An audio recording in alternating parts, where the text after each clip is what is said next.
Good morning, good morning, good morning. Or should I say, hear ye, hear ye, hear ye. Why? Well, because it's time to go to court. Emily, that's not in your studio. It's not. I'm traveling. It's early. All is well. And fingers crossed for internet. Just fingers crossed for internet. Fingers crossed for internet. Because we had some glitches with it this morning, but we're here now.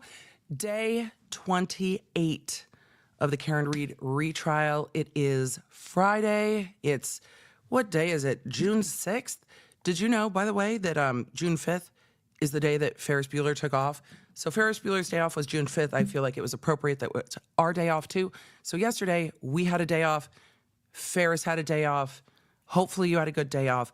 We needed to talk about the fact that on Wednesday, Emily, did it take you a minute to remember what day it is? Yes.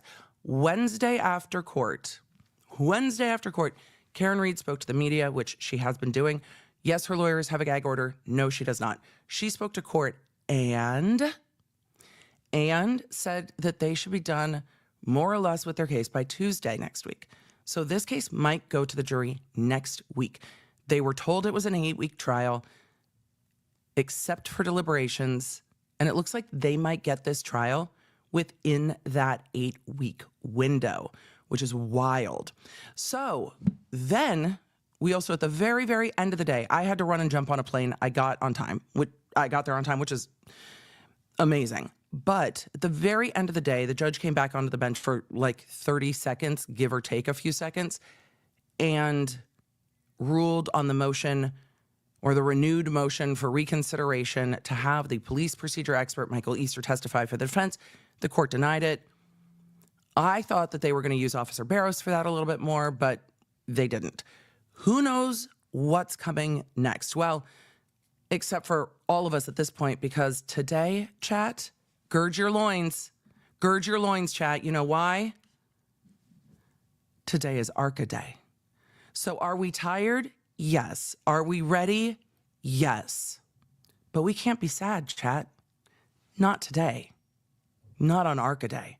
So we're going to roll the intro. We need to get to stream. Thank you for watching live trials with me. You've made it the #1 place to watch trials on YouTube, and I am so happy to see you in the chat today.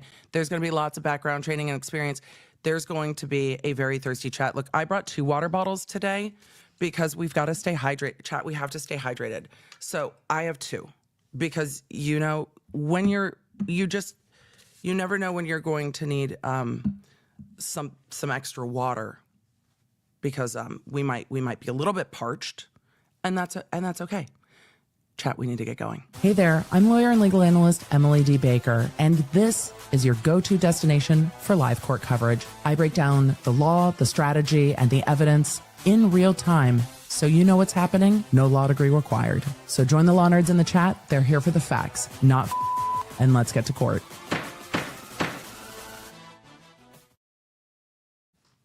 We were dancing to the intro. We were dancing to the intro, but we need to go to court. We need to go to court. We need to go to court. All right. Are you ready? I'm ready. Hopefully we have hear ye's. And then hopefully I'll remember which button is the gavel. Totally not it. Nope, not the gavel. Not the gavel. The gavel's we found it. It took a minute, but we found it. Emily, is that the travel soundboard? Yes. Yes, it is, but we'll be responsible. Let me know where you're coming in from. Y'all, today I'm reporting to you live from Southern California. I have a latte. I have a latte. I'm ready. All right, let's go to court. We've got the fan. Hopefully we've got some hear ye's. We'll see how it goes. It's going to be great. It's going to be great. And then the defense is only going to have maybe, I don't know, 1 or 2 witnesses left, but we've got 2 witnesses from ARCCA. Court, can we have? Those are hear ye's. We have no audio on the hear ye's.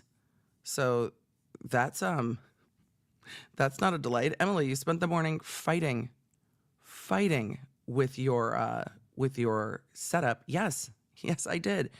And alas, there is absolutely no sound. That's not what was anticipated. All right, let's see. let's see what we can do with that. No, it's supposed to go right through there. I don't know. Can y'all hear court? Because I couldn't hear court. So I don't know if y'all could, but I absolutely couldn't. Could y'all? Yeah, it is definitely time to fight with tech. You couldn't hear either. I couldn't hear either. That's wild. That's not helpful.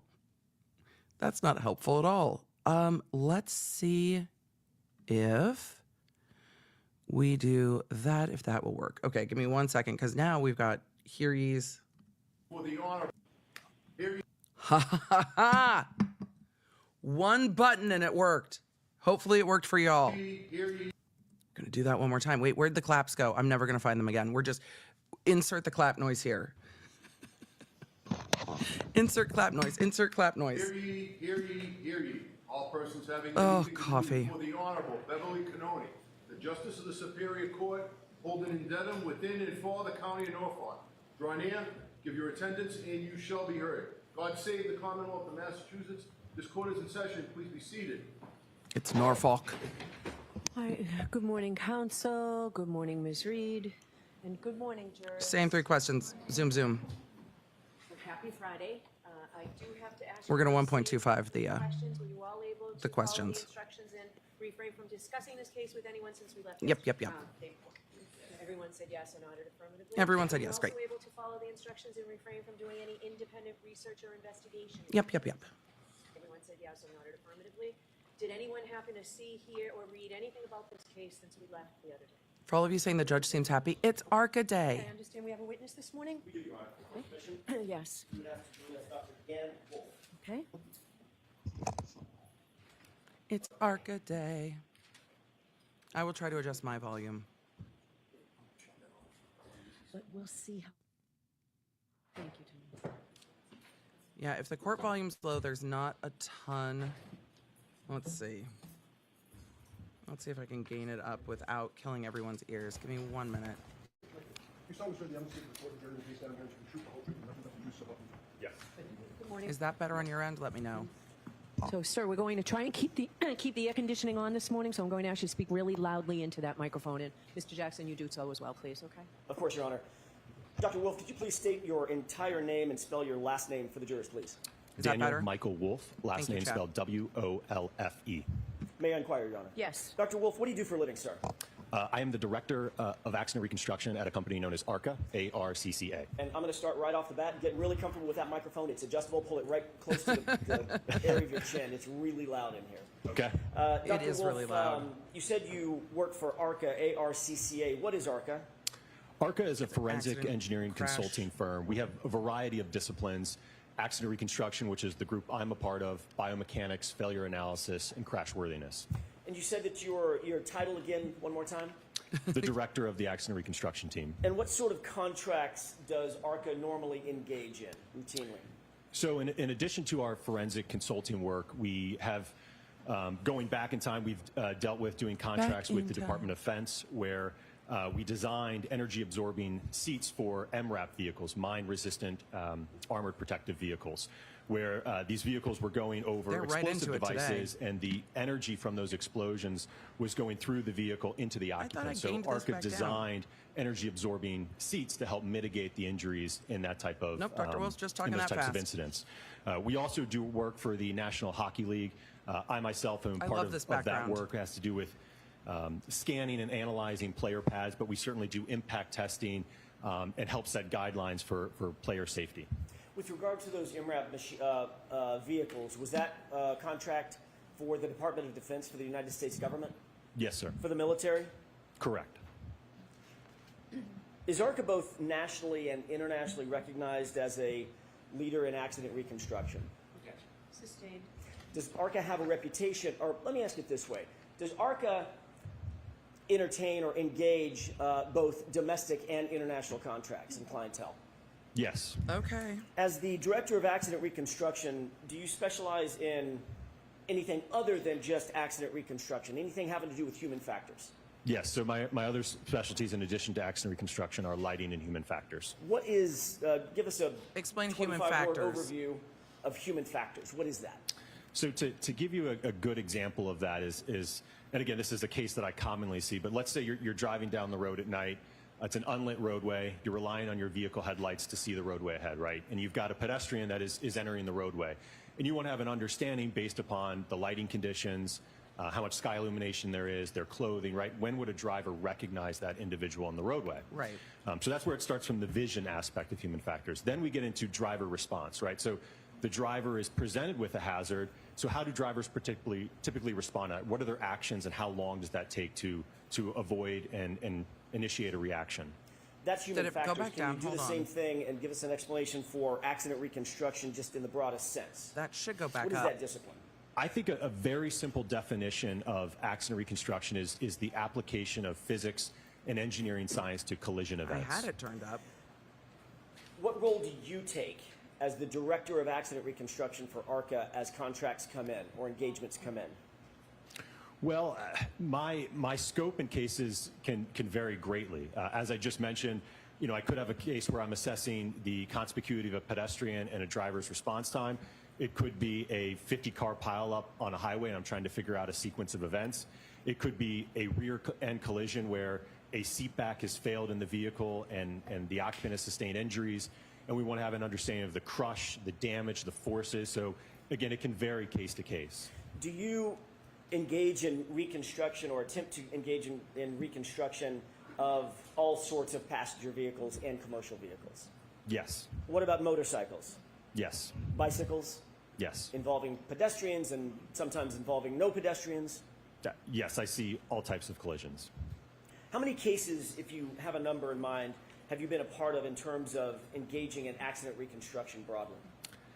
That's something that I don't track, but I've been with the company now for over 8 years. So at this point, if I had to estimate, it's well over 1,000 at this point. All right, Chad, I will see what I can do because my... What education, training, and background Some of you were do saying have sounds fine. Some of you are saying that it's too low. I will see what I can do. allows this you end. to perform the duties that you've described for these jurors in terms of accident reconstruction and human factors analyses? In terms of, are you looking at additional training? Nope. Or Let's start with your education. I want Absolutely, yep. education, training, and background, but we can do them in order. Okay, yeah. Education, background, we'll go and back training. to School. 2012. I received a Bachelor of Science in Engineering from 2012. James Madison Let's go back to University, along with a 2012. minor in mathematics. Some of my courses included Emily, it's physics, only 10 years after statics, you stop it, dynamics, it's fine. thermodynamics, fluid mechanics, your engineering sciences. Subsequent to that, I then went on to pursue my PhD. Sir, if you start talking about fluid mechanics, the chat is going to lose it. It is too early. It is too early. I am still trying to figure out how to gain up the volume even better, but it is too early for fluid mechanics, Dr. Wolfe. PhD in electrical and computer engineering Oh, on to with the a doctorate. Yes, concentration yes. in electromagnetics and photonics. So my coursework while doing my PhD included optoelectronics, semiconductor physics, basically how to guide light on semiconductor devices. Did you write a dissertation to get your PhD? I'm sure he Yes. did. What was the subject matter broadly of the If it was dissertation fluid that you drafted? mechanics, we're done. So my dissertation focused on a technology called smart glass. So you may have seen this technology where if you've seen a pane of glass that is transparent, somebody flips a switch and it goes opaque. That's a type of smart glass technology. So my PhD involved developing a new type of novel, what we coined optofluidic smart glass. So Shit. we are using geometric structures that we've optically designed to create a very reflective surface or medium, if you will. And then through the introduction of various fluids, we can then modulate the amount of visible light and electromagnetic energy that is passing through or being Engineering reflected. chat. So not just visible light, He's talking about but also engineering. energy that you can't see. As part of that process, I ended up prototyping these structures with a 3D printer that was capable of printing 3D printable polymers. And as we kind of got towards the end of my work, we looked at how we could scale this up on a larger scale. We ultimately ended up researching and doing tests with a material known as polymethyl methacrylate, which is PMMA or acrylic. What relevance does PMMA play in terms of this case? So with respect to this case, the outer lens and the clear plastic diffusers of the taillights on the Lexus are comprised entirely of polymethyl methacrylate, or that PMMA material. The same material that was the subject of your dissertation. Correct. I think I found the What solution additional training for and the experience sound. do you have as it relates to accident reconstruction beyond Fingers crossed. your BS and your PhD? So certainly the 8 years of work that I've had at ARCCA has certainly trained and taught me a lot over the last 8 years. Like I said, I've seen hundreds of collisions, all different types of accidents. But in addition to that, I've continued to take courses through Northwestern University in crash reconstruction, human factors and lighting, heavy vehicle forensics, heavy vehicle EDR downloads, Bosch data retrieval and black box downloads, photogrammetry, so a number of continuing education. Are you accredited as a traffic accident reconstructionist? Yes. By whom? An organization known as ACTAR. Is that a nationally recognized ACTAR. organization? Yes, sir. What does that stand for, ACTAR? The Accreditation Commission for Traffic Accident Reconstructionists. It's Brennan's favorite. Are you trained in photogrammetry? ACTAR, Yes. What is photogrammetry? not ACTAR. No. ACTAR. Brennan's favorite organization, because he wanted to ask Dr. Russell all about it. Now he's going to ask Dr. Dimples, like, do you really mean ACTAR certification? I mean, that's not a good thing. Not ACTAR. Photogrammetry generally. So photogrammetry is the science of extracting and measuring information in a photograph. So you don't actually have to physically inspect something to be able to get information about its measurements or where things are spatially. You can do that from a photograph alone. Is that an accepted methodology in the field of accident reconstruction to use photographs and or videos without Look actually at having this been photograph. at the scene during Literally. the course of the crash? Absolutely. It's very common. I see lots of you that have PhDs You mentioned in Bosch. ACTAR. What is the Bosch crash data retrieval analysis? What is that generally? So generally, most modern vehicles on the roadway now have what's called an airbag control module, or more commonly known as a black box, which We've can heard about this contain too. crash-specific data in a collision. Fluids and boxes, Are you Chad. a member of any I don't know. professional societies? Yes. Can you describe those for us, please? So I'm a member of the Society of Automotive Engineers, the National Association for Professional Accident Reconstruction Specialists, the Illuminating Engineering Society, and the Optical Society of America. He means lights. The Is it fair to Illuminating say that you've Engineer authored a number Society of sounds so peer-reviewed fun. papers in the field of physics and or accident reconstruction? Yes. Can you describe that for us? So my most recent publication in the field of accident reconstruction deals with vehicle control history records. There's a whole slide Publications prior to presentation the that court's were looking focused through primarily on on the bench. my dissertation PhD work. While we're doing background training and experience, that doesn't surprise me I think you because testified that you have dealt court with knows what's coming. probably over 1,000 different types of cases. Are you able to estimate of those 1,000 different types of cases dealing with accident reconstruction, how many of those or what percentage of those have involved pedestrians? I don't know if I can give a percentage. I would certainly say it's the majority of my casework. As I mentioned earlier, given one of my specialties being in human factors and lighting, there's a direct correlation between time of day and pedestrian collisions. We certainly see a rise as sky illumination drops and the illumination levels go down. We're having to rely on artificial light sources. So given that occurrence happens in nighttime hours and low illumination, like I said, I certainly see many pedestrian accidents. What types of pedestrian impacts have you been just go back to involved the with witness. in terms of your analysis or evaluations? We have All seen different types, Jackson. We've seen Jackson for like 7 weeks. Thing from pedestrians being run over, running into the side of vehicles, being hit by the front of a vehicle backing up in a parking lot into a pedestrian. So I've seen it from all sides of a vehicle.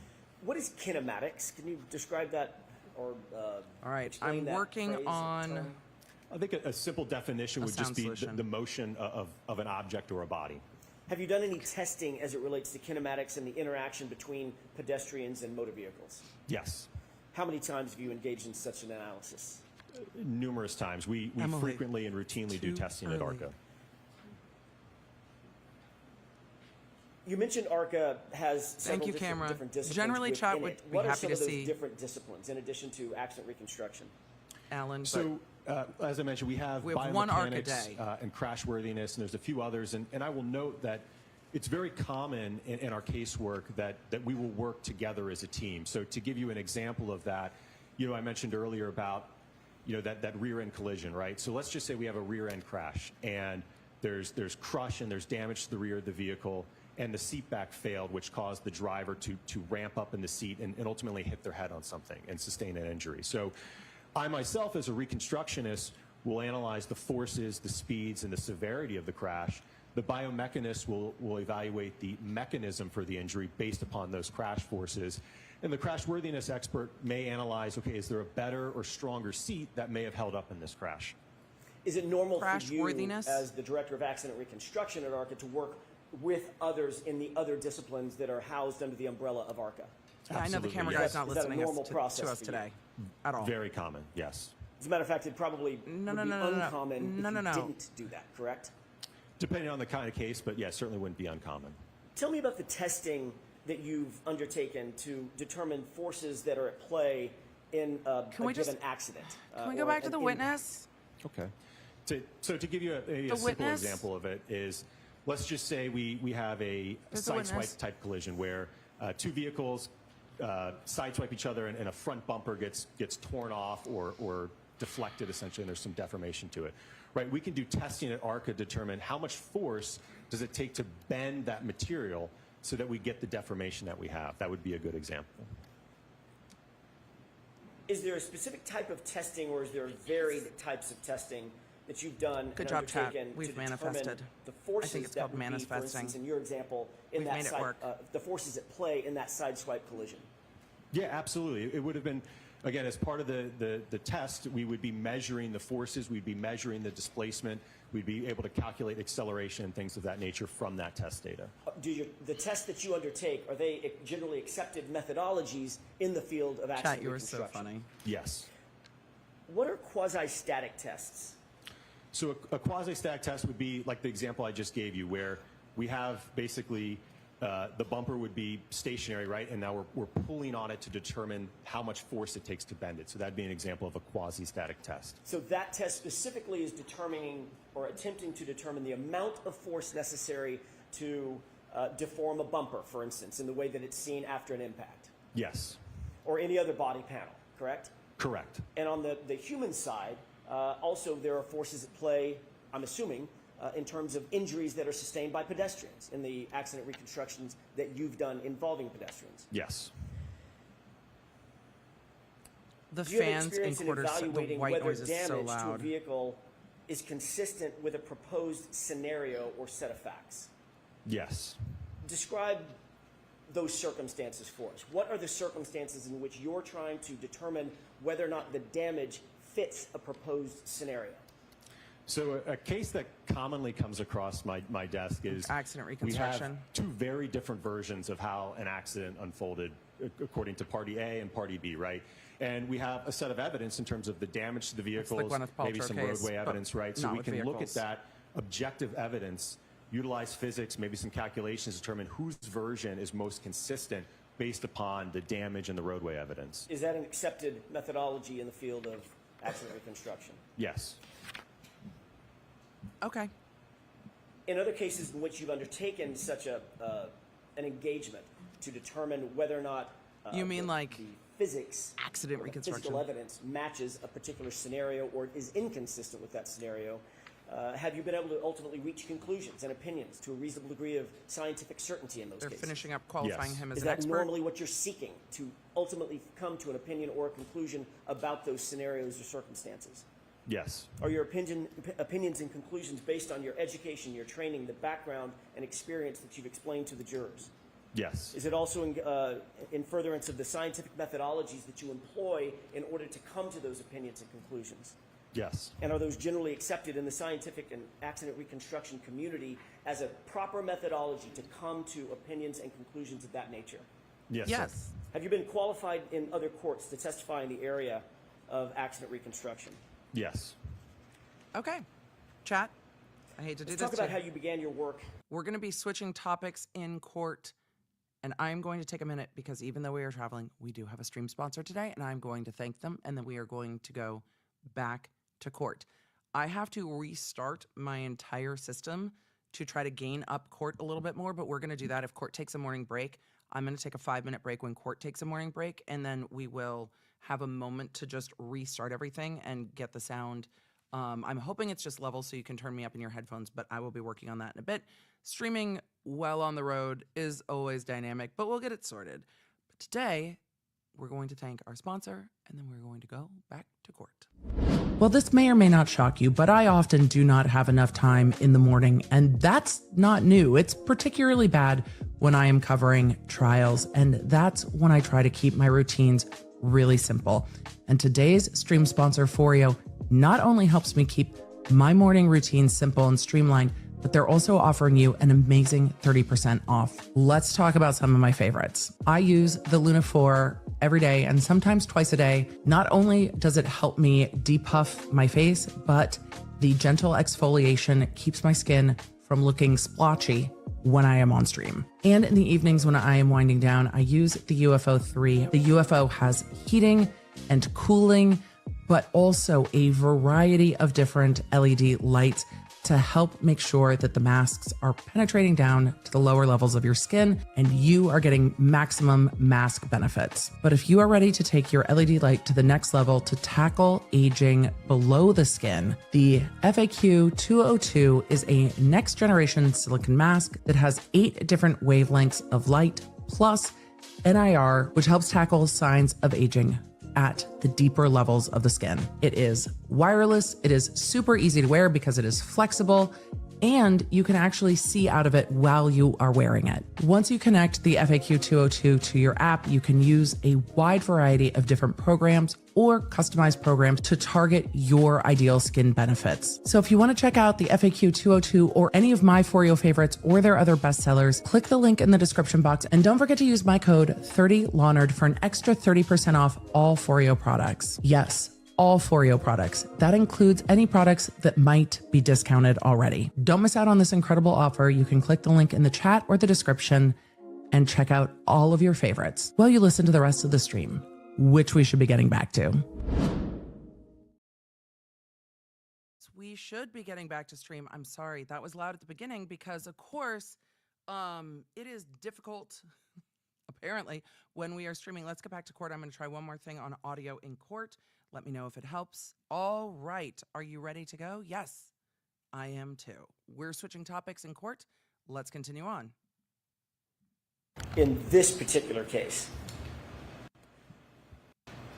when you were initially retained in connection with this case, were you hired by the defense? No. Did you know who we were? Sustained. Your Honor, may we approach? You can ask it differently, Mr. Jackson. Sure. Oh boy. Well, now we have wandered into the realm of were you hired by us? All of you are saying that's better. Okay, perfect. Good. We've been trying to do all of the things. Who was ARCCA hired by? Chat knows. For the 20% of you that are watching this trial for the first time, I'm going to spoiler. I know, Emily, you always say no spoilers. I know. They were hired by the feds. They were hired by the feds. They were hired by the feds. They were hired by the FBI. Emily, do you know where that sound is on the soundboard? No, we'll figure it out later. They were hired by the FBI. They want to be clear that the jury knows they weren't hired by the defense, that they are independent. But also, they don't want the jury to just decide who they were hired by. So now they are trying to walk around the fact that they weren't originally hired by the defense. And the court told Alan Jackson to ask it differently. So, of course, Brennan objected. Let's see how this goes. Sure. Were you hired by anybody affiliated with the defense? No. At that time, did you know any of the names of the defense? No. At the time that you were hired to or engaged in this case, did you even know the name Karen Reed? Sustained. Did you know any of the names or of any of the parties? Sustained. I'll see it. Sure. And immediately to sidebar. A lot of you are saying that the sound sounds better on your end. If it doesn't, you might want to restart just on the YouTube end. Thank you, chat, for keeping me in the loop. We can't go with cranky sound. That's no good. That's a long sidebar. We got to go to the slider. All right. Let's get us back from sidebar.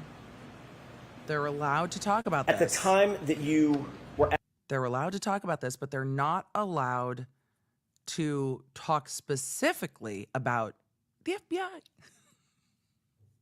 So it's difficult to talk around a thing. asked to engage in this independent analysis, were you provided information or data? Yes.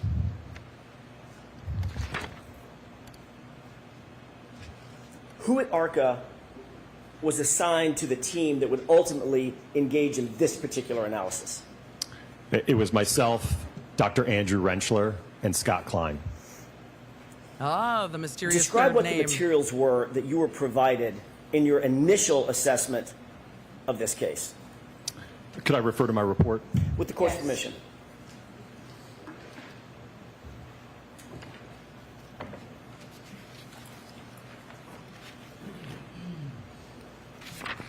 And yes, all the Would you like white, me to just go in order from the materials reviewed? all the white That would be noise. fine. I thought he was going to take another minute. All the white noise you're hearing are the fans turned on in the court. So there is nothing, unfortunately, I can do about that. The Norfolk SPDU homicide death report, These are all the things he the reviewed. Commonwealth of Massachusetts Department of State Police crime scene report, And yes, OCM, he said, may I refer to my report? And then busted out a big binder, not a laptop, that he was scrolling through while trying to talk. Weird that. CME dispatch removal report, photographs of the incident location, videos of the incident location, photographs of the 2021 Lexus LX 570, a big old photographs binder. of recovered evidence, crash data retrieval report from the 2021 Lexus A number of you are asking, so will the jury think the FBI hired them? It's unknown. After the last trial, when a juror was interviewed, they indicated numerous times that they thought ARCCA might have been hired by Karen Reed's insurance company, and they actually discounted their testimony. So the defense is not allowed to say, so the feds hired you for the federal investigation, right? Because they don't know about that. But they do want to distance, like you weren't hired by us originally, you were hired by someone else. So it's really trying to keep that distance. But also say, but we didn't hire you first, right? We weren't paying you for this testimony first. You're independent in this. LX 570, report of autopsy photographs, and there was a few other items there, but those were generated internally. There were about 14 things that were listed in terms of categories of information that you were provided, or ARCCA was provided, is that right? A little less than that, because some of those, like I said, were internally generated, but yes. Why were you provided that data?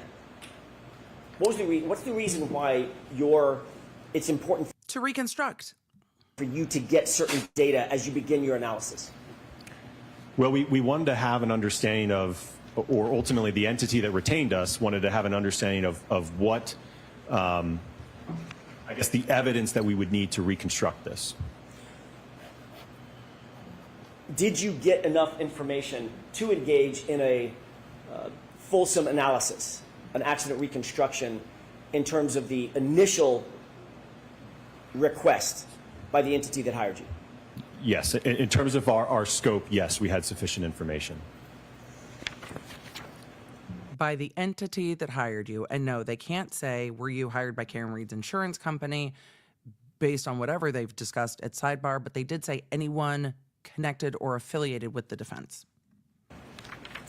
Were you able to review photographs of They also said entity, not company, which hopefully helps. not only the Lexus involved, but John O'Keefe's body? Yes. Did you use those photographs in furtherance of your analysis? Yes. Did you use the reports detailing Entity scenarios, that shall or not be possible named. scenarios, in furtherance of your analysis? From what I recall, I don't believe any of the reports indicated any type of theory or understanding of how the accident occurred. All of you are saying, why didn't he say agency? Because the jury would probably think insurance agency or insurance company, not law enforcement agency. Were you asked to determine whether or not certain scenarios could be possible? I don't recall them giving us any scenarios to evaluate. They essentially left it in our hands. Here's the evidence. What do you think happened? That was an open question, correct? Correct. All right. Did you engage in an analysis that basically allowed you to think of any scenario? I think that's fair, yes. In your initial analysis, did you note damage to the vehicle?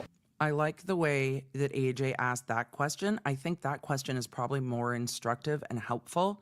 When you were hired, what were you hired to do? Try to figure out what happened, not try to figure out how the injuries are on John O'Keefe's arm from Karen Reed's car, because didn't it seem that Welcher was like, I was trying to find how these things matched. Welcher, the prosecution expert, seemed to say often, I was trying to match these things together. And they're saying we were trying to see if we could figure out what happened, period. So, like an independent analysis.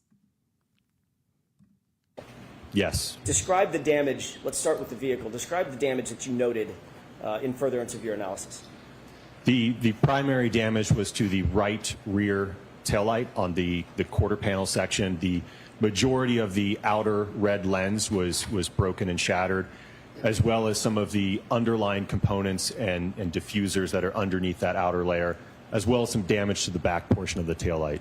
Can I stop you right there? Describe when you say the outer lens material and some interior material as well was damaged. Describe that in detail for us. Yeah, what do you mean internal material? The outer lens is red, and it's about 5 millimeters in thickness, and it basically encompasses the majority of that quarter panel taillight. And then there's a small segment that is clear, that is for the turn signal indicator, which is yellow. Underneath that 5 millimeter thick red lens, there are additional diffusers that run along the bottom. There's two rows of those, I believe, and then they also go up vertically on the side, and those are clear. And I think the thicknesses of those are about 3 millimeters. Is 5 millimeters of PMMC? You mean you measured how thick the lens was and didn't just say, well, if it's more than 8 miles an hour, it'll break? How do you know that? How do you know how thick it is? It's like you tested things. Weird. Have I got that right? PMMA. You call it acrylic. That's the more common name. Easier for me. Is 5 millimeters of that acrylic, that outer lens material, is that considered thick or thin in terms of just how thick sort of is it, Jackson? what we'd see on a taillight? I would describe that as a pretty thick piece of plastic. It's certainly by no means. You can't, if you had a segment of it and you try to bend it, it's not going to bend. In addition to that outer taillight material, that acrylic, in terms of the information that you received, did the interior acrylic also have damage to it? Yes, those clear diffusers that, again, there's 2 rows of those, and they also went up vertically. Those were shattered and broken as well. Was that important to you It's in your almost like it's ultimate 8 analysis? millimeters total. Yes. Did you note that's any? thick Did you glass. note any superficial glass. scratches or dents Plastic. anywhere on the tailgate area or the liftgate area? Yes, there was a dent and some paint chips, if you will, above the liftgate taillight assembly. So again, that next to that quarter panel taillight, there's another assembly that is on the liftgate, and there was a small dent and some paint chips at that area. There was also on the wraparound section of the bumper cover, as it's going from the rear to the right side, there were some superficial scrapes in that area. Did you note any other damage or deformation to the Lexus? Deformation in the the liftgate, the bumper, anything like that? No. Is it common in a vehicle-pedestrian collision that there is some sort of bumper deformation that's associated with a vehicle-pedestrian incident? That can certainly occur if a pedestrian is in an normal upright position. You can certainly get displacement of the bumper. Did you see any displacement or panel deformation on the Lexus? No. Is it common? Is it more common that there's panel displacement or deformation if the collision is above, say, 10 or 15 miles an hour? Yes. It's a good question. During your review of all the investigative materials, did you note any items of evidence that were recovered or claimed to have been recovered on the bumper itself? I recall there were 2 or 3 apparent glass fragments. What's the significance of that? Let me ask it differently. Is there any glass in the taillight assembly? Emergency. There's a thirst emergency in court. I normally have sliders on my soundboard so I can turn those down. Turn them down. The sirens will be over in a few seconds. Can you repeat that question for me, Mr. Jackson? May I ask that again? Yes. Is there any glass in the taillight assembly? No. Was there any shattered glass anywhere on the Lexus? Meaning panes of glass, the back window, quarter panel windows, anything like that? No. So where did the glass come from? Did you have any understanding at that time? All right, of Chad, if what you're like Emily, it the looks like you're eating breakfast. Mm-hmm. Otherwise, I'm gonna Commonwealth's fall over. theory of the case was when you began your initial analysis? Trial stream mukbang. Did you have any indication of what the Situation. Massachusetts State Police theory of the case was based on the investigative reports that you had received? Sustained.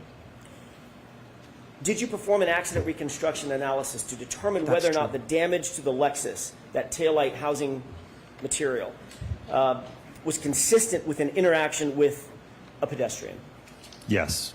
Specifically, did you perform an accident reconstruction to determine whether the damage to the Lexus was consistent with an interaction with John O'Keefe based on the injuries that you were aware of? Yes. Did you evaluate whether the investigative theories regarding, let me ask it a different way. Did you consider the possibility of Mr. O'Keefe's head striking the taillight? Yes. Did you consider the possibility of Mr. O'Keefe's arm striking the taillight? Yes. Did you entertain the possibility that Mr. O'Keefe's center of mass, his body, struck the taillight? Yes.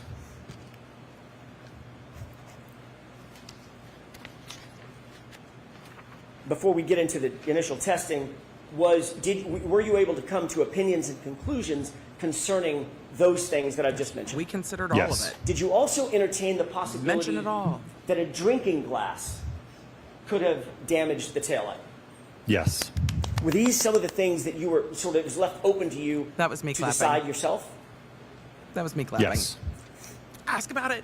Ask about the tail light. Did you later Ask about the provide glass. all of those opinions and conclusions in a report to the entity that hired you? Yes. Is it your understanding that those reports were then later supplied to both sides here in this case? That was my understanding, yes. That's a good way to ask it too. Everyone got this report, right? Did you testify Right. about those initial testing opinions and conclusions at a proceeding last year? Yes. Let's talk for a second about that initial testing that you conducted in connection with this case. When approximately did you begin your testing? And I'm going to phrase it as your initial testing, the testing that you testified to about last year. When did you start that initial testing? From what I recall, it would have been late 2023 into early 2024. I want to talk about the drinking glass first. Did you become aware that there was a drinking glass that was found at the scene? Yes. And what was the testing that you sought to determine as it relates to the drinking glass and the taillight? So looking at the evidence, as I mentioned earlier, when we're looking at that quarter panel taillight, Tell us everything. Tell us everything about what you considered with the drinking glass, and tell us if it was awesome. We want to know all of it.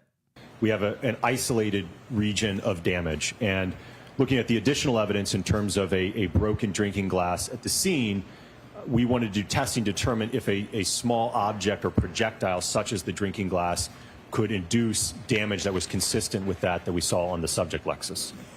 Were you able to reach an opinion and or conclusion as it relates to whether or not there is a possibility that That was the my drinking clapping. glass or a drinking glass could cause the type of damage that you saw on the Lexus? Yes. Given everything else in your investigation, are you concluding that the glass was That's responsible bleeding. for the taillight damage? No. However, you did seek to determine whether it was possible. Okay, so what's your correct? opinion and why? Sustained. I'll ask it a different way, Your Honor. What's your opinion and why? What testing did you do, did you undertake in furtherance of that specific, answering that specific question? Could the glass damage the taillight? Yeah, what did you Right. do? So we designed a pressurized cannon that was capable of firing the drinking glass into the taillight at various speeds. We aimed for speeds of 30 and 40 miles an hour. Our achieved speeds were at 31 and 37 miles per hour. And we found that in the 37 mile an hour impact, and again, this is to emulate or simulate an individual throwing a drinking glass. The purpose of the cannon, if you will, was to be able to hone in on a speed precisely and obviously aim for that target. So it would just serve as a means of getting that projectile to the taillight in a means that we could measure it. And what we observed in the 37 mile an hour test is that we got damage that was generally consistent with that of the subject taillight, and that there was a large portion of the outer lens that was shattered and fractured, as well as the underlying clear plastic diffusers and chrome piece. Really? Tell me a little bit about the methodology that you undertook. For all of you watching for the first time, 37 miles an hour, generally consistent with the damage that we saw. Looking at a glass being hurled at the taillight. And the taillight would also be backing, so there would be, force going both ways. But the reason this is such a moment in the chat for those of you watching this trial for the first time, I'm going to give you just a bit of the canon about the canon, if you will allow my parlance. So last trial, ARCCA couldn't really be interviewed by Jackson at all. We can get into the whole history of that at another time, but they were still retained by the feds. There wasn't much they could do to prep the witnesses. They talked to the witnesses about scheduling, and it seemed briefly about their reports. But they couldn't really prep their witnesses, so they were working just off of the reports. The reports were turned over to the defense and the prosecution from the feds in discovery. Both sides got the ARCCA reports. The Commonwealth chose to call Trooper Paul instead. I wonder why the defense chose to call ARCCA. So, when Jackson was questioning Dr. Wolfe on the stand, this is how it came across to me, that there were some things from the report that hadn't been fully expanded on, and Jackson was asking about that. So when we got to the conversation, the cannon, Alan Jackson said, "You built a cannon?" And Dr. Wolfe said, "Yeah, it was awesome."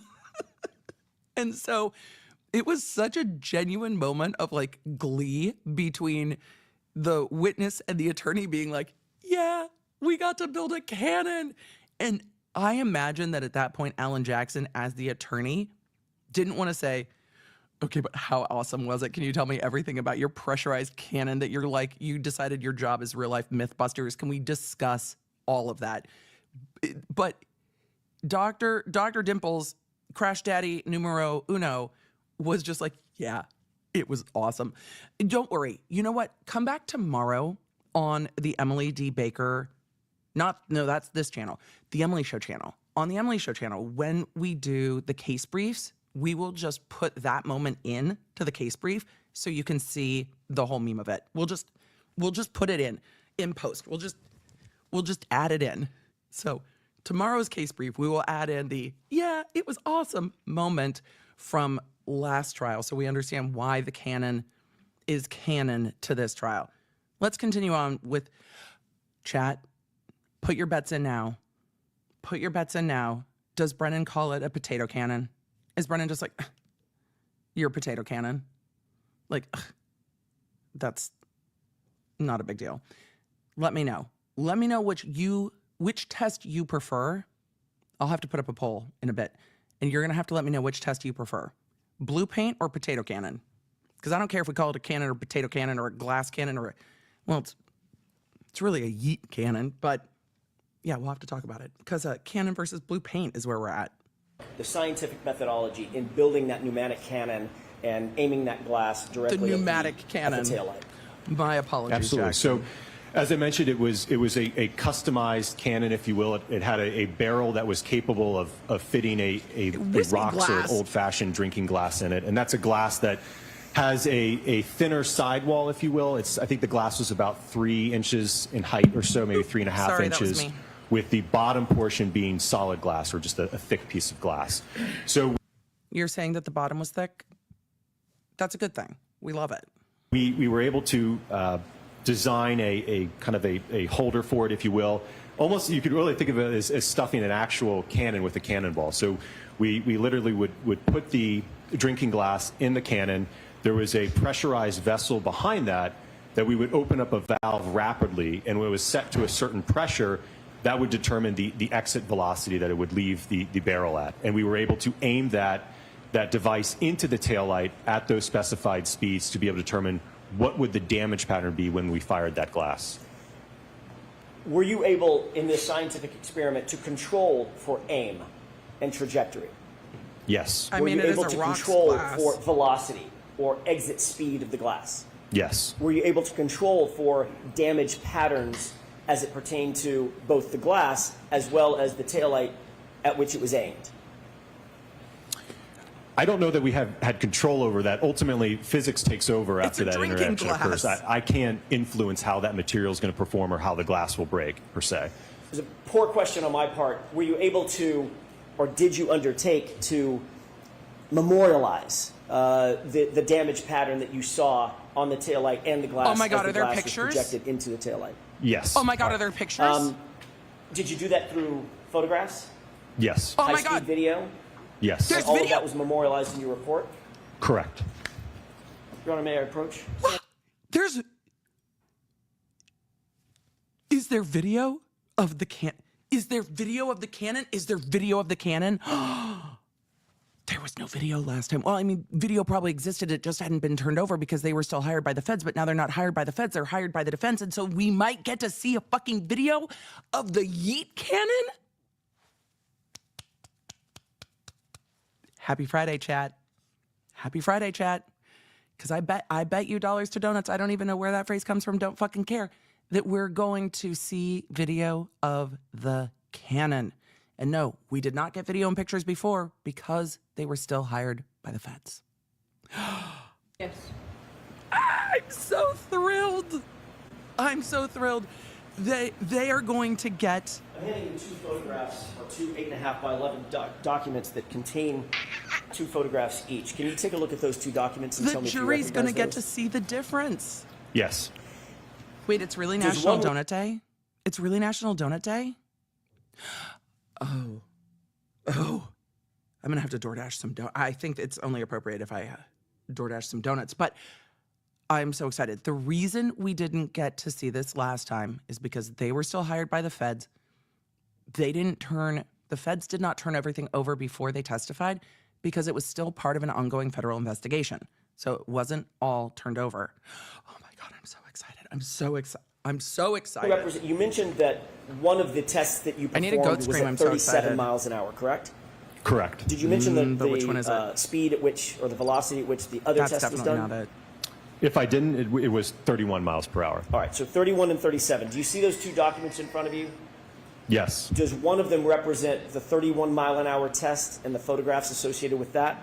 It's Cannon Day. And an extracted frame from the high speed, yes. Okay, and does the other one represent the other test, the 37 mile an hour test? Yes. If we could take those one at a time. May I approach one more time? Approach all you want, Jackson. We want the Cannon video. Cannon, Cannon, Cannon, Cannon. And I did find the goat scream. If I could ask that these be marked as next It's just to incredibly low time, 'cause 31 mile an hour I forgot to test. upload the sound balanced ones. I'll fix the mobile streaming setup So there's no later. objection? None, thank you. Okay. Is it 213? They're marking the items. I'm sorry. 213? Oh my God, I'm so excited. And the second document represents the 37 mile an hour test. Exhibit 214. Can one of the attorneys also ask him if he makes a cappuccino in the morning? The chat just, we have questions. We're kind of taking a poll about it. Everybody who's hung in for 28 days of this trial, for all of the ups and downs. Present Exhibit 213. We get Canon video on Donut Day. Look at us, chat. Well done. Good job, everybody. The photograph that was just marked as Exhibit 213 that's in front of you? Yes. Can you explain to the jurors what they're looking at? Huh. So on Emily, move out of the the way. left part, you are looking at a frame from the high-speed video just after the contact with the taillight. It's in a high-speed video? It's in a high-speed video, too? Oh, my God. I'm so excited. This, chat, this is going to be the differentiator. No one is going to assume that an insurance company paid to do all this. No one is going to think.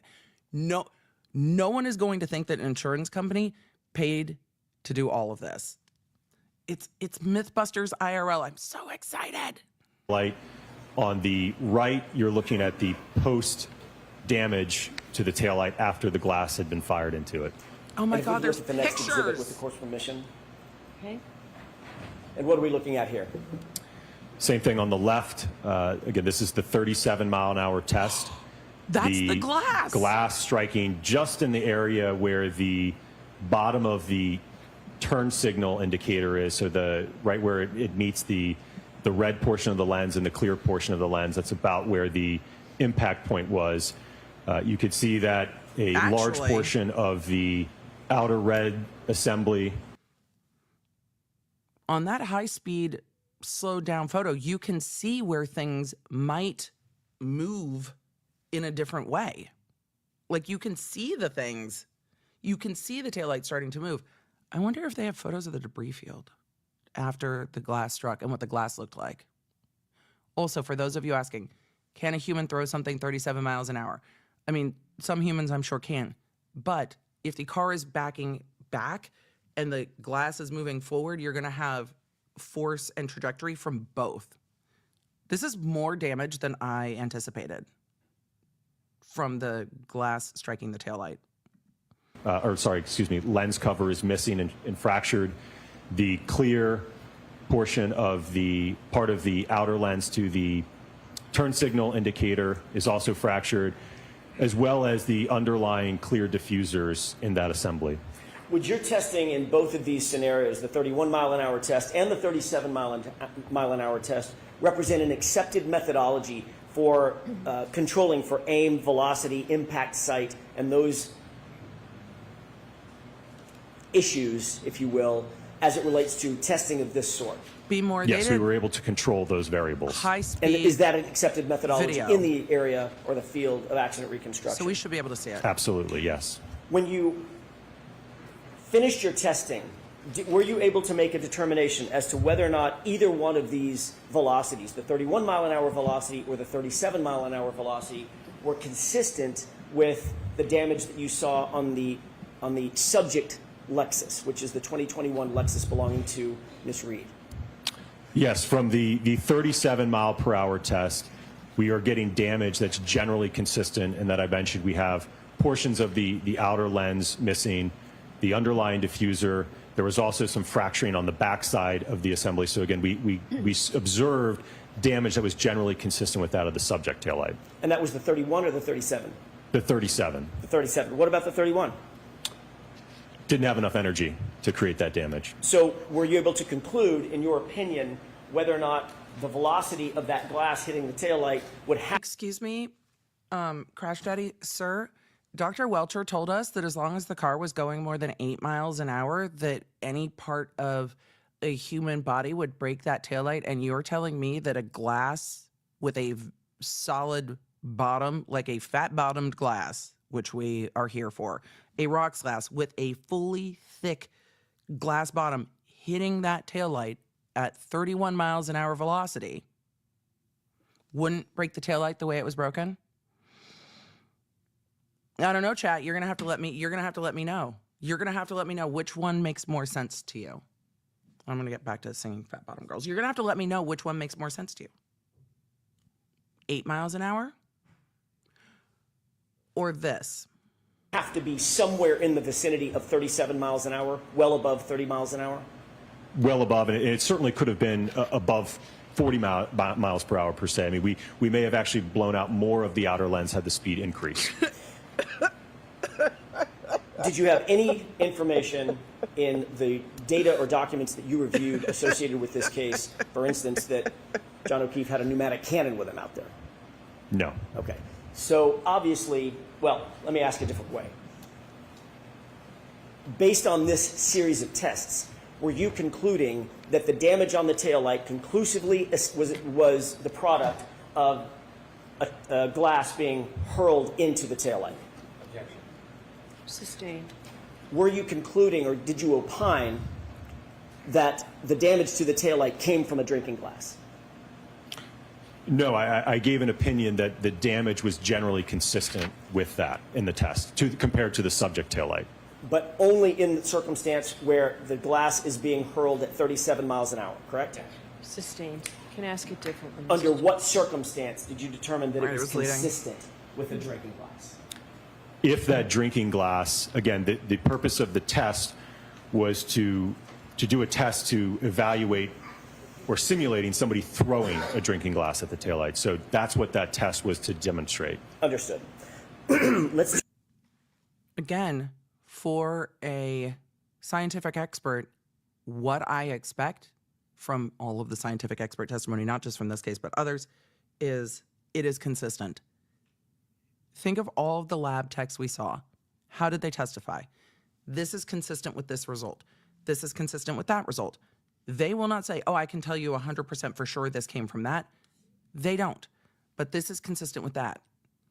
Not what we saw from Dr. Welcher, who said that is what happened.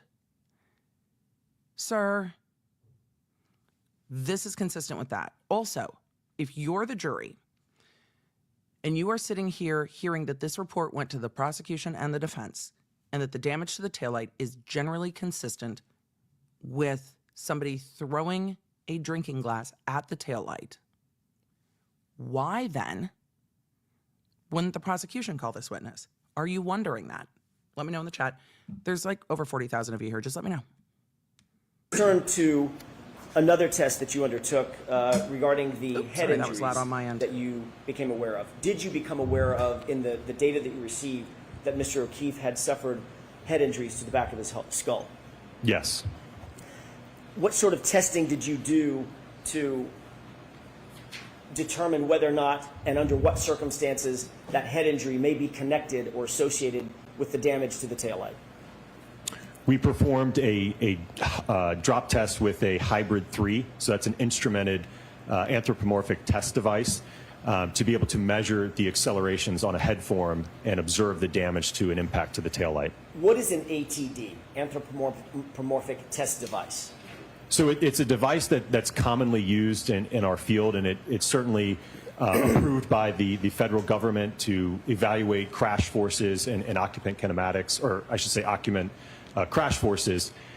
So it's a device that reconstructionists and biomechanists typically use or commonly use to be able to evaluate, like I said, whether it's forces in a motor vehicle, or let's say you have something being dropped on somebody's head or an impact to somebody's body part, right? We can use that instrumented dummy to evaluate and measure the acceleration and the forces. Another word or another phrase often used in association with ATD devices are crash test dummies, correct? Correct, yes.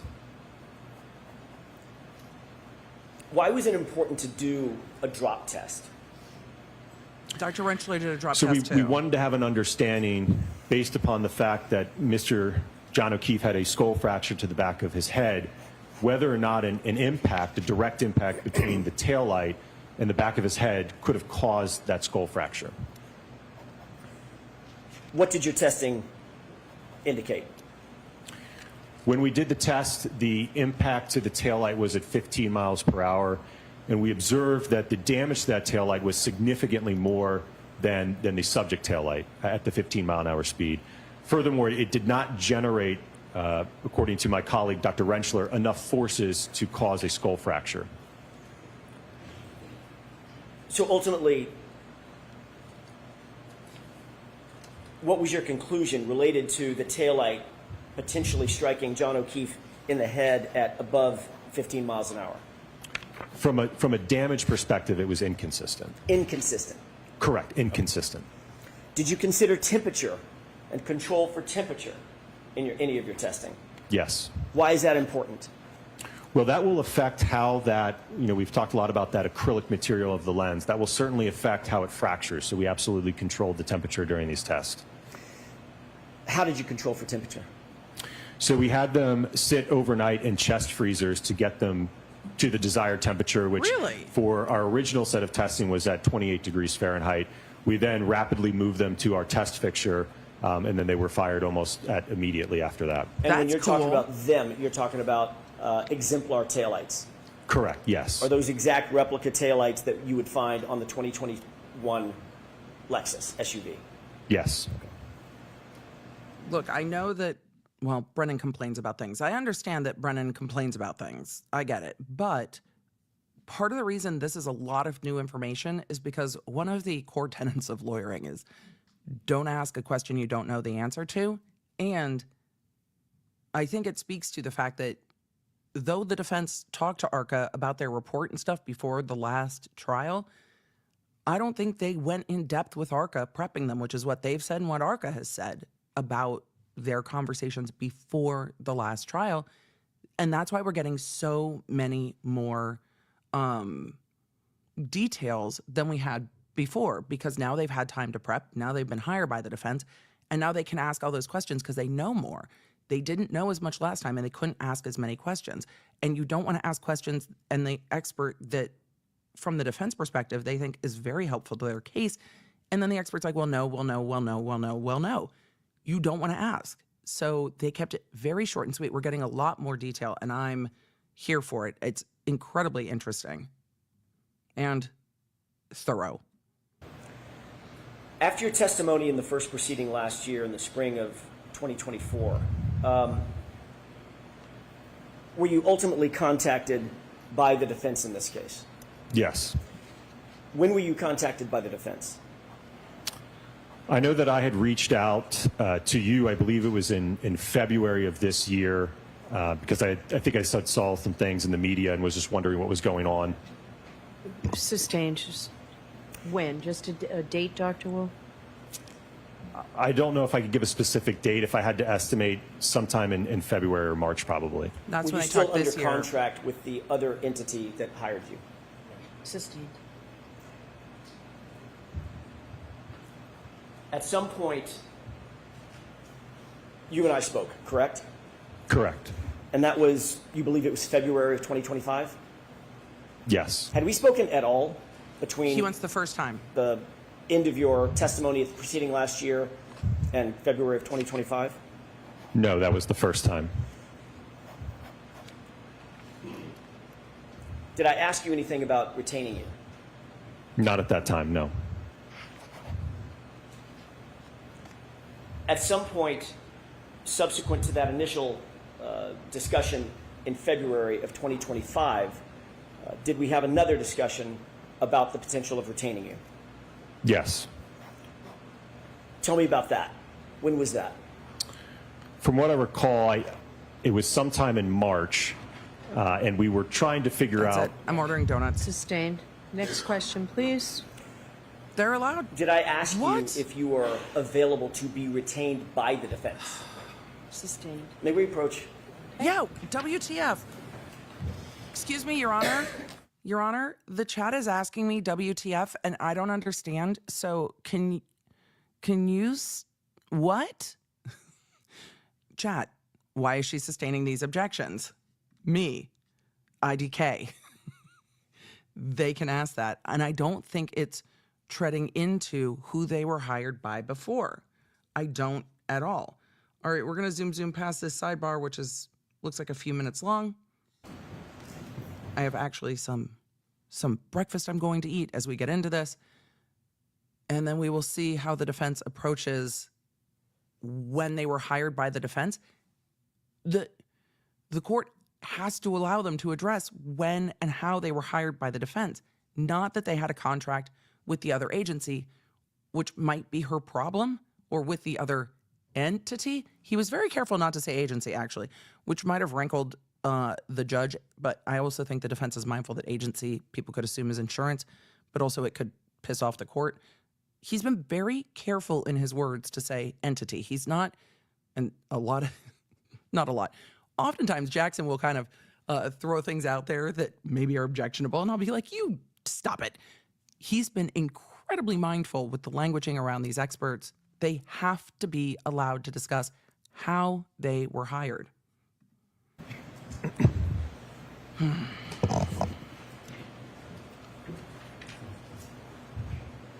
Also, yes, I'm going to eat a little breakfast before I order donuts. Thank you. Okay, Dr. Wolfe. So ultimately in March of 2025, were you hired by the defense? There. Yes. Okay. They have to be able to get into it.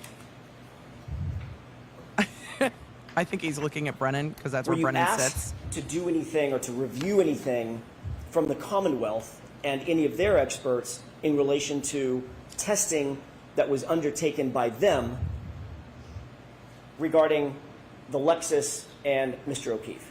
Yes. What were you asked to do? My understanding is that we were asked to review and evaluate the report and analysis conducted by Dr. Welcher.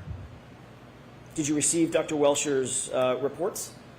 Yes. Did you receive his raw data? Yes. Did you receive his 140-plus page PowerPoint? Yes. And did you undertake a review Dr. of B, that, will you just text all me of if you that want some data donuts? in order to evaluate Since I know that you data? were watching. Yes. What methodology did you undertake at that juncture before you began any testing? Just your review process. What methodology did you undertake in terms of your review of his evaluations and his opinions and conclusions? Well, I think when reviewing his report and his analysis, I look to his opinions, and then I look to what's the basis and the foundation to those opinions, right? How did he ultimately arrive at those final conclusions? So I'm looking for the methodologies that he followed, what testing did he do, what type of experiments, what type of data analysis, ultimately to provide that opinion. Ultimately, did you prepare a PowerPoint presentation in furtherance of memorializing your review and can we opinions watch and the conclusions Yeet Cannon of videos? his evaluation and testing? Yes. Did you bring that with you today? Yes. Do you have that with you on your computer, or are we going to run the PowerPoint? It's on this computer up here with me. With the court's permission, could Dr. Wolfe present his PowerPoint presentation? Okay. I saw a few of you in the chat asking if I get to order donuts from my favorite donut place since I am close to my hometown. I don't know if I'm close enough. Yes, is But I'm this gonna coming try. into evidence? All right, so we'll mark it for identity. I love that there's a competing PowerPoint. Let's go. To the BBB for identification.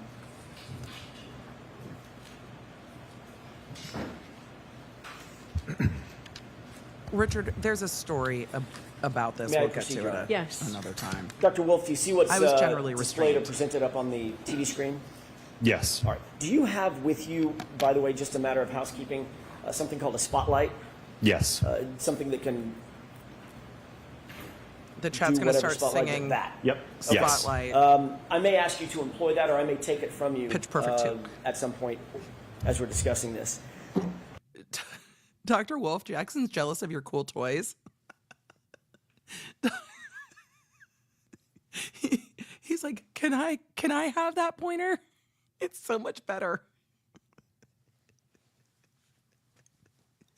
Jackson's like, do you think Jackson's like, Dr. Wolfe, can we just chat? I think so. Do you recognize what's on the screen? Yes. What is this? This is my PowerPoint with just the first page, the title. If we can move to the next slide, please. Describe what we're looking at in this slide. What we're looking at is a slide that is not on a white background, and it makes my life so happy. It just makes my life so happy.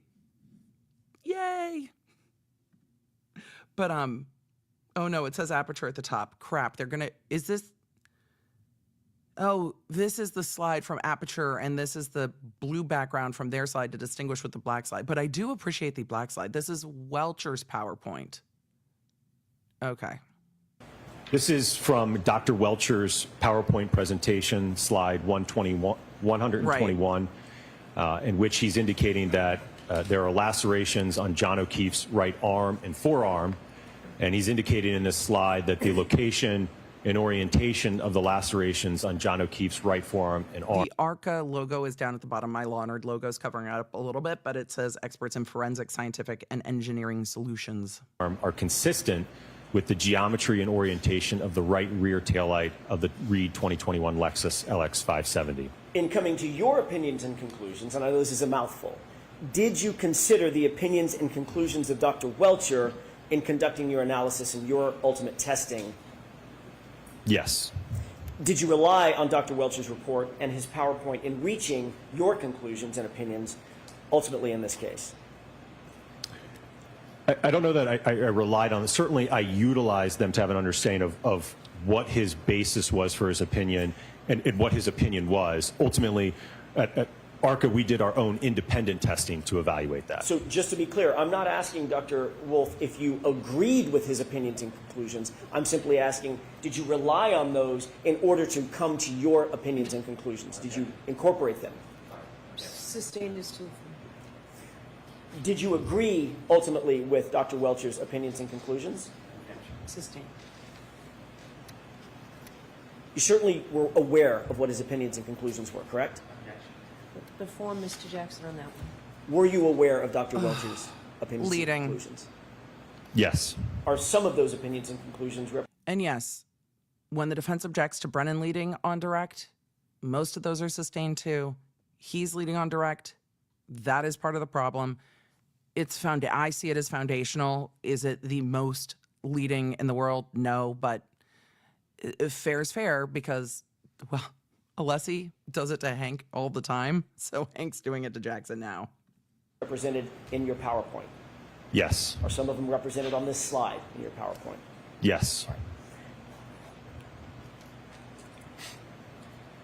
You indicated that this slide indicates that the location and orientation of the lacerations on John O'Keefe's right forearm and arms are consistent with the geometry and orientation of the right rear taillight, correct? Correct. Are the injuries to John O'Keefe's arm lacerations? That would be an opinion from my colleague, Dr. Rentra. Have you ever heard the phrase abrasion? Now it's leading. Have you ever heard the phrase abrasions? It's like, are they really lacerations? Didn't all the medical reports say abrasions? Wink, wink. Aren't they not lacerations? Isn't that opinion dumb from the beginning? He's like, well, Dr. Rensselaer knows the medical, but it's in the reports he read. Yes. In your opinion, are the injuries to John O'Keefe's right arm better described as lacerations or abrasions? I don't have an opinion on that. Okay. He's not going to give an opinion on that. He's not the medical one. He could have asked, did you review these medical reports? How were they referred there? But the jury remembers when this said lacerations, how many of you went, hey, wait a second. Isn't it abrasions? Slide number 2, please. Based on your review of Dr. Welcher's reports and his data, what testing did Dr. Welcher undertake or conduct? So he did. Oh my God, oh my God, oh my initially, it appeared. Have you been waiting to hear ARCCA talk about the paint and dressing up like John O'Keefe and all the rest of it? Have you been waiting for someone else to spill the tea about all of this? Right. That he did a static test, if you will, just demonstrating holding his right arm out adjacent to the rear taillights on the right side of an exemplar Lexus to demonstrate his theory of how the arm contacted the taillight. What is a static test? So I'm sustaining that. Ask it differently, Mr. Jackson. And I'm going What? to strike that.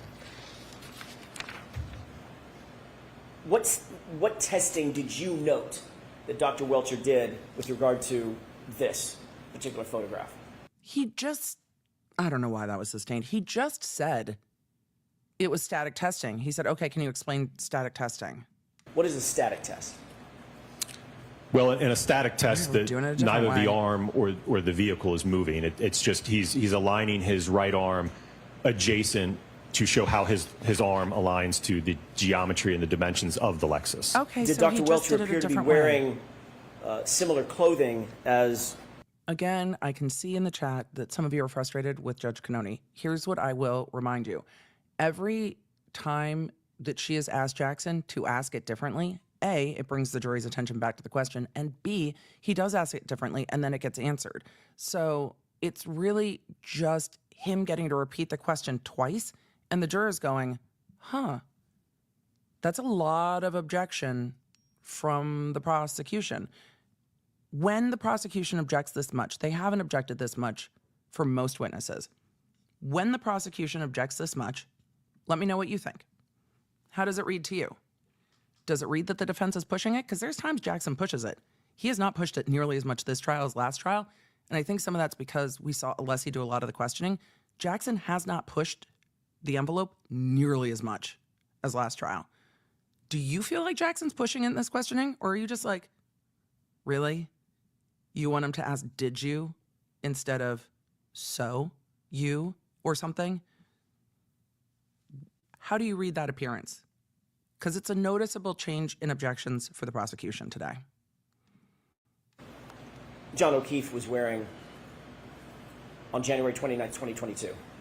Yes. Was there any significance or purpose for that, in your opinion? Oh, I'm going to back up.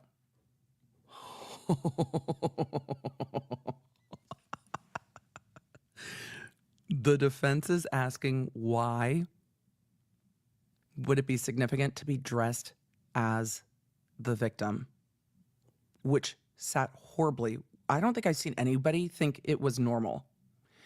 And here's why. They weren't doing lighting and human factor testing.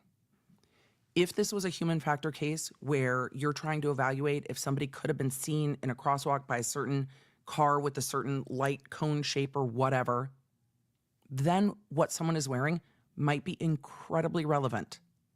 That's not the case here. And remember, all of you are like, no, but Dr. Wolfe's just an expert in liquid. No, he's also, well, I mean, yes, but he's also an expert in lighting and human factors. So if there is anyone who can talk about why the clothing of someone might matter, it's the expert in lighting and human factors. And now the defense is going to let them go off about it. Go off, King. Go for it. We want to hear it all. On January 29th, 2022. Yes. Was there any significance or purpose for that, in your opinion? In this test, no. Did you identify any limitations with Jackson, regard to this ask sort of about it testing more. undertaken by Dr. Welcher? I thought you were going to get into it more, Jackson. Well, it's very basic in that the only thing that this demonstrates is that you can get your right arm to align with the taillight. Beyond that, it doesn't tell you anything with respect to what happens to the arm when it makes contact with the taillight, right? What's the motion of the arm? What's the damage to the taillight? What's the acceleration of the arm? What's the forces of the arm? So it doesn't answer any of those other questions. The only question it answers is, does the arm align with the taillight? You're aware that John O'Keefe was 6'1", correct? Correct. Is the only person, let me ask it a different way. Can only a 6'1" person align their arm with the taillight? No, the arm is adjustable, so certainly people of different heights could also meet that alignment as well. Emily, you were going to start making hand motions. Stop it. Just stop it. The arm can move. Sustain. How would You can throw your hands up. describe Feeling the ability of okay. somebody 5'7" or Butterflies fly 6'3" away. being able to align their arm with the taillight? Just changing the orientation and the posture of your arm. Was there any scientific significance, in your opinion, of this particular test? Again, other than just demonstrating that that it aligns with it, no, nothing beyond that. But there's a curb, Next slide, there's please. shoes, there's a lawn, there's street, there's What are we looking at air here? suspension. So this is an extracted frame from, Emily, are you amusing yourself by singing Party in the USA? Yeah, I am. I've been singing it since yesterday. one of his dynamic tests in which the vehicle is moving at about 2 miles per hour into his arm, making contact with his hand, his forearm, and his elbow. What is a dynamic test as it relates to a static test? So that's when something's in motion, and in this instance, it's the Lexus moving at about 2 miles per hour into his arm. Did Dr. Welcher explain what the purpose of this test was? From what I recall, I think it was to demonstrate that when his arm makes contact with the taillight, he observed paint transfer in the general location that there were the abrasions or the lacerations on his arm. Did he appear to paint the taillight? He Did he did, sing? yes. Do you see that Blue, Dr. Welcher appears to be wearing an orange T-shirt? Sustained. What is he wearing? Appears to be an orange T-shirt. Is that similar to Yes, what it was was described leading. as being, as John O'Keefe having worn that night on January 29th, 2022? Yes. Is there any significance to wearing that T-shirt? Not that I can think of, no. Did you note any or identify Ladies and gentlemen of the jury, he dressed up like the victim, and it's weird. The engineers are like, why would you do that? This isn't a human factor test. Why would you do that? Why would you do that? any shortcomings with this particular test? Well, much like the static test, again, it leaves the door open to all those questions, right? About, again, doing this at 2 miles an hour doesn't tell you anything about, well, what happens at 10? What happens at 15? What happens at 20?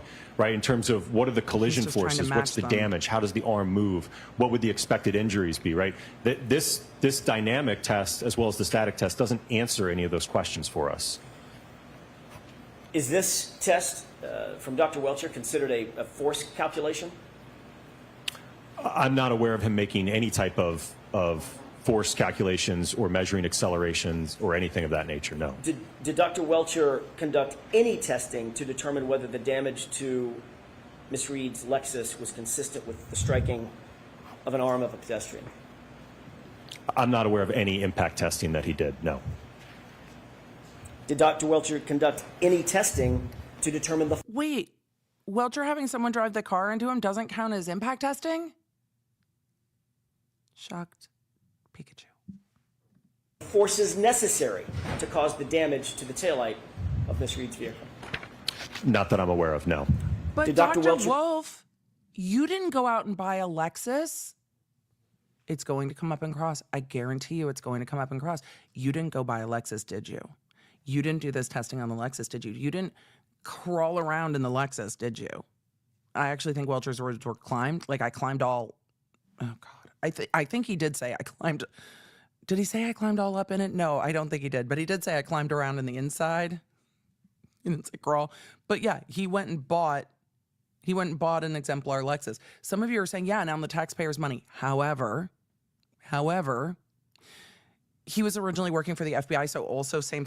If he wanted to buy a Lexus on the taxpayers' money, he also could have done that. It just would have been distributed amongst all of us, not just the residents of Massachusetts. But he didn't. He got the taillights. He tested taillights. He's like, I don't need the whole car. I just need some of the taillights. Conduct any testing to determine the forces necessary to cause the injuries to John O'Keefe's arm? No, not that I'm aware of. Did Dr. Welcher provide any opinions as it relates to the speed of the subject Lexus at the time of the alleged incident? No, from reviewing his report and his PowerPoint and analysis, I could not find anywhere in it a specified speed or even a range of speeds. Did Dr. Welcher provide Right. any opinion as it relates to the forces experienced by the taillight in such an impact? Not that I'm aware of, no. Did Dr. Welcher provide any opinion at all as it relates to the post-impact trajectory or movement, if you will, of John O'Keefe's mass or his body No. subsequent to the alleged conduct? No, not that I'm aware He of. talked about geometry. Next slide, please. Do you recognize this photograph? Yes. What is this? So this is something that you probably have heard and certainly I've discussed already, but this is looking at the right rear corner of the subject Lexus, specifically in the area of the damaged right taillight. Did you consider this photograph in coming to your opinions and conclusions? Yes. What, if anything, of significance did you note about this taillight, other than the fact that it's damaged? Well, I'm going to jump to the next slide, if you will. So this is now the taillight obviously has been removed from the vehicle. So obviously what's important here is looking at what is the damage that we have to this taillight. What components were damaged in this alleged interaction. So we're looking at the clear diffuser at the bottom is fractured and missing. Same with the ones on the vertical side. The majority of the outer red lens is also missing and fractured. And then on the back side, we also have some damage in terms of some fracturing to that black plastic, and there's also a chunk of plastic missing on the top portion of the taillight as well. I want to ask you a couple of questions about that diffuser. If you could focus your attention on this area. Describe for the jurors what they're looking at in terms of the diffuser. What is the diffuser? Right, let me see if this... I've never heard anyone call it a diffuser. Right where my mouse is, there's a clear diffuser that runs along the bottom, and then there's another diffuser that runs along here, and then it also goes up vertically. Same here on the bottom one. That also goes. I think this is the first time, and I watched the entirety of the first trial. I think this is the first time anyone has made clear to me. You let me know, chat, if this was clear to you before. I really do want to know, and there's almost 50,000 of you in here, so you can tell me. This is the first time I appreciated that those clear pieces of plastic came from inside the red layer. So there's like the red outer layer of plastic, and then the inner layer of plastic behind that red layer is the clear plastic. So that's the diffuser that he's talking about on the inside. We never talked about it, even when the physical match expert, even when they put it back together, we still didn't really hear that those clear pieces were from the second layer of the taillight, which is really helpful to me because, again, an elbow is breaking through 5mm outer polycarbonate or acrylic, and then the 3mm clear plastic that's inside of that. So you have to go through 2 layers. I had no idea. So this is the first time I actually understand where those clear pieces of plastic and the metal piece, that random metal dongly bit, came from. So yes, so much more clear. Red plastic on the outside, then another 3mm layer of acrylic on the internal component. So it's layers. So yeah, that's the first time I'm appreciating it after watching all of this. So, good Lord. So I don't think you can see my mouse as I'm mousing on the screen, but those pieces that are horizontal on the bottom are inside where the red goes. Wild. Goes up vertically. So this piece was so missing and fractured on the bottom. I love that. Along with the vertical portion. Fuck that green pointer. The chrome piece here you can see is also fractured and damaged. And then the kind of the second tier, if you will, that clear diffuser was also fractured and broken on the upper section as well. Was that of significance to you in... Debbie, that is a 10 out of 10 comment. Not only, Chad, have you said that Dr. Crash Daddy has blinded you with science, but also Debbie has said layers, donkey. Layers. 10 out of 10. The spotlight is so much better than that freaking green pointer. Love it. Your review of the damage to the taillight. Yes. Why?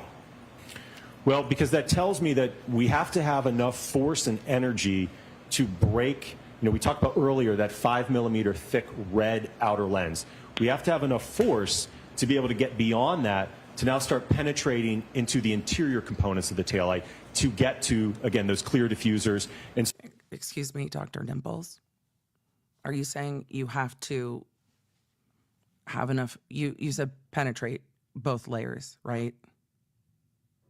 That's where we're. How much force do you have to deeply penetrate those two layers? The chat wants to know for scientific purposes. Certainly They're cause writing damage books. to get induced out the back end of the taillight as well. May I have just a moment? Yes. We all need just a moment, Alan Jackson. All of us need just a moment. If he starts talking Wolfe, about did you direct bring strikes and with you spreading the load, a, we're going to die. An undamaged taillight exemplar? He already talked about Yes. blowing it out. I can't. It's up here with me. It's up there. Oh, I was just looking for it. Yep. Thanks for nothing.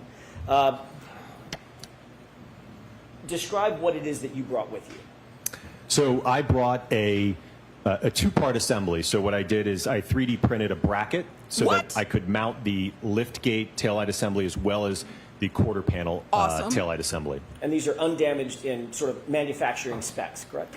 Correct, yes. Awesome. May I have just a moment, Your Honor? Okay. He 3D printed. Show us what you made. We want to know what you 3D printed. We're so excited. He's like, I made stuff. I made a cannon. We're all about, we want all of the props and exhibits. We just want to see all the things. Up there at the witness stand. Yes. Could you retrieve that with the court's permission? Okay. I am so excited to see what he 3D printed. Just mention it all. We want to know all the things. Because he can't, right? The defense can't bring in the physical. Oh, sweet. If you could remain standing for just a quick. I'm so excited. Emily, you're unreasonably excited. Look, man, I've always loved a good prop. In court, I think it's really helpful to keep the jury engaged and understand. It's an exhibit.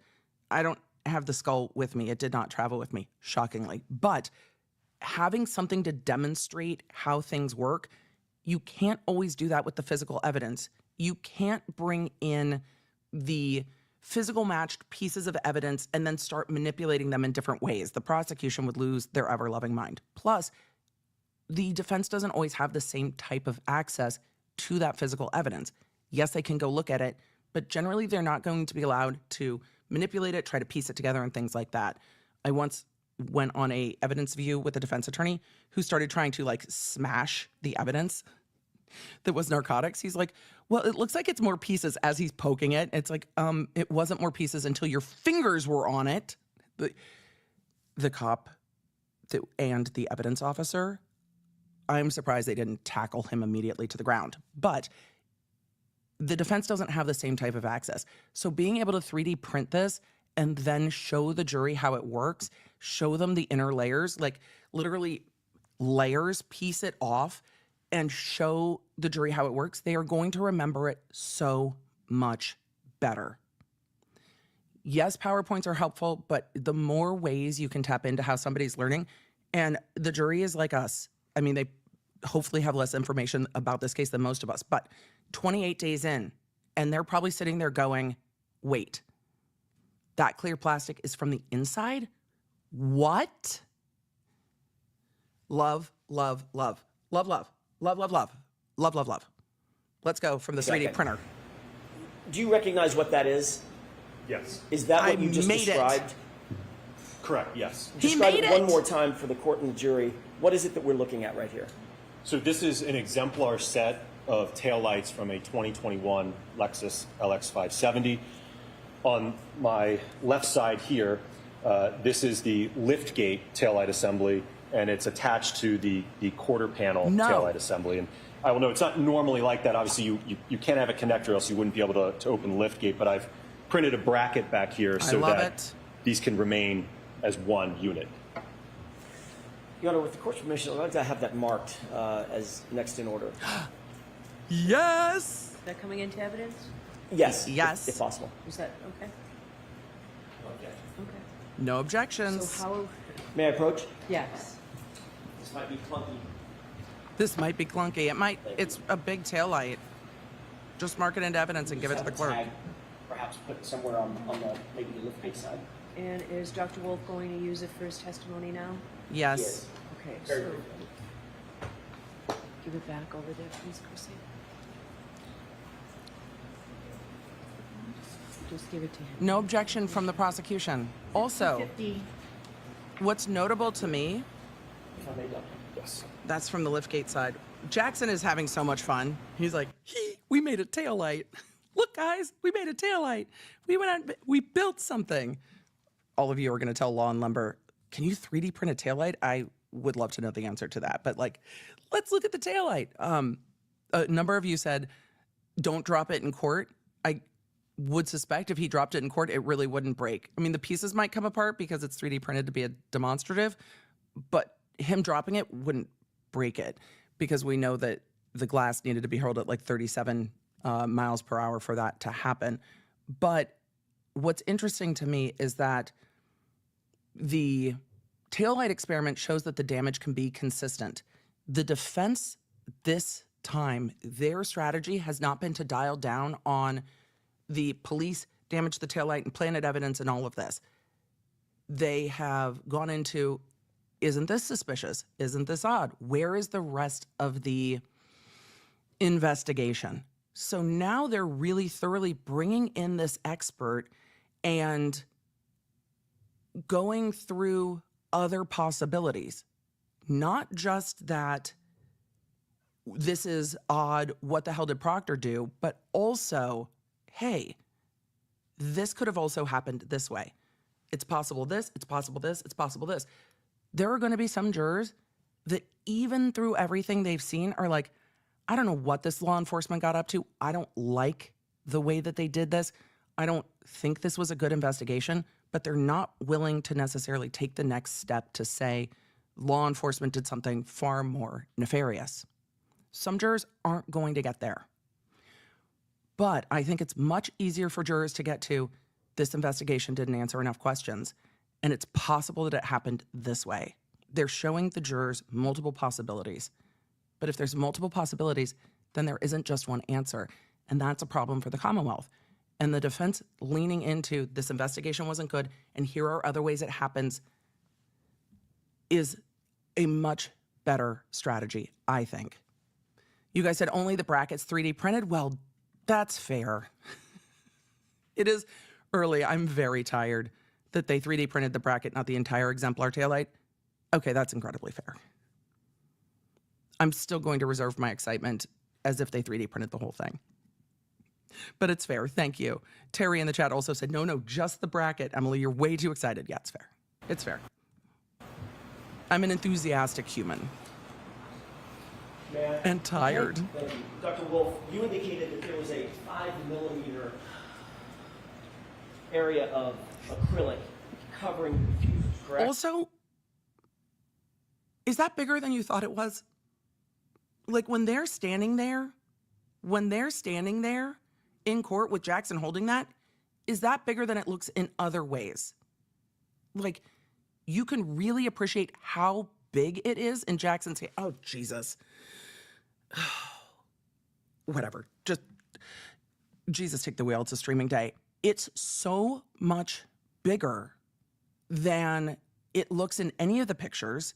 And then even when they brought it into court, it looks so much larger when it's all put together, which also helps the jury just, damn it. Either that or we're all going to start rumors that Jackson has just very suspiciously small hands, which I don't think. It's just so much bigger than anyone anticipated, or at least for me. I have no visual memory, but I'm going to stop. Emily, just, Correct. That's what she What said. I'm Stop it. knocking on, is that the 5mm acrylic? Yes, both on the quarter panel part that you just pointed to, as well as the liftgate part. Mr. Those are- Jackson, why don't we give that back to the witness and No! let him do it instead of you? Sure. No! Judge Canoni. Stop it. Let Jackson play with the toys in court. He's delighted. He's just like banging on it. He's like, look at how cool this is. No, Jackson, you can play with it during your closing. Is there, Give it back to the witness. can you see? You can tell why he knocked on it though, right? The jury's going to get to see this in court this is going into evidence. They're going to get to touch it, pick it up. They're going to get to go hands-on with this piece of evidence because they're going to have it. So when Jackson's sitting there knocking on it, it invites the jury to go back in the jury room. They're told not to do experiments. You're not going to be able to convince me. Jurors aren't going to go back into the jury room and just, oh yeah, that. I mean, not that jurors don't know how hard a taillight is, but maybe you've never thought about it this much. Yeah. They won't get to material into the cannons diffuser at it though. that you've just been describing. Yes, so as I mentioned earlier, in this area here, there's a diffuser that's running along the bottom. So, Dr. Wolfe, I'm going to ask you to not have that so close to Oh, court reporters. my apologies. Oh, the poor court reporter. Emily, you're blocking the way. The poor court reporter is just like, yikes. Here, let's see if I can move me out of the way. I'm going to cover Judge Cannoni. It's going to be fine. But the poor court reporter is like, oh my God, oh my God, oh my God. That good catch, Your Honor. That was very mindful. The poor court reporter. Can you see through that loose material into the diffuser? She's probably looking out of the that side you've of just her eye been like, describing. my head? Yes, so This is my head? as I mentioned earlier, in this area here, there's a diffuser that's Oh my running God. along the bottom. So, Dr. Wolfe, I'm going to ask you to not have that so close to Oh, court reporters. my apologies. Use the other side of the witness stand. Yes, Your Honor. Please go elsewhere. So along the bottom is the clear diffuser that runs along and then goes up vertically. And then on the second tier, there's also a clear diffuser that runs along here and then goes up vertically. And you might be able to see it through, it kind of looks like there's little dots on it. So that's what I'm referring to in terms of When we saw the diffuser dots that's on that underneath. plastic And in the pictures. Yeah, so you have that outer material that's 5 millimeters roughly in thickness. And then those diffusers are about 3 millimeters in thickness underneath this. Could you make a determination, and you can go ahead and have a seat. Well, actually, you may not want to. Could you make a determination of the space, the gap between the outer plastic Yes, sir. Please tell us what the space between is.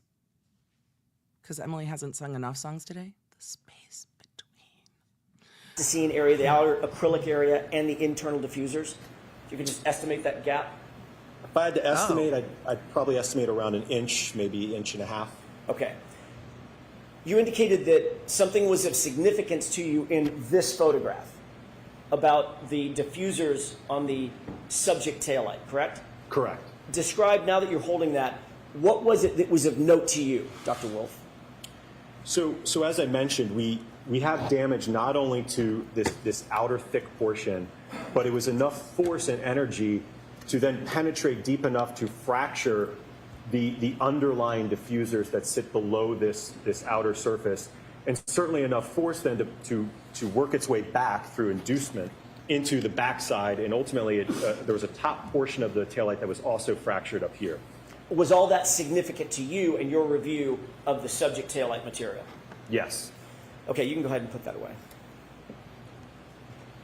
You're welcome, Willow. So that I love it. can't go back there because it's in evidence. So why don't we take it and... No, he wants to play I with the was light. just going to store it there until he's finished with his testimony, and then we can give it to the clerk magistrate. Okay. However you want to do it, Your Honor. Right. I have Do no you wanna take preference. it? Is he using it still for his testimony? Not right now. All right. So, thanks, Jim. Let him use it. Let him use it. Thank you, Your Honor. Okay. I May I love the continue? demonstratives. Yes. Can we go to the next slide? What are we Having- looking at here? This is I think having that taillight in court was hugely helpful. I think it gives the jury a better perspective. I think it's incredibly helpful for the jury. I think people get a much better sense of what we're talking about. And also to be able to look at the size of that vis-a-vis a human, not just in photos, but in court, and try to imagine an elbow or an upper arm or a bicep breaking through 2 levels of the acrylic or polycarbonate. I think he said more like acrylic earlier, at 5 millimeters, and then another 3 millimeters with a 1 to 1.5 inch like air or gasket, not gasket, air or gas gap in the taillight is really helpful, because John O'Keefe's bones in his arm were not broken. is a collection of photographs that depict various fragments from the right rear tail lamp assembly Oh, look how of the organized. Lexus. And I will note The that, blue and I'll background. try to spotlight it. Love that spotlight. There are a few fragments in this photograph that are glass fragments, which, as I discussed earlier, there's no glass in the taillight, so these did not originate from the assembly. But altogether, from what I recall, there's about 50 fragments, I believe, that were counted or so, maybe a little less than that from the right taillight. If we could go to the next slide, please. What are we looking at here? So these are photographs depicting the sweatshirt or hoodie that Mr. John O'Keefe was wearing on the night of the alleged incident. And what was the role that this played in your analysis, ultimately? Well, so one of the things that I noted, and I can go to the next slide, is there were a series of small punctures or holes in the sleeve, on the right sleeve of the sweatshirt in varying sizes. I think some as small as just a few millimeters. Again, I think there was maybe 10 or 12, I think I recall, on the right sleeve of that sweatshirt. If we could go back to the larger photo, the previous slide, do you see the right sleeve denoted on the photograph to the right? Yes. Does it? Your review of these photographs, what was the significance of the triangular sort of arrows or markers? I believe those were to annotate or draw attention to those holes. Okay, the defects in the right sleeve? Correct. Can you count those for us, please? I mean, can you on the zoom photograph in? on the right, I believe I see a total of 9. And what about the photograph on the left, just the right sleeve area? 9 as well. If we can go to the next slide. What are the arrows pointing to in these photographs? So this is basically the previous shot, but what appears to be close-ups of some of those evidence markers. You indicated some of the sizes. What were some of the smaller sizes of those defects or holes? From what I recall, like I said, I think it was around 3 to 5 millimeters, maybe some of the smaller ones.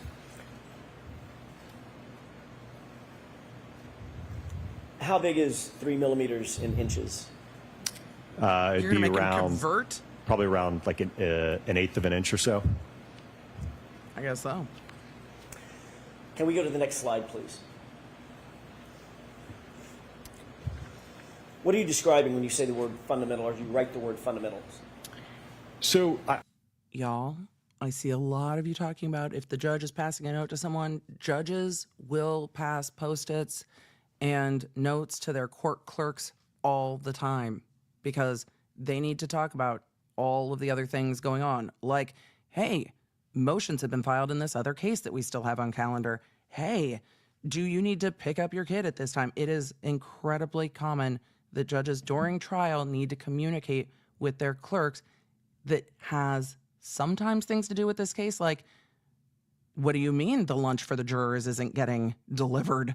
Or, yes, we need to make sure lunch is at this time. There are so many administrative things. It is not nefarious. It is administration. She might have also well been ordering lunch because lunch is brought in. It is not a big deal. Judges and clerks need to communicate when the court is on the record all the time. So yes, it absolutely happens. And yes, it is a perfectly normal part of courtroom operation that lots is going on and that other cases are going on. And sometimes there are emergencies that the court needs to know about. That's going to be done on a note. It's not wild. It's not nefarious. It's not a thing. So some people are saying, other people were saying it's improper. And just ask them if they have friends that are judges. Like, how many judges do you know? Because it's not everything's a problem. Trust me, if something's a problem, I'm going to tell you. If I think something's a problem, I will let you know. But no. I'm going to go to Judge Abby's courtroom and pass her notes. Nobody will care, but it would be hilarious. They'd be like, why is there that random person just passing the judge notes? I want to discuss I would never. I'm teasing. some very basic concepts that I hope will kind of resonate as we go through the PowerPoint so that you have an understanding of the underlying physics and what I'm talking about. Can you go ahead and describe Yes, Chad. I the hope she role is of an ordering accident donuts for the court. reconstructionist and the fundamentals that Or asking if the donuts are going to be there in time for them to take the morning break, which we haven't done yet. Also, I'm going to be ordering donuts for all of you that said, Emily, order Dunkin'. No, I'm back in SoCal, baby. I get to order the donuts that I like.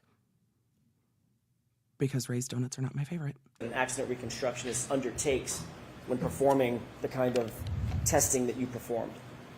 So, as I mentioned earlier, when I was describing what a simple definition of accident reconstruction is, it's the application of physics and engineering to collision events. So this is, I want to go through some very basic elements of that so that you have an understanding of the physics. Can we go to the next slide, please? We would love to understand the physics as long as we don't get bogged down in like the Newton's laws.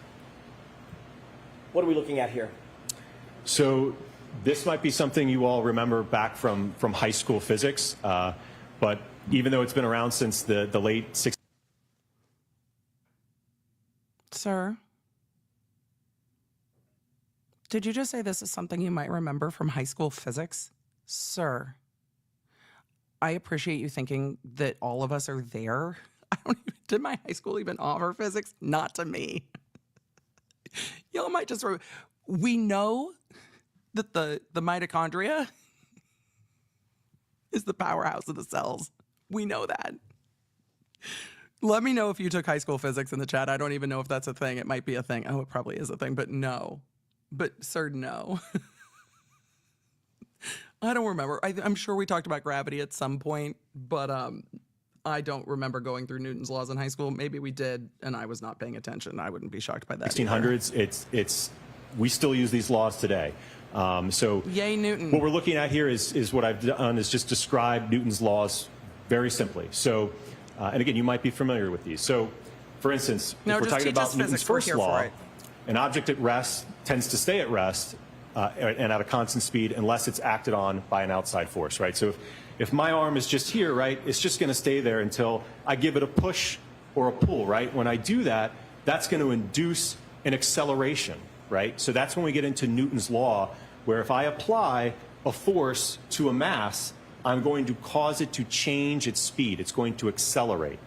And then Newton's third law, basically the law of reaction, indicates that when I push on my arm, there's also an equal and opposite force going back to my hand that I'm pushing with. The chat would like you to put your hands on them What and role then did talk these about physics. three very fundamental reading the laws chat. of physics play in your reconstruction or your ultimate opinions and conclusions following your accident reconstruction in this case? So when we're talking about the concept of acceleration, what you will see in the dynamic test that we did and conducted, we measured the acceleration of an arm when it's impacted by a taillight. If we know the mass of the arm and we've measured the acceleration, we can use Newton's second law, which is force is equal to mass times the acceleration, to calculate what that force is applied on the arm, which ultimately you will hear from my colleague, Dr. Rentschler, to talk about that. Is that broadly considered a force analysis? Yes. What role did force analysis, your force analysis, play in the accident reconstruction that you did or you undertook in this case? Well, there's certainly going to be a correlation between the impact speed and the damage that we see. The higher the impact speed, the greater the force. So from my perspective, I was interested in the speed and the force to look at what's the observed damage to the test taillights that we did. Do you think that's fundamental to an accident reconstruction? Yes. Did Dr. Welcher engage in any force analysis with regard to John O'Keefe's arm and the taillight? Not that I'm aware of, no. But, excuse me, Dr. Dimples, he said in his testimony that so long as the Lexus was traveling at 8 miles an hour or above, that the lacerations to John O'Keefe's arm, his words, not mine, don't come for me about lacerations, that the lacerations to John O'Keefe's arm were a geometric match to the way the taillight would break. That's what he said. How could he determine that that taillight would break over 8 miles an hour if he didn't do a force analysis? The next slide, please. How? What are we looking at here? So don't be too afraid. This is some really simple equations that I want to show you. So that first one delta V. So what do I mean by that? That simply just means you could think of delta, Don't be change scared. in. So change in velocity. So if you look at that equation, the change in velocity, really simple. If I've got an object that's, let's say it's initially, for what V naught is, initially at 0 miles per hour, I hit it, and it's now moving 10 miles per hour. That means it underwent a change in speed of Excuse me, can you just say I hit it again so we can clip it for the soundboard? Thank you. 10 miles an hour and is moving at that velocity. Acceleration is essentially how quickly Don't be did scared. that velocity Scared. change occur, right? Did it go from 10 miles an hour in a split second, You gotta go or 10 did it miles an go hour to so 10 everybody miles an sees you. hour over a few seconds? So depending on the timing of that, how quickly that change in velocity occurred will determine what the acceleration is. And as I've already mentioned on the previous slide with Newton's second law, we can then take that information about acceleration and apply it to, if we have a known mass, to calculate what the force on that object is. How did these math equations, delta V, acceleration, force, how did these play into, what role did they play in terms of the accident reconstruction here, in this case? Well, they're extremely fundamental. And I think as we go through the PowerPoint, you will have an appreciation and understanding of what these concepts are. You'll see He's that gonna I be on have the stand all plotted day, graphs isn't he? with acceleration that shows the rate in that change in speed over time. You will see graphs of delta V, so the change in speed of the arm as it's being impacted by the taillight. And then ultimately we can calculate the force of that impact to be able to assess whether or not there's a mechanism for the injuries. And as I mentioned, that'll be my colleague, Dr. Renschler, that will discuss Chat, that. it Can has I ask you gotten very about cold in here. I'll be right delta back. V specifically? I need to turn down I'd like to focus the air. on that for a second. Is that okay? Yes. We're not turning down for what? We're just turning down the air. I'll be right back. When you say that that equation suggests or dictates that Remember the an physics for me. object that is struck by another object with mass moves up to the same speed of the object that struck it, describe that in a little bit more detail in colloquial terms, if you will. Sixth grade terms. I'm sorry, can you rephrase the question? Probably not. Because I don't understand it as well as you. If an object, does delta V describe the circumstance in which you have an object that may be at rest and it's struck by another object moving? Is that calculating? Is he the really speed clapping at his which hands in court? The object struck moves Yes, to he the same is. speed as the object that struck it. So that's sustained. Just ask him a simple question of him answer. Just ask him simpler physics questions, AJ. Sure. Can you describe in more conversational terms what delta V is describing in terms of mathematics?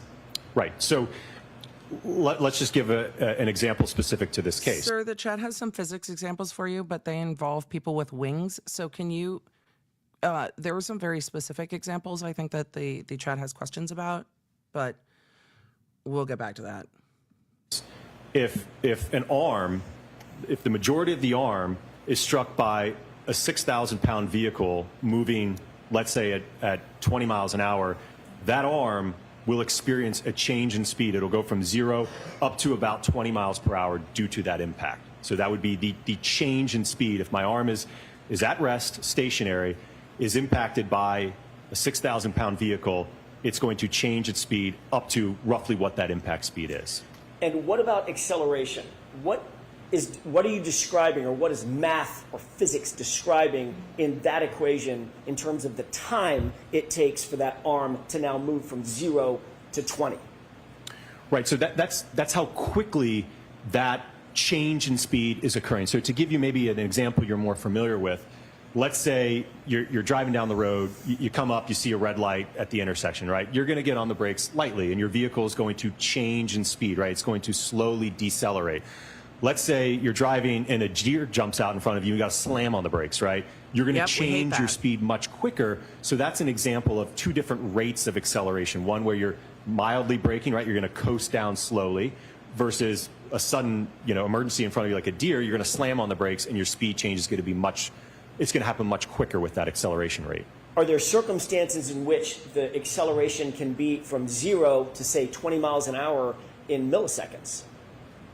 Yes, when we're talking about impact durations, especially of this nature, yes, they're not going to be, we're not talking about the impact occurring over a second, 2 seconds. That's extremely long. Even a duration of a couple hundred milliseconds in the context of this is considered long. And then, of course, the force calculation is associated with the delta V and the acceleration calculations. Is that right? Correct, yes. In what way? What are we looking at in terms of that a little bit more complex calculation? Absolutely. So if you look at the bottom equation there where I have force is equal to mass, and then that top component is the change in speed, right? That delta V, V1 minus V naught, divided by the change in time, T1 minus T naught. So if you substitute in that equation, right, that's delta V over delta T, which is acceleration. So there's a relationship between all of these equations. And do all of these equations, or did all of these equations assist you in coming to determinations and opinions and conclusions concerning this case? Yes. Are these normally accepted methodologies in determining delta V, acceleration, force, all the force dynamics or impact dynamics in an accident reconstruction? Absolutely. They are the core of physics. Can we go to the next slide, please? What are we looking at here? Scientific method. What does that mean? So the scientific method is a process that scientists typically use to be able to reach conclusions. And so you could think about it in this case, we make an observation, right? We have injuries to the arm. We've got a damaged taillight. So let's try to do some research to figure out, okay, has anyone done testing with that, right? Has anyone hit an arm with a taillight, see what happens, see what the forces are, right? And then we start to make a hypothesis, right? So what happens, it's kind of an if-then statement. If the arm contacts the taillight, Look how does easy the that is to taillight read. break? Does it not break, right? What's the hypothesis there? And at least my understanding of reviewing Dr. Welcher's work, it appeared to be that his hypothesis... Sustained. Next question. Sure. Did you review, well, let me ask a different question. I mean, you going can back to talk the about calculations previously, the delta V, the acceleration, the force calculations that you described to the jury, did you see anywhere in any of Dr. Welcher's reports or his data that he undertook those core calculations? No. With regard to the scientific method, did you It's another way to get to see the whether answer. or not Dr. Same Welcher answer. followed this scientific method as you're explaining it to the jury? Sustained. What did you note, or what opinions or conclusions did you come to about the scientific method, if any, that Dr. Welcher did or did not undertake? Sustained. He's allowed to Did opine you on review Dr. Welcher's Welcher's analysis. entire database? In other words, all the reports, His all the raw entire data, report. and his PowerPoint? Yes. Did he undertake the scientific method as you know it? Right, so that's sustained. He's allowed to ask about how... Continue to describe the scientific method as you know it and you employ it. Certainly. So, again, from reviewing Dr. He can't get Welcher's, into Welcher's report. he indicated... The objection... Sustained. I want to see you at sidebar. Yeah, the objection's about the scientific method. He's allowed to ask about that. So why sustained, I can't tell you. He's allowed to ask about that. It's an experiment. Let's get back to after the sidebar. If you make a statement, if the arm contacts the taillight, then the taillight will shatter, right? So you want to do tests and experimentation and analyze that data to see whether you can accept or reject that hypothesis. And what's the next stage? So, as I mentioned, after hypothesis, it's once you've determined that, what your hypothesis is, you want to test with experimentation, analyze that data, and that certainly may be an iterative process that you do multiple times to then be able to draw a conclusion from that analysis and testing. What's the next stage? To basically report those conclusions and findings. Why is it important to report those conclusions and findings? Well, I think so that you can, whether you can accept or reject the hypothesis that was put forward earlier. Do you have to analyze the data following the testing that you undertake? Yes, like I mentioned, I think it's an iterative process, because certainly you could do one test And it may not be clear what the answer is at that point, so you may have to do additional tests to basically parametrically evaluate your hypothesis. Did you see this well, let me ask you first, did you undertake this scientific method with regard to your reconstruction or your testing in this case? Yes. Did you observe this same scenario in Dr. Welcher's report? Sustained as to that form, Mr. Jackson. Did you see this undertaken anywhere else? Sustained there. Those, I think, are going to Did foundation. you look for testing in Dr. Welcher's evaluation, all of his data? Yes. Did you find any, No. other than the static blue paint test? That was the only test, correct. Did you see any force dynamics testing? That's leading, so you can Sure. get to it without that. What about any other testing? Anything else that we've talked about? Do you see anything else done in Dr. Welcher's? As it pertains to an analysis to the taillight and the damage and the forces, no. Let's move on to the next slide. Did you actually undertake testing in furtherance of the scientific method? Yes. Let's move on to the next slide and you can describe what we're talking about. What are we looking at here? Jackson is going So you're to looking have at a assays. test matrix of Non-leading the and with various the tests that we foundation. conducted at ARCCA. I could go through them one by one if you want. Let me ask you foundationally, was your testing directed toward determining whether or not the scenario proposed in Dr. Welcher's report was consistent or inconsistent with what you would find ultimately? The objection sustained. Was your testing specifically designed to determine whether the damage to Miss Reed's vehicle, her Lexus, was consistent with the scenario that was proposed by Dr. Welcher? That's sustained too. Ask it differently, Mr. Jackson. What was your testing? The leading What were you engaged is the in, problem, in terms of your testing? What were you trying but to the find jury's out? going to get annoyed. Well, I think it was to, again, we talked about earlier about that hypothesis, right? My understanding, Dr. Welcher indicated that the arm contacted the taillight, but there was no analysis or testing to determine what's the expected outcome of that. What's the damage to the taillight?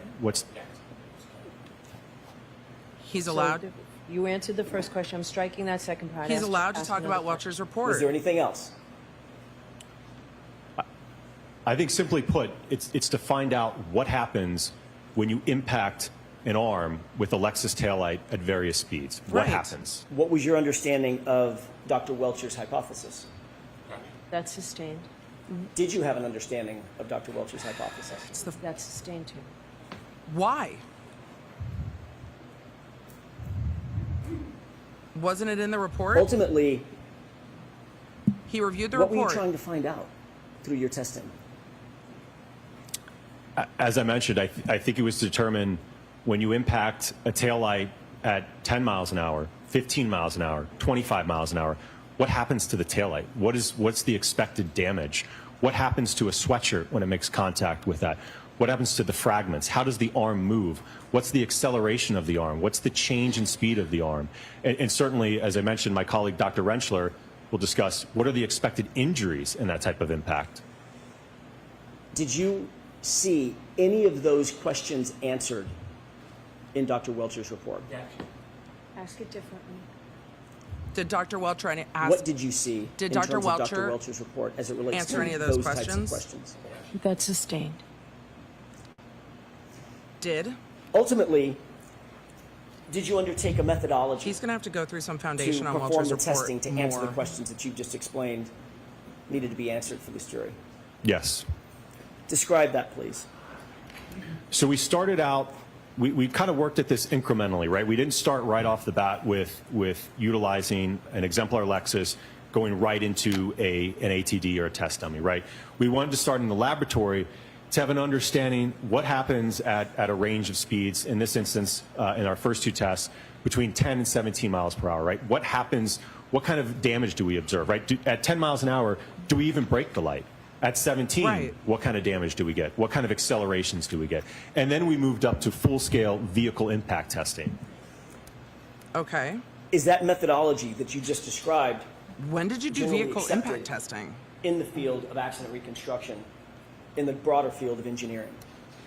Absolutely. Everything from utilizing an instrumented test dummy to using an exemplar vehicle An to all the instrumented data test acquisition dummy. systems that we had in the laboratory as well as the vehicle. All of that is generally accepted techniques in the field of accident reconstruction to evaluate what we did in this case. Okay. And are those techniques also supported by peer-reviewed articles in scientific literature related to accident reconstruction? Yes.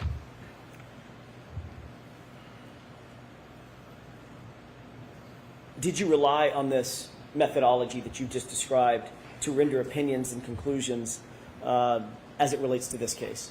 Yes. Have you relied on that same methodology in rendering opinions and conclusions in other courts?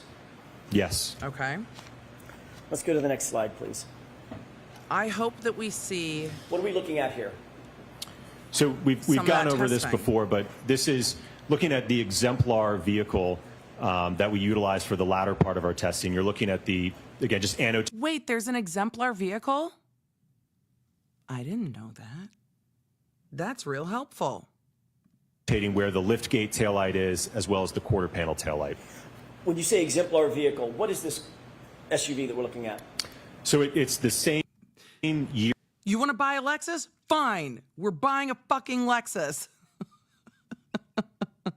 Year, make, and model of the subject vehicle. So it's a 2021 We can buy a Lexus Lexus. LX 570. So it's the same weight, same geometry, same as the subject vehicle. Fine. Is this a picture off Buy the a internet, or Lexus. do you actually have access to this truck? We have access to that vehicle, yes. I mean, it's an SUV, but okay.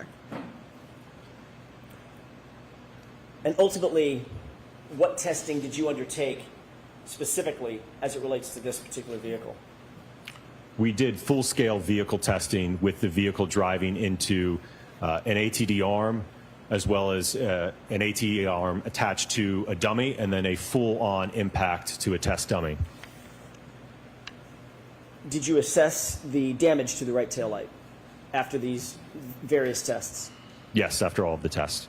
Did you assess the acceleration and quantify the forces that were involved? Yes.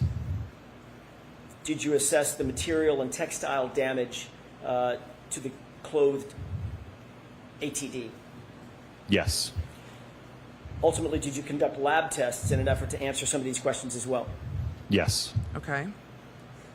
I want to hear all about it. And What crash you've already testing did you mentioned do? this, but you utilized in your testing the exemplar vehicle to the fullest extent that you felt necessary? Absolutely. Were Yes. you hampered or hindered in any way in terms of damaging the vehicle or utilizing the vehicle in any way that you wished? No. Oh, they're not trying to resell it. That's the point of that. So you could damage the vehicle however you wanted because you were not trying to resell it. Let's go to the Fascinating. next slide, please. You didn't need to add paint to it because you could just, you know. What are tests Do whatever you A needed and to. B? What are those laboratory tests? So these were the initial two tests that we did to get an idea of starting to test this hypothesis. As I mentioned, we weren't sure at 10 miles an hour what would happen to the taillight. We wanted to see what would happen at 17 miles an hour with the arm.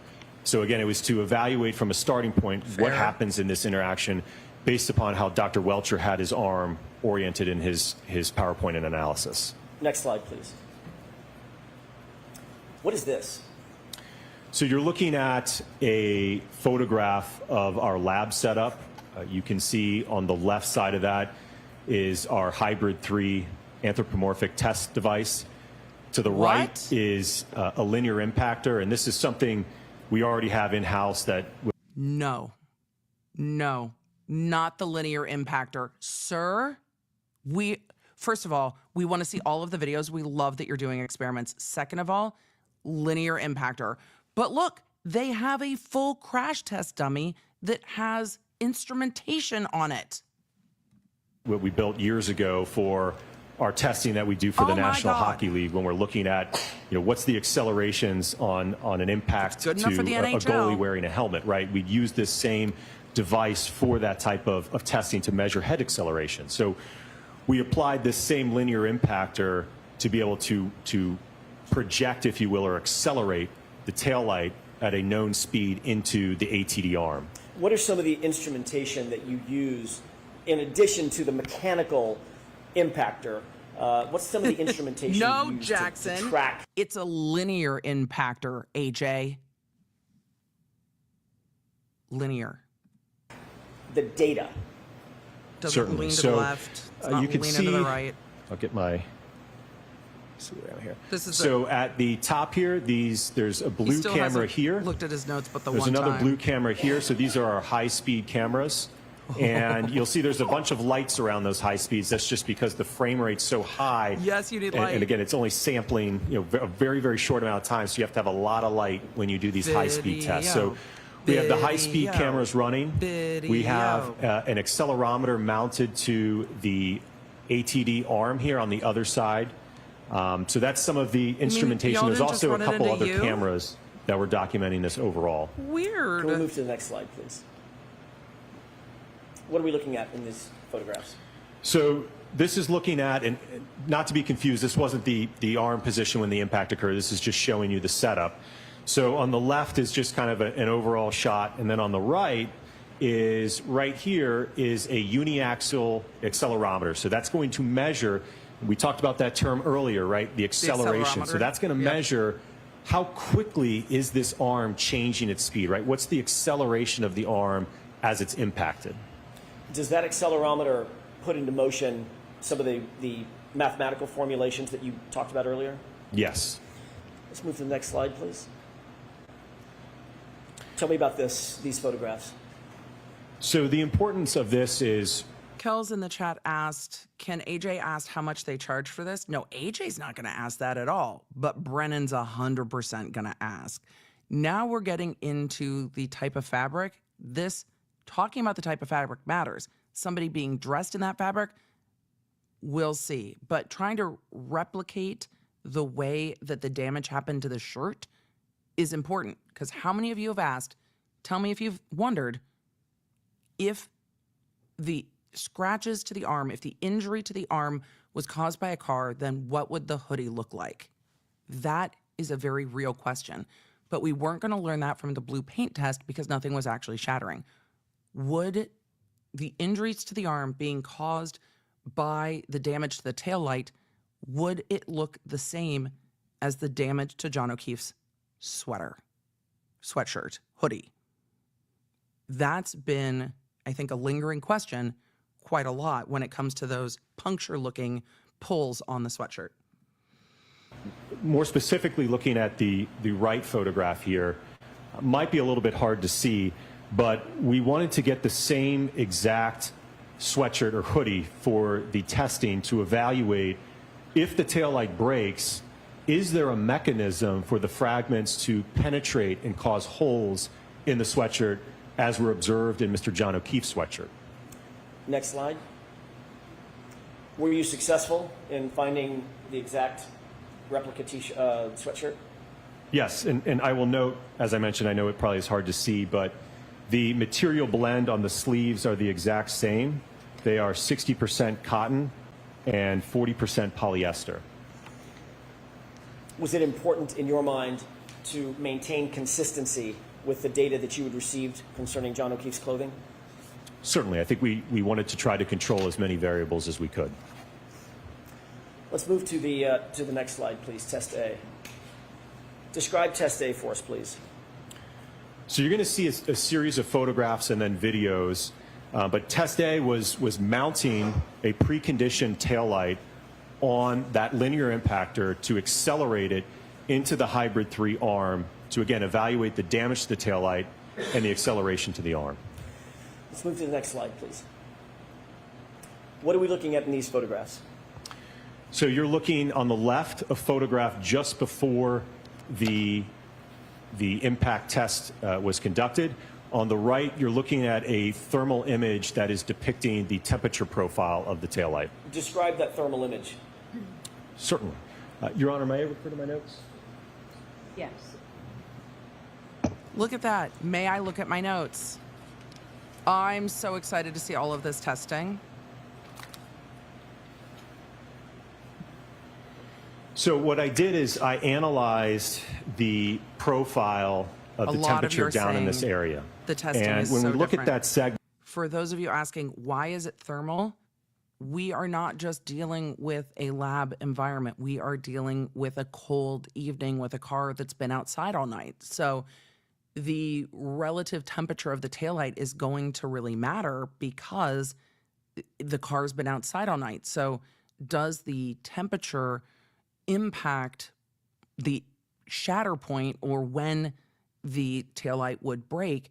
And if they didn't do that, they, of course, Brennan would get up and be like, yeah, but how warm was it in your lab? I mean, don't get us started on the battery testing and going into the freezer, but how warm was it in your lab? Well, how do we know that a taillight would break? Again, we would assume that the cold will make it break sooner or with less impact, but they're testing it so they can control for those things. They're not testing it in January in Long Beach. that lower portion And no shade to here, Long Beach, it's just where not contact was nearly made, Massachusetts in January. The average temperature in that area was about 34 degrees with a minimum of about 33 degrees.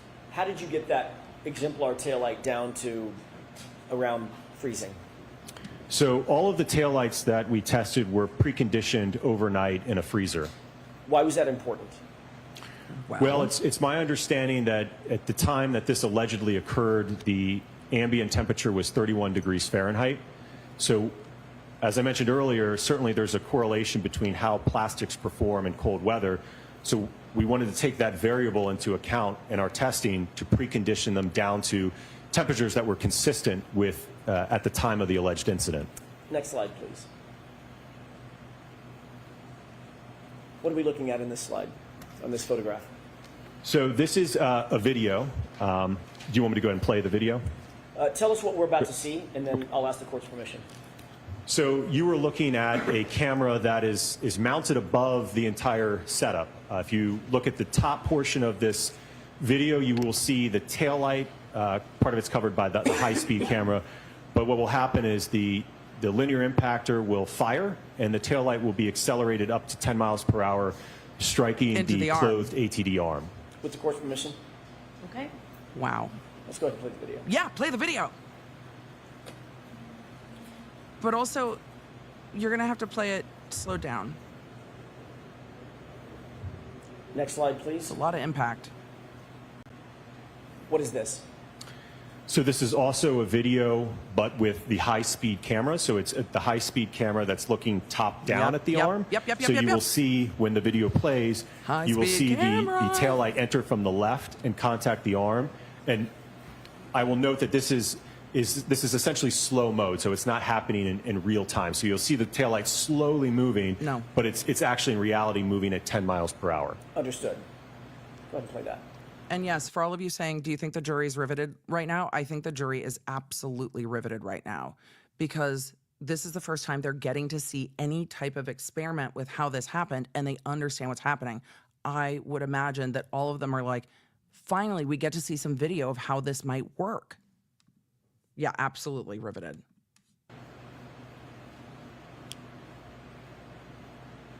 That arm moves a lot. Can I ask a question? Doesn't now that that's played. Break. How did you mount the taillight to the accelerator, that linear accelerator? Right. So we had to get a little bit creative there because you may have observed this when we had the physical assembly out earlier. The back of that, it's not some nice clean surface that we can just bolt on. So what we had to do is 3D print a bracket that we could bolt onto the linear impactor, and we used a polyurethane expanding foam to be able to marry those two together so that we could then bolt it onto the linear impactor to use it for this test. Did you see any debris from that foam mounting mechanism? Yes, there's a few flakes you can see of that polyurethane foam off the backside kind of going into being dispersed there. Okay. With regard to this particular 10-mile-an-hour test, what did you note in terms of the damage to the taillight? It was very minimal. And what did you note in terms there of any damage at all to the hoodie? There was none. Can we go to the next slide, please? What are we looking at in this slide? So this is looking at a side view. So same test, just looking at it from the side. And similarly, you'll see the taillight come from the left and impact the arm. If we could play this, please. That wrist moves a lot. What did you note in terms of deflection of the arm, the test arm? Well, the arm essentially, and we'll see this in the data later, it reaches a common velocity with the taillight. Based upon the portion of the arm that was contacted, again, consistent with how Dr. Welcher has it oriented, it will become accelerated up to 10 miles an hour roughly. So when we're talking about the impact and speed at which bones break, is it helpful to have the people who do this for the NHL and for the armed forces, like the people that are trusted to protect the U.S. military from injury? Are they the people you protect or trust to do the testing correctly to know if something would cause broken bones? Let me know what you think in the chat. Approximately what period of time is that arm accelerated up to 10 miles an hour along with the taillight? We'll see it on the data plots. I think it's about 10 milliseconds or so. How long, do you know how long an eye blink on average takes? Off the top of my head, no, I don't. Probably pretty quick.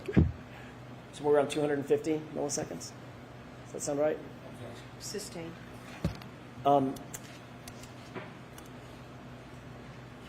Let's move to the next slide, please. What A are we few of looking you at are in this asking, can we series slow of the chat? The photographs? chat is on slow mode. So these are extracted frames from the high-speed video that we just saw on the previous slide, basically showing just The at contact, wrist. Look at the just after wrist. contact, and then post-contact, so you can see the kinematics of the arm and how the arm is moving. Okay. Let's move to the next slide, please. What is this photograph? So this is photographs taken of the taillight after the 10-mile-an-hour test. I will note that there was a couple small fragments of the clear portion of the assembly, the outer lens that was missing from that turn signal area towards the left here. There was a couple fragments missing, and then there was some small fracturing here in that area.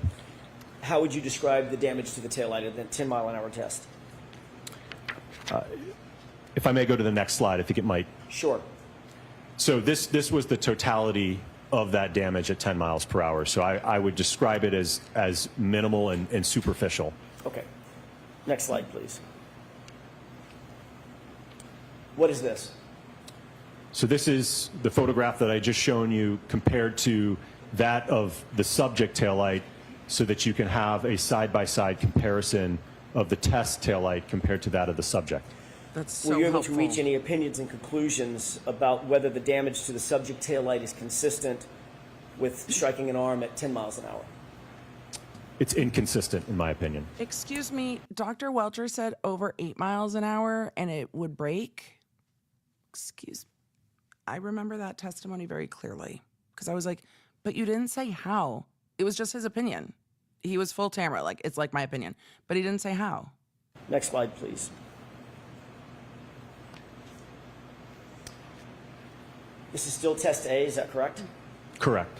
Were you able to reach any opinions or conclusions as to whether or not the damage to Mr. O'Keefe's clothing is consistent with being struck by the taillight at 10 miles per hour? What I observed from the test is that there was no mechanism to create any of the holes that we observed on the subject sweatshirt. Do you hold that opinion to a reasonable degree of scientific certainty, Yes. as well as the former opinion that you just gave us? Yes. Next slide, please. What are we looking at in this graph? So this is a graph that shows the roughly, on the next graph, you're going to see a 24 millisecond window.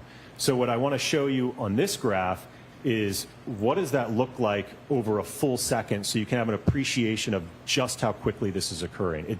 As you mentioned earlier, I think your comment about a blink of an eye, This is even shorter than that. We're looking at, as you'll see on the next graph, again, it spans over just a few milliseconds. So that yellow tick that you see in the middle there, what I've done is I've plotted that over a full second. So 1 second is equal to 1,000 milliseconds. So if we go 500 milliseconds to the right, 500 milliseconds to the left, this whole graph represents 1 second in time. This impact duration is occurring very quickly. 1 second, is that reflected from the beginning of the graph to the end of the graph? That's representative of 1 second, is that right? Correct. So starting at this y-axis all the way to here is 1 second in time, with our impact duration happening over just a few milliseconds. And this was at 10 miles an hour? Yes. Next slide, please. What are we looking at in this graph? So we're looking at the acceleration or the change in speed over time, that parameter that we discussed earlier. So what you can see is that as the arm is impacted, we had the accelerometer mounted on the inside portion of the forearm, if you will. You see that it starts to accelerate, right? Because it's changing its speed, and then it starts to level off after the impact has subsided, basically, and it's reached a common velocity. What do we see in terms of the Look, there's graphs G-forces of that are force and G-forces. that the arm is subject to? So the peak is... So when Alessi was going through all of the, well, what about this equation? And what about that equation? And trying to go through the force analysis, this is why. Because Alessi knew this is exactly what was coming, and it would be such a different thing, and it would be such a noticeable difference. And then no matter what the Commonwealth says, I don't care what Brennan asks about, well, weren't you paid by the defense? After the Commonwealth paid how much, chat? How much? How much did they pay to Aperture? Remind me in the chat how much was paid. And for all of you listening in the background, you're like, girl, fuck, no. Yeah, over $325,000, over $325,000. And that's the conservative estimate. Because we're not quite sure if that first $44,000 was a retainer against the 325 or in addition to. Oh, and then there's going to be the difference of the Lexus, the cost of the Lexus, that too. So it's at a minimum 325. Okay, not dollars. So no matter what they ask about, oh, how much did ARCCA charge? Miss me, because it's not going to be six figures like this. It might be low six figures. I'd be surprised if it was low six figures, but it might be. But it's not going to be 325. Is occurring right around here at about, looks like just over 6 milliseconds. And the peak acceleration is just over 130 Gs. And what does that mean? What is a G? So a G is acceleration due to G's up gravity. what? So if we're being held down by G? 1 G. Oh, so no. you can think of it as basically We're not talking a Snoop. multiplication factor, that it's 131 times the acceleration due to gravity. And the next slide, please. Ain't nothing but a G thing, baby. What are we looking at in this slide? So this is, again, that concept that we talked about earlier, delta V. This is the change in speed. So if we do some math to the previous data that we collected, it's a technique called integration. I'll allow it. But we can actually add up I'll allow all the of that math. acceleration to determine what speed did the arm get up to. The And when we professionals do can that math at me. calculation to this data, what we see is that initially at the impact, right, the arm's at rest, right, Newton's law, first law. And then we impart a force on it in terms of the tail light impacting it. It's going to cause the arm to accelerate and change its speed. So as I noted earlier, it's essentially going to reach a common velocity with the impact chat's force okay based with the upon how force, Dr. sir. Welcher has the arm oriented.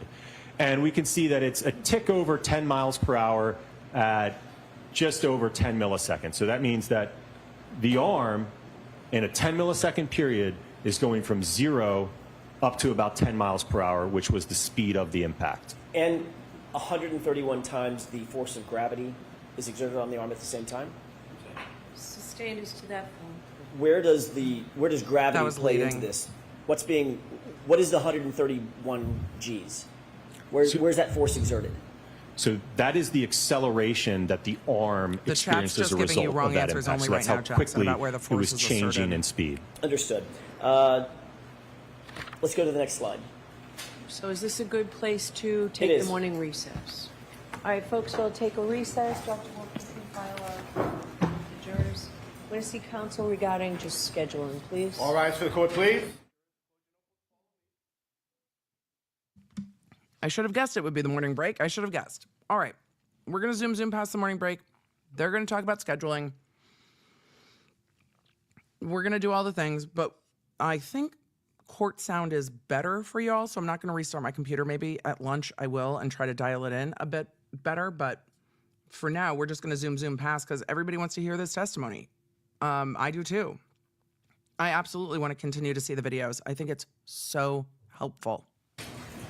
It's just so helpful. And I think it's an incredible serve that now they're like, oh, that's our exemplar Lexus, because you know the cross-examination's going to be, you didn't buy a Lexus. It's like, actually, bitch, we did.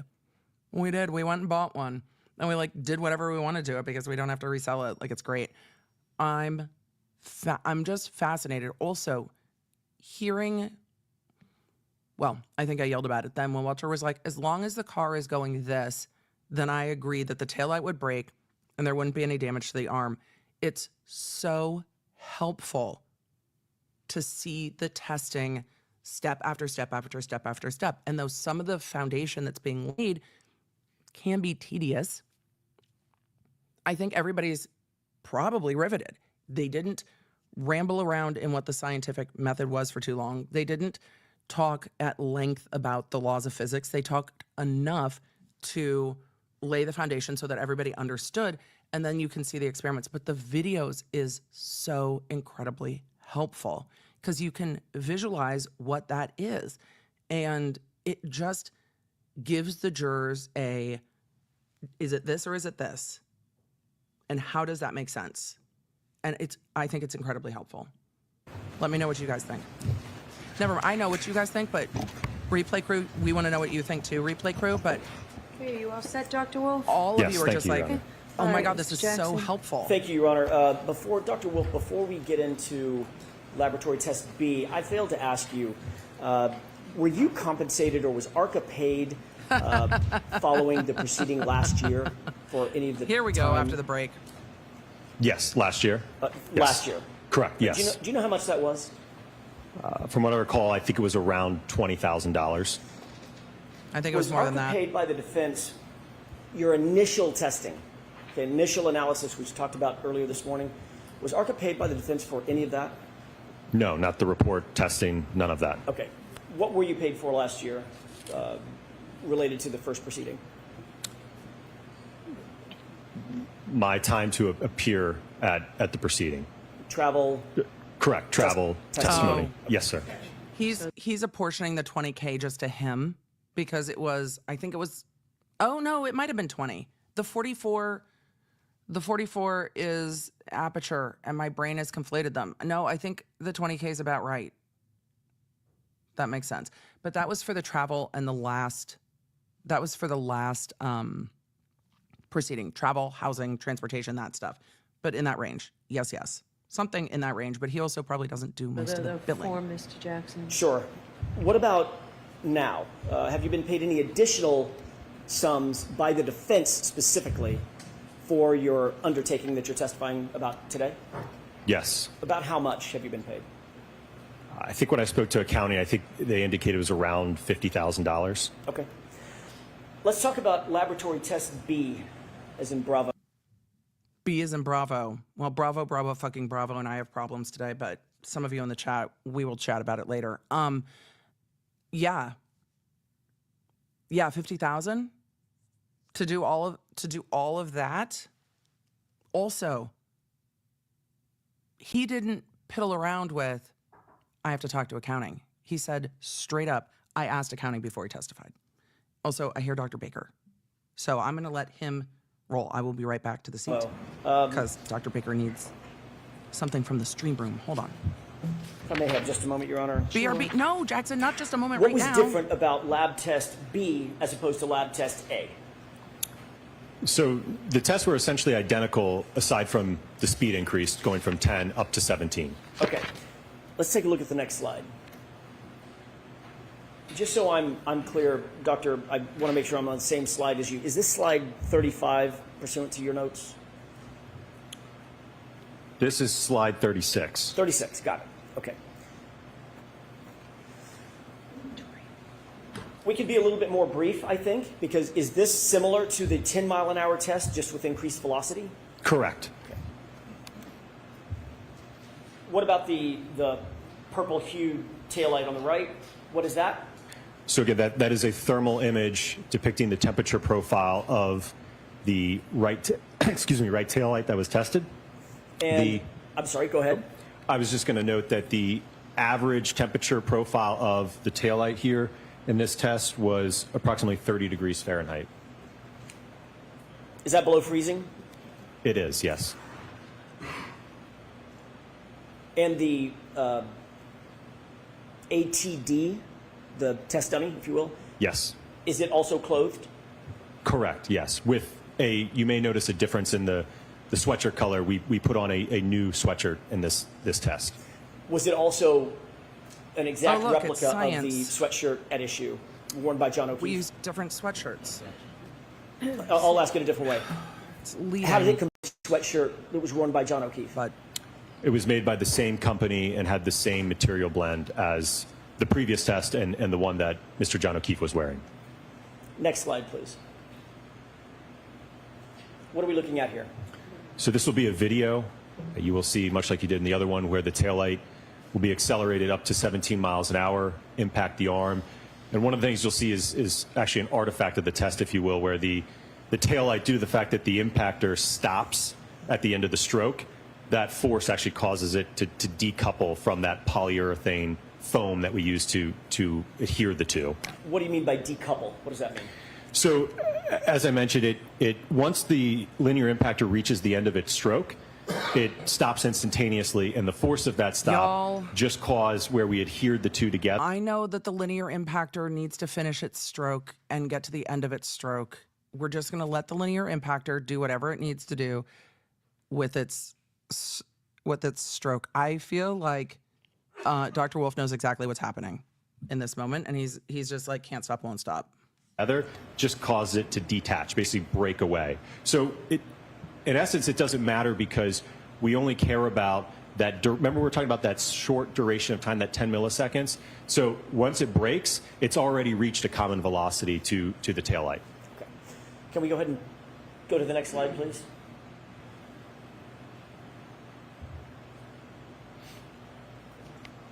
Dude, what? What do you We need know to watch about that this again. impact? So We need to one watch of the that again. things They you'll need to let us see watch that is kind again. of that dust cloud that you see. Again, that's all the particulates from the expanding foam that we use. So that's kind of what you see in the background there, kind of going over kind of the arm and the taillight there.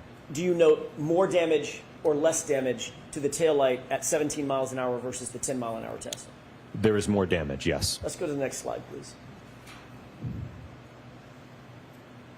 What are we looking at here?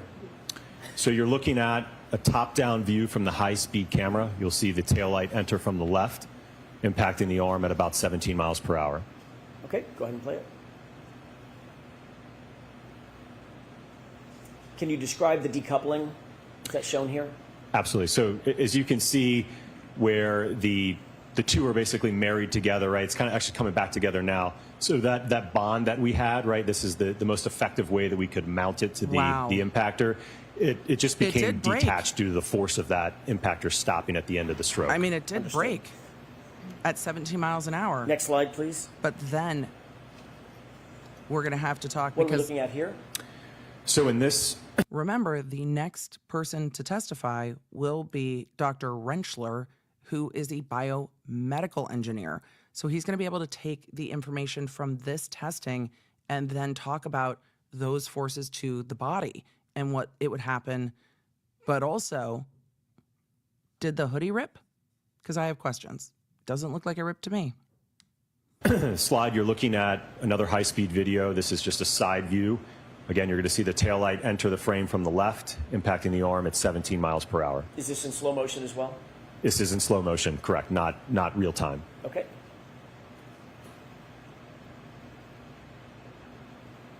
And that's all hitting the forearm, too. What do you note in terms of the deflection on the arm? The arm, as we saw in the previous one, is accelerated up, so it's moving now at roughly a common velocity with what the impact speed was. And what did you note about the damage to the taillight? It was more significant than the 10-mile-an-hour test, which, again, there was very minimal damage to that, where several fragments of that red outer lens fractured as well as the clear lens. Okay, next slide. And what is this depicting? This is extracted frames from the previous video just showing right at contact, during contact, and post-contact. Next slide, please. Well, it breaks, but I don't see the hoodie What is this a photograph of? getting This photograph is depicting ripped. the damage the to the arm looks taillight wrecked. at the conclusion of the test, where, again, it's missing fragments of the outer red lens. I will note that the interior diffusers and plastic broken a very components different are way. intact in this test. When you say intact, what do you mean? The inner They are not plastic didn't damaged or break. broken. At all? Correct, at all. You can see it really well in this picture, though. You can see that plastic. I don't know if you can see my pointer or my mouse, but you can see that plastic that has those dots on it or those bumps on it that we saw with the scientific testimony. And that is all still intact inside of the casing. This is the kind of testing I think everyone wanted to see that watched the last trial. I know that I wanted to see. And there it is. Next slide, please. It's incredibly helpful. What is that a picture of? Another photograph showing the taillight post-test. Again, no damage to the underlying diffusers in terms of being cracked, shattered, or broken. And what did you note in terms of the damage to the outer acrylic? I think that's the really red helpful. piece? It broke into a few fragments, and I think on the next slide I depict those in a photograph. Let's take a look at that. What is that? So this is a photograph depicting the collection of the fragments post-test. I will note there's one clear piece, one red piece. I'll note that the hoodie's not another ripped, clear piece, and that's all and there is one more red impacting piece in this bag. So the outer the lens forearm. broke into approximately How long until Brennan's like, but the dummy's not holding a glass? 4 pieces in the 17-mile-per-hour test. Also, chat, And I'll how many of you think that 17 miles an hour is lower than what you thought would break the taillight? Because for me, when Dr. Welcher, Rentschler, Wolfe, there's too many W names. But when the Commonwealth's accident reconstruction expert said as long as it was 8 miles an hour, it would break, I was like, girl, what? Because it just seemed like that was too low of a speed. 17 miles an hour when they're showing it is a lot of impact, but it seems slower than I think I would have expected. And I would have thought in that speed range, if we're talking about colliding with a hard object, another car, a trailer hitch, a wall, whatever. But at 17 miles an hour, colliding with a human arm, I'm surprised at how much it broke, but also it really helps seeing it. And the temperature is a factor here. But then what would the damage be to the arm? We're going to have to wait for the next witness. point out one other thing just because you can see it in the photograph. This is that 3D printed bracket that we used to bolt it onto the linear impactor with the foam on the other side that mounted it to the taillight. Thank you for that. Next slide, please. What is this a picture of, or pictures of? This is a side-by-side comparison showing a depiction of the 17-mile-an-hour test impact to the that's a big test difference. taillight, comparing it to that of the subject taillight. Big difference. Were you able to reach any conclusions or opinions as to whether or not the damage to the subject taillight on the right is consistent with striking an arm at 17 miles per hour? It's inconsistent from a damage perspective. What's the basis of that opinion? The test that I've just showed you all. Was that testing that we've just talked about conducted in accordance with the scientific literature and generally accepted methodologies that you've earlier described? Yes. Is the damage to the right rear taillight consistent with striking John O'Keefe's arm at 17 miles per hour? No. Do you hold that opinion to a reasonable degree of scientific certainty? There's that opinion. Yes. Slide 45, please.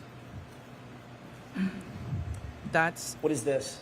That's his expert opinion, that the damage to Karen Reed's taillight is inconsistent with the impact at 17 miles an hour. Inconsistent, because the inner gasket is not broken. You're looking at photographs post-test of the sweatshirt that the ATD was wearing at the time of the impact. Is this the 17-mile-an-hour impact? Correct, yes. Did you note any defects in the fabric of the right arm? There were no punctures, holes, or fraying of the material during this impact test. Based on this testing that you conducted in this case, is the damage that you saw of the shirt that John O'Keefe was wearing consistent or inconsistent with the shirt that's on the ATD? It was inconsistent compared to the sweatshirt that Mr. John O'Keefe was wearing. Based on that, do you have an opinion or a conclusion as to whether or not the damage on Mr. O'Keefe's clothing was consistent with being struck by the right rear taillight at 17 miles per hour? It is inconsistent. Next slide, please. What is this graph depicting? So going back to these terms that we've talked about, this is the acceleration trace of the 17-mile-an-hour impact test. And you can see that we reach a peak acceleration at around 5 milliseconds, and that's at about almost 270 Gs. You said 270 Gs? Correct. Or 217? 270. Thank you. 70. I just don't remember the Did that have any testimony from significance on Welcher your enough analysis? as to Yes. the G's that would break an arm, but it was in that range. It was in that range, but I don't remember exactly, but we will also get into that with the next expert. What was that? Well, we can use that to estimate. Obviously, we can integrate that to get the speed, but we can also estimate the force applied to the taillight with that information. Can we go to the next slide, please? What is the delta V as it relates to the 17-mile-an-hour I lab thought it was test? leading up to 300 in the So you amount can of see, G's. again, I thought it was between 250 and 300 is what he said, give or take, but I think it was in that range. I don't think it was, I know it was a range up to 300. I don't think it was a range over 300. Then again, that is a rough memory, and I will flip back through my notes if we get a break, but also we're going to hear about that more from the next doc. again, the arm initially at rest is accelerated up, increasing in speed, and then reaches just about 16 miles per hour, so reaching nearly a common velocity with the taillight at about 8 milliseconds in time. Next slide, please. Did you conduct additional tests other than the 2 lab tests that we've talked about? Yes, sir. Describe just in general, and then we'll talk in more specifics. What were the tests that you undertook after the lab tests? So we conducted 2 tests with a suspended ATD arm that was impacted by an Exemplar 2021 Lexus LX570. We then conducted a test where the arm was then attached to a test dummy, and then our final test was a full-on impact to a test dummy. Can we go to slide 48, please? What are we looking at in this slide? This is the Exemplar 2021 Lexus LX570 that was utilized during this test program. Was this the same vehicle that was utilized in all the tests, C, D, E, and F? Correct, yes. If we could go to slide 49, the next slide. What's depicted in this photograph? Well, so there's a number of things here, so I'll try to point them all out. So obviously, we talked about just now the Lexus here, the Exemplar vehicle. We have a forklift that was hoisted up that ultimately was suspending the arm. I think I have an additional photograph that shows it close up. But the arm was suspended from the forklift at the correct height to interact with the taillight. We have our high-speed cameras set up under this umbrella. There's another one over here. Another thing you'll note is we brought out the chest freezer when we were installing these in the Lexus to, again, keep them at that steady state temperature for as long as possible.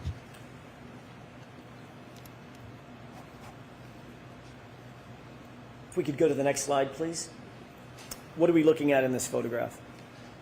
So this is the approximate Look at this position photograph. that we plan to have contact occur in these Excuse me, tests. Doc, So as you could The chat wants to know where the paint is. Like, it seems like you're using a dummy, like, hook up to a bunch of sensors and computers and things, but no paint. Also, I think what we're going to see from Brennan a little bit on cross is that he's going to quibble a bit with where the bicep is, but I don't know how he can, because this was the position. This is testing based on what the Commonwealth's expert did. When we talk about why the defense was losing their minds over experts updating things, it's because they are responsive experts. So the responsive experts are taking what the Commonwealth experts did. I'm trying to move the closed captioning so you can see the what's on the car as well. But they take what the Commonwealth experts did, and then they're testing those things. So if the Commonwealth experts keep shifting things, then they have to retest them. So he's positioned the arm that way because that is what the Commonwealth expert did. Not because he said, oh, this must be the way that this happened. He said, oh, well, Welcher said it happened this way.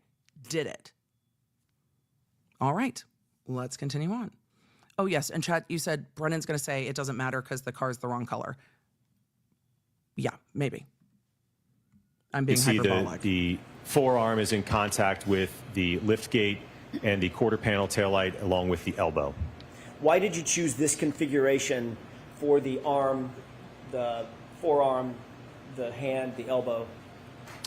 It was based upon my review of Dr. Welcher's work, and that he did through his static and dynamic test or paint test, that this is how the arm was roughly oriented when the alleged contact occurred. Right, it needed to be explained then. In positioning the arm this direction, this way, as it relates to the SUV? Well, I think as I stated earlier, it was to understand, you know, okay, let's get beyond just simple geometry aligning things. What happens to the arm, right? What are the accelerations? What's the damage, right? What we want to answer some of those other questions that Dr. Welcher didn't answer. Does this... So I'm going to strike the last part of that answer. Hey. Does this What? configuration align with your understanding of Dr. Welcher's alignment of the arm as it relates to the vehicle? Sustained. May we approach, Your Honor? Yes. Yeah, because why? They should be approaching. All right. Let me zoom past the sidebar as best we can. I appreciate that they were leaving the cool slide up on the screen because I want to see it too. All right. What are we looking at? Hour. What was the speed? Oh, hold on. They came back from sidebar with the slides. There we go.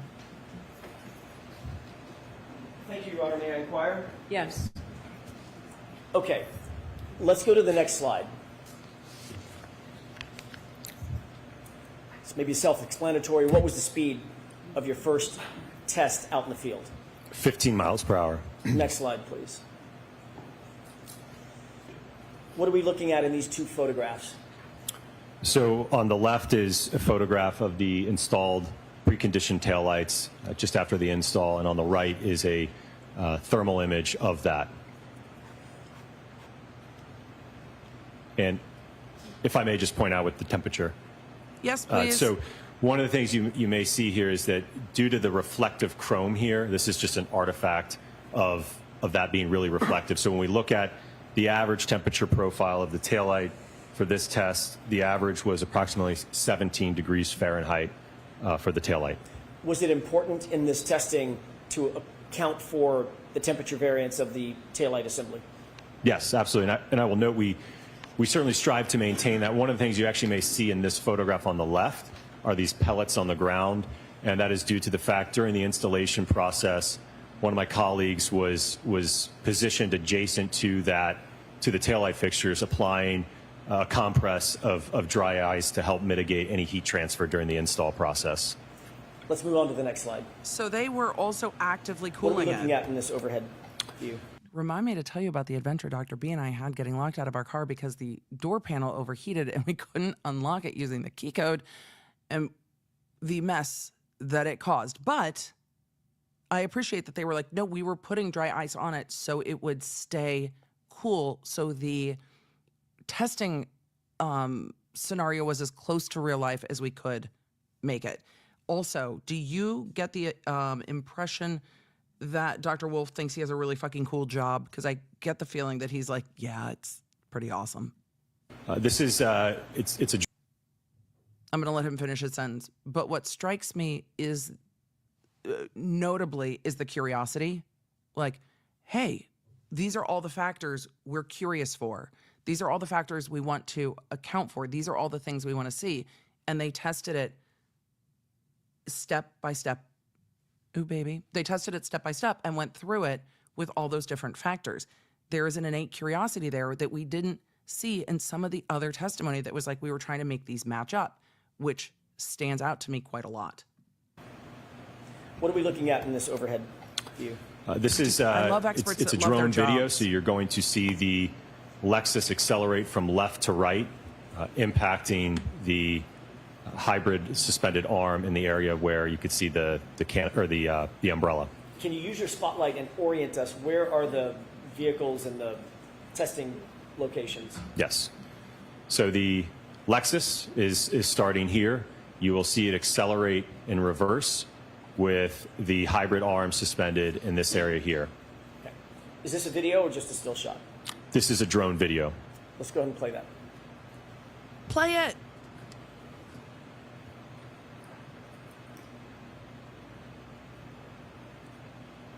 Dr. Wolfe, is that in real time or slowed How down, far sped up? backwards is that This going? is in real time. Okay.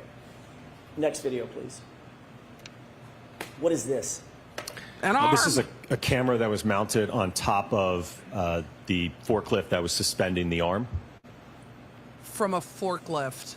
Is this a still shot or is it a video? It's a video. They're having a lot of fun. What is the orientation of that arm as it relates to the vehicle that we'll see?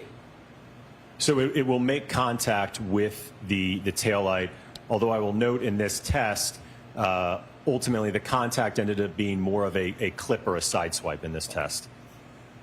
Go ahead.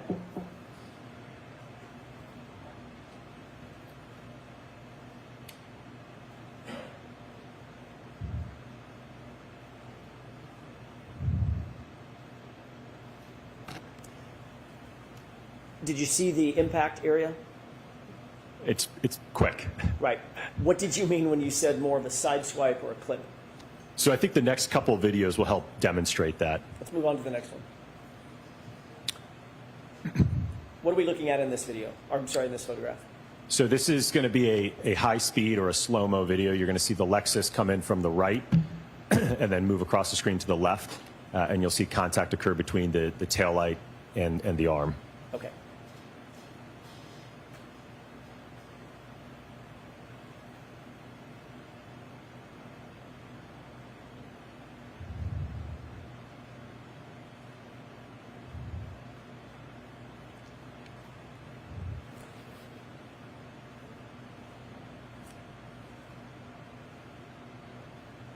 Can you explain for the jurors using this video what you meant by more of a side swipe or a clip? Right. So this is where the hand and the wrist are kind of in the area of the quarter panel taillight, and then a portion of the forearm in contact with, I'm sorry, what I previously said, the wrist and the hand in contact with the lift gate portion of the taillight, and then on the forearm is more in contact with the quarter panel taillight. Okay. Can we move to the next slide? Look, they didn't just And what stand is there. this angle? This is, yeah, same test, just a different angle with the high-speed cameras in slow motion. And this is at 15 miles per hour, correct? 15 miles an hour, correct. Can you explain for the jurors, given the fact that this is suspended, does that have any impact on the ultimate analysis or reconstruction, rather than being attached to an ATT? Effectively, mass is mass. So whether we have an arm that is suspended or attached, again, it's the arm is on a joint, right? So the arm can accelerate freely of the rest of the body, right? So if anything, even if it is attached to the body, you know, there may actually be some additional force associated with that, just because there could be more mass attached to it. Understood. Okay, let's go ahead and play this video.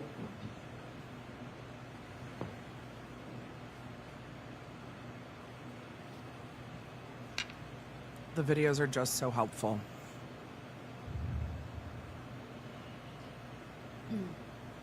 Also, that's all forearm.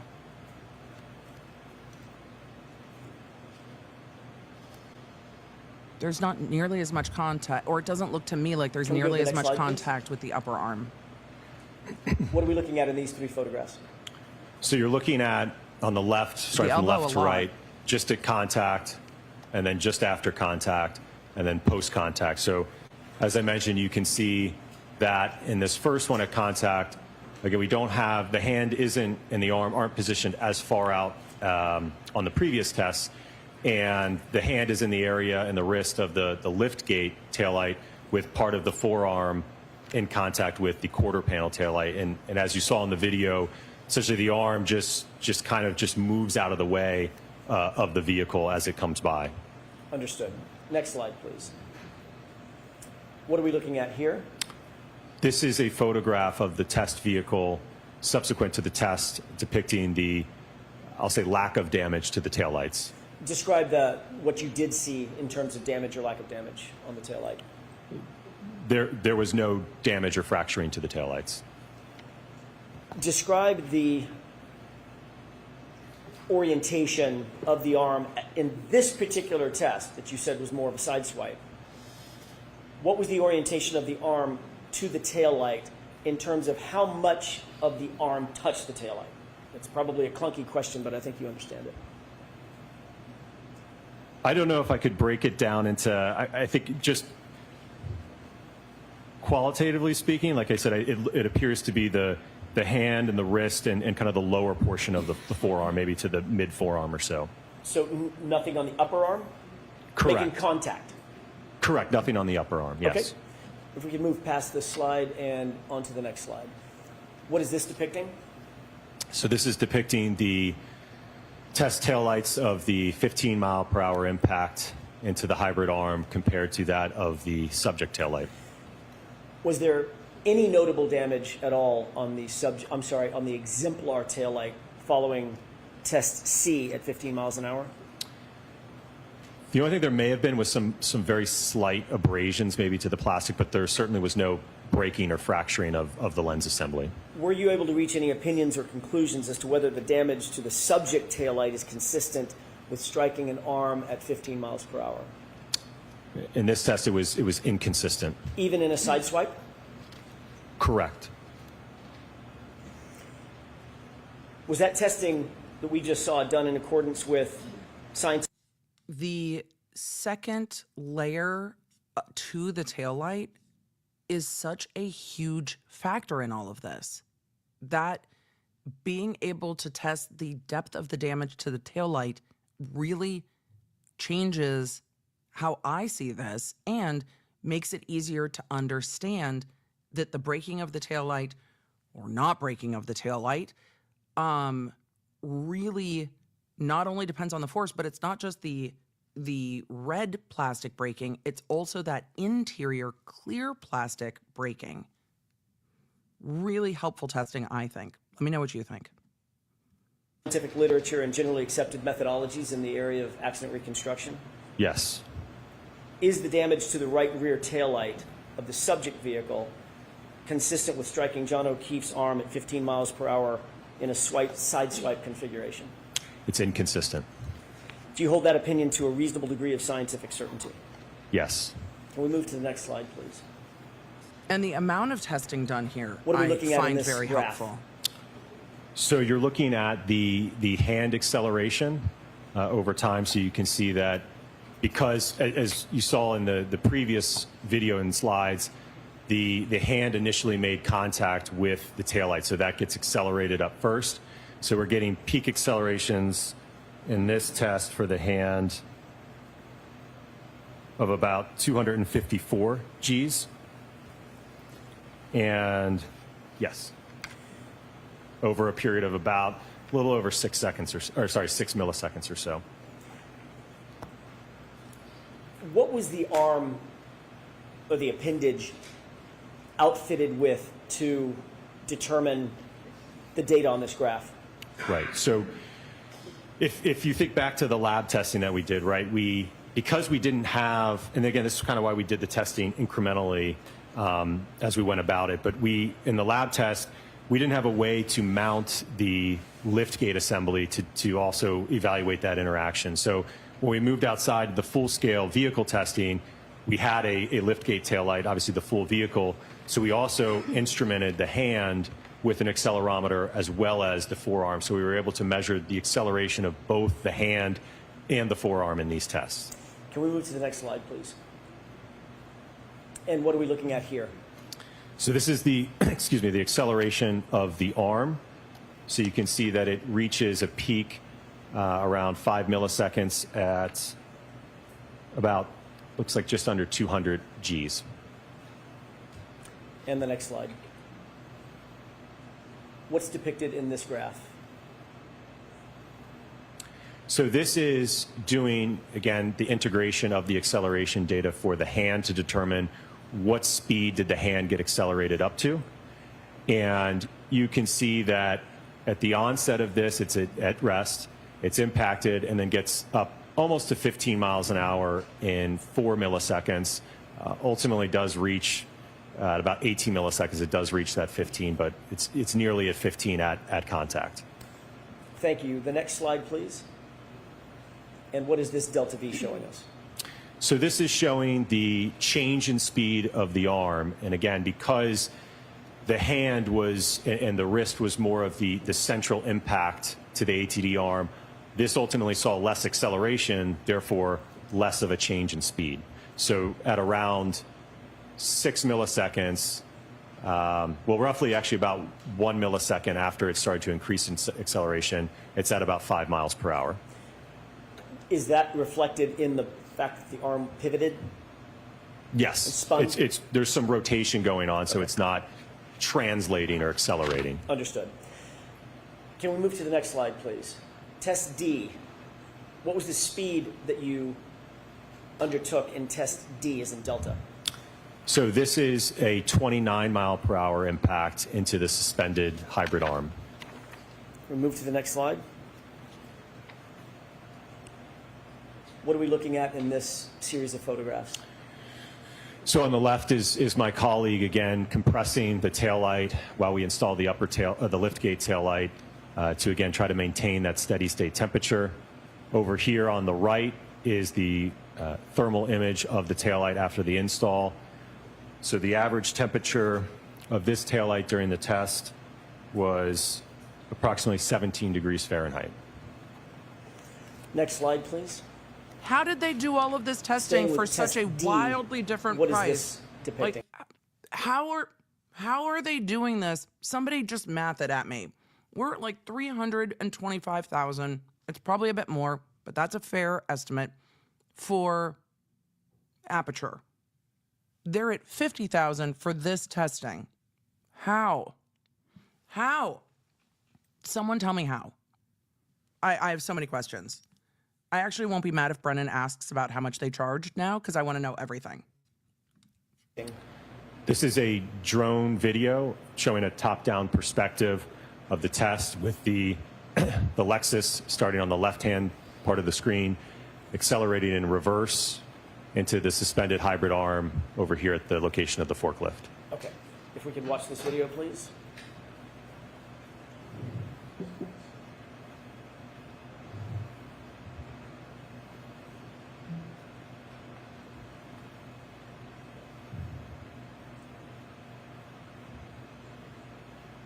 Do your next slides show, there you go, the suspended arm. What are we looking at here? So this is a video camera that was positioned on top of the forklift looking down at the arm, so you'll see the vehicle move from bottom to top as this video plays. By the way, Dr. Wolfe, what are the purple and white lines that we see have predominated? I'm sorry, I was talking over that. Sorry. That's okay. What are the purple and white lines that we see?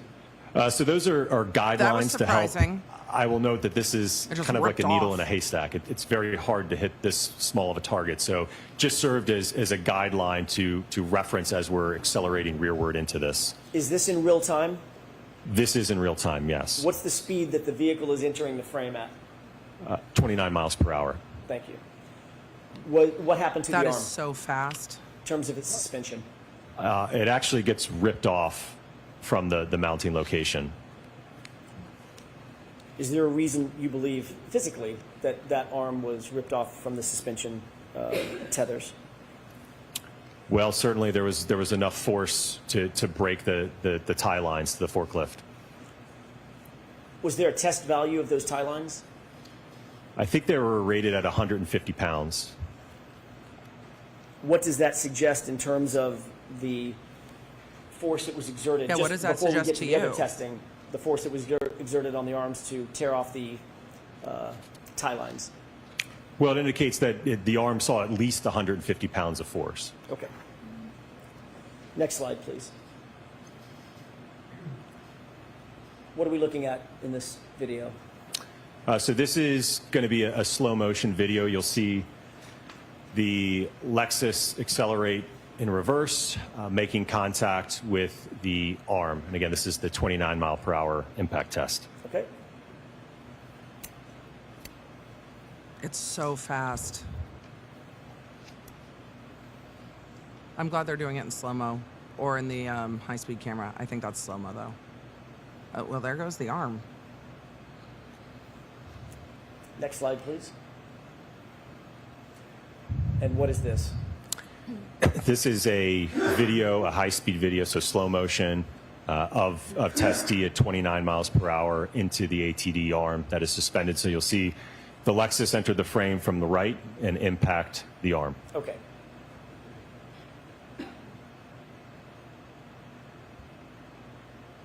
That time, you actually did get some contact with the upper arm for the first time. And you see the upper arm actually touch the tail Was light. this strike more reflective of what you were attempting to replicate? Yes, this was a more central. You see the tail light shatter, but it goes out and away from the arm because the arm's already being pushed to the side. The tail light broke, but the arm's already being pushed to the side. Impact to the arm, yes. Thank you. Next slide, please. Because everything goes exploding out And of the what is tail this? light. So this is a high-speed or slow-motion video depicting the test D at 29 miles per hour, just a different perspective than the previous video. Okay.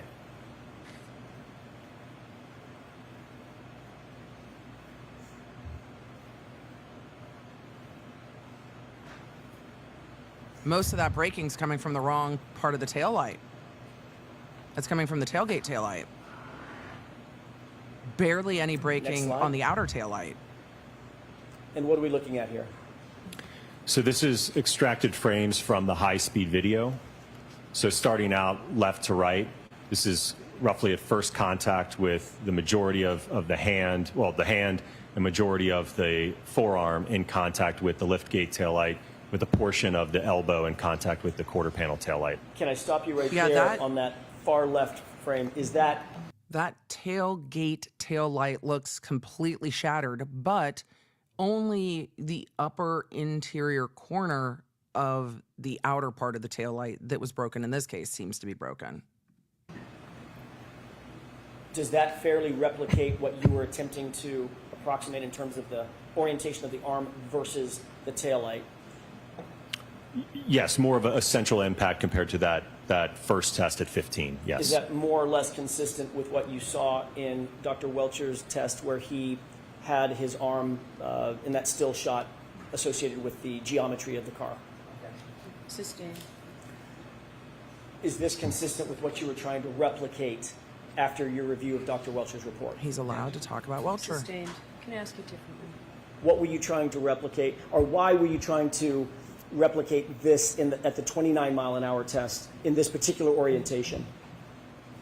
We were trying to see, based upon Dr. Welcher's orientation, what happens to the arm in terms of the acceleration and the damage to the taillight at that configuration at contact. Okay, next slide, please. What are we looking at? So this is a photograph depicting the damage to the liftgate taillight as well as the quarter panel taillight. And what do you note in terms of that damage? So on the liftgate taillight, a significant portion of that thick 5mm red outer lens is fractured and broken off. The underlying diffusers are still in place. There was a small crack in, I believe it was the upper diffuser here. The quarter panel taillight had the clear section damaged with the outer lens missing, along with some fragments from the outer portion of the red part of the lens. Next slide, please. What are we looking at in this slide? So this is another photograph depicting the quarter panel taillight. As I indicated, there is portions of the red lens cover missing. The interior diffusers remained largely intact in this test. Next slide. Yeah, What it's is this broken, side-by-side but it's not depicting? broken on the taillight. This is showing the results broke, of like the the red taillight's 29 not mile per broken, hour impact right? test to the test vehicle compared to that of the subject taillight. Given that orientation of test D, were you able to reach any opinions or conclusions as to whether or not the damage to the subject taillight is consistent with striking an arm at 29 miles per hour? It was inconsistent. What's the basis for that opinion, Dr. Wolfe? The results of this test. And was that testing conducted in accordance with the scientific literature and generally accepted methodologies in the field of accident reconstruction? Yes. Is the damage to the right rear taillight consistent with striking John O'Keefe's arm at 29 miles per hour? When I say the right rear taillight, Well, I we mean know what of the opinion's subject going to be, vehicle. don't we? Sustained as to that.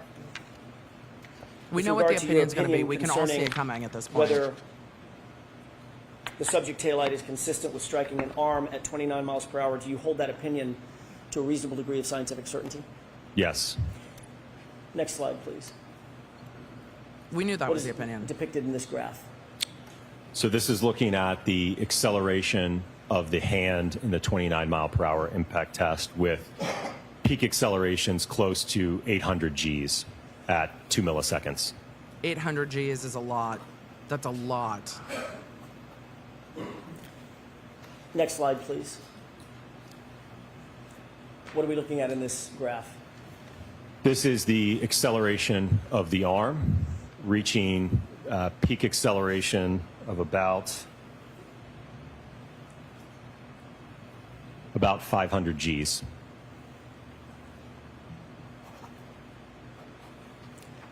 You indicated 800 Gs in the last graph. What's the difference? What's the difference in the delta between the 500 and the 800? Between the hand and the arm? Understood. That's the Which difference. one suffered or was subject to 800 Gs? That would be the hand. And which one was subject to the 500 Gs? That would be the arm. Next slide, please.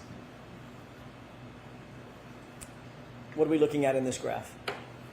So this is So wait a looking at second. the Wait, change in wait. speed. So You're telling me that a human arm is more dynamic and the G's on one part of the hand might be different than the G's on the other part of an arm?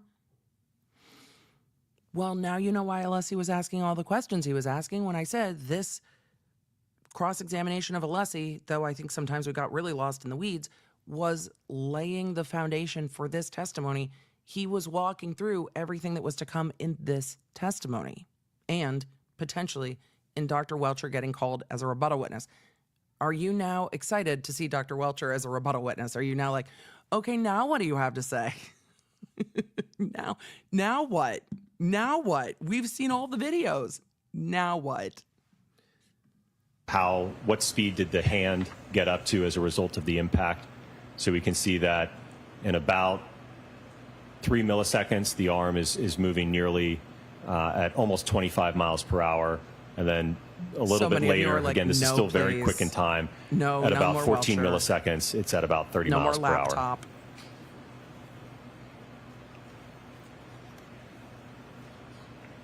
Next slide, please. What's depicted in this graph?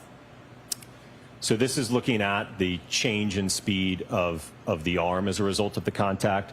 So starting here at about 2 milliseconds, the arm accelerates up to, by 8 milliseconds, we're at about 35 miles per hour. And this, you may be wondering, why are we getting more speed than what the input was?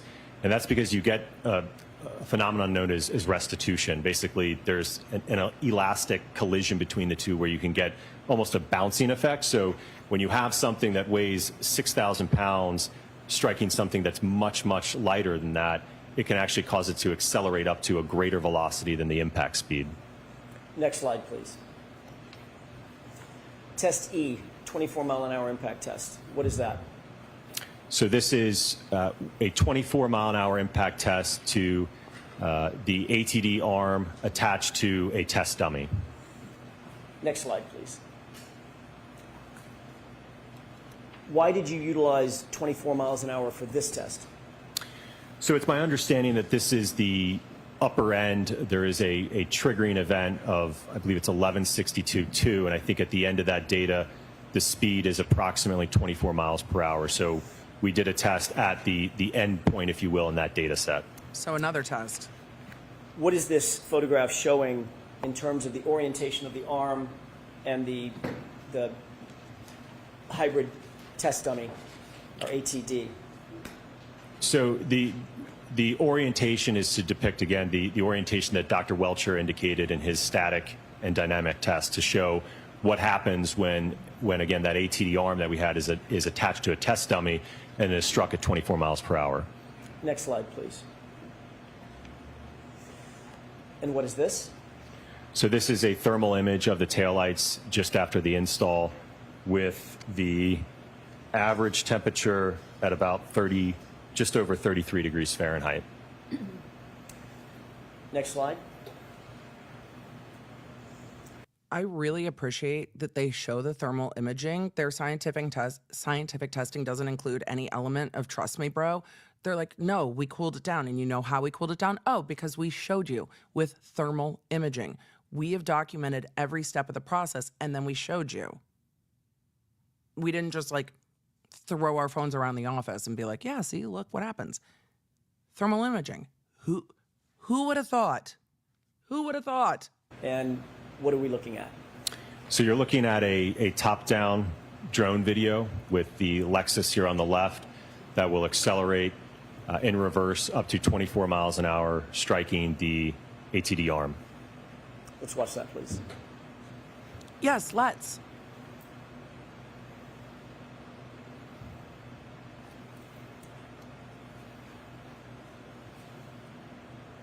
Next slide. What are we looking at in this slide? So this is a top-down video from atop of the forklift, or where the arm is suspended attached to the dummy. So you're going to see the vehicle enter from the bottom into going to the top of the screen.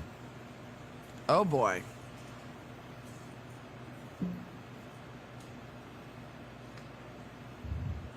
Well, actually, that test dummy spins the fuck around. You would almost call it a pirouette, but only, Next I think, slide. because it's suspended by a string and it can't go What is anywhere this else. view? It's just another perspective. This is a But there slow is a motion pirouette. video where you'll see the Lexus in reverse. I think this one actually has kind of a long. A lot of you are saying, actually, it's a double. Yes, and I think a big factor of that. Oh, that is my kid calling me. I think a big factor of that is I'm gonna call him right back. I think a big factor of that is the fact that it's connected by a string. Sorry, it's not your phone ringing, it's me. Long build up before it starts here.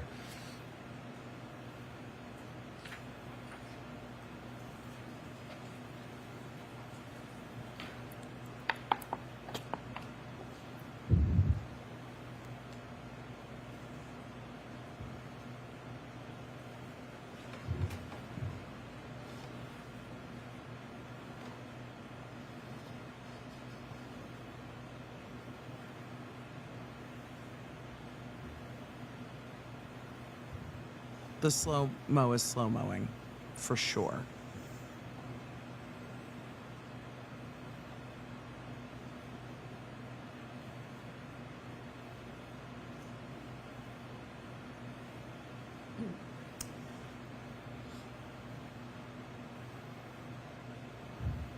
And could we go to the next slide, please? And what is this? So this is a perspective from the high-speed camera, so a slow motion video with the Lexus reversing into the ATD arm at 24 miles per hour. Before you play this, Dr. Wolfe, I failed to ask this, it may be obvious. After each of the tests, C, D, E, F, were you replacing the taillight with new exemplar taillights that had been temperature accounted for?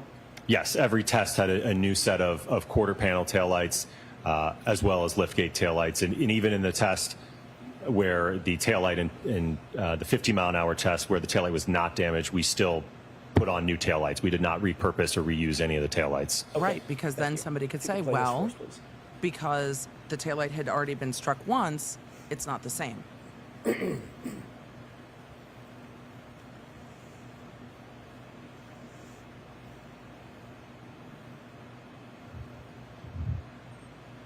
But look at the taillight. The fragments are just moving, but the hoodie looks intact.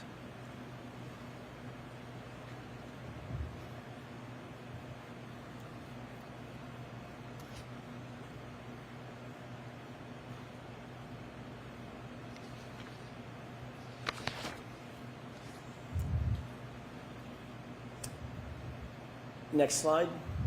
In this configuration, was the ATD outfitted with the hoodie that you've earlier described? Yes. At the time you outfitted the ATD with the hoodie in this configuration before this test E, did you confirm that the sleeve, the right sleeve, was damaged or undamaged? After this test? No, before. Before, it was undamaged before the test. Okay. What are we looking at in this slide? So this is still frames from the high speed. So starting out on the left here, just at contact. So the forearm making contact with the liftgate taillight, and then the upper part of the forearm and the elbow making contact, a direct hit into the quarter panel taillight. And the middle here is just after contact, and on the right is post contact. Thank you. Next slide, please. What are we looking at in this video, or in this picture? So this is a overall photograph depicting the taillights subsequent to this test at 24 miles per hour. I will note that there's no damage to the liftgate taillight, and then there is damage to the quarter panel taillight. Is there any damage to the internal diffusers on this taillight? So if I go to the next photograph, if I may. I Please. want to know about that. So you It can looks see like there's some here, breaking. there is But they're this still kind there. of thicker. It's actually not a crack. So I'm looking at the clear diffuser here with the dots that you see. This line that you see, kind of opaque. I don't know if you've got a laser pointer to. I can see it. We see the line. Donna, may I? Yes. Just so there's no confusion. Thank you. So the line right here that's part of the assembly. So that's just a part of how the plastic is molded. There's a Oh, very interesting. small crack right here in the underlying diffuser, but all of the remaining part of the diffuser in terms of this portion here and here are all intact, and same with this So it's portion intact, of it. and that What line about the is part of chrome piece manufacturing. that's running between the diffusers? I don't believe that was damaged during this test, no. And what about the clear? Oh, that is the kiddo. So I'm going to answer, and we're going to let this play through. Sorry, it's ringing through my computer. Sorry, y'all. Just give me 1 second. Acrylic toward the top left of that taillight housing? It was partially fractured, but not the entire outer portion of it. Next slide, please. What is this depicting? So this is a photograph depicting the quarter panel taillight subsequent to the 24-mile-an-hour impact test with the ATD arm compared to that of the subject taillight. Based on this test, were you able to reach any opinions and conclusions as to whether the damage to the subject taillight is consistent with striking John O'Keefe's arm at 24 miles an hour? Sustained in that form. Were you able to reach any opinions or conclusions as to whether the damage to the subject taillight is consistent with striking an arm at 24 miles per hour? Based upon the test results, it's inconsistent with striking an arm. On what do you base that opinion? I base it upon the test results that I've shown in terms of the video and the data acquisition. Can you describe that in a little bit more detail? So during this test, we had the instrumented hybrid arm outstretched from the test dummy with the accelerometer on the hand and the forearm. We had data acquisition on the vehicle, monitoring the speeds of the vehicle. We accelerated that vehicle into the arm at 24 miles an hour to conduct a dynamic impact test to collect data certainly about the acceleration that the arm experienced, but then also make observations about the damage that we observed to the taillight. Do you hold that opinion that we've just discussed to a reasonable degree of scientific certainty? Yes. And were your tests conducted in accordance with methodologies that are generally accepted in the field of accident reconstruction in this particular test cycle? Yes. Next slide, please. What are we looking at in this series of photos? So these are photographs depicting, excuse me, the test clothing. Again, prior to the test, there were no holes or damage to the sweatshirt. That was the same post-test. We did not see make any observations with respect to any fraying, holes, punctures to the material of the sleeve. Was there any damage whatsoever observed on the right sleeve of that ATD? No. Next slide, please. What are we looking at in terms of this graph?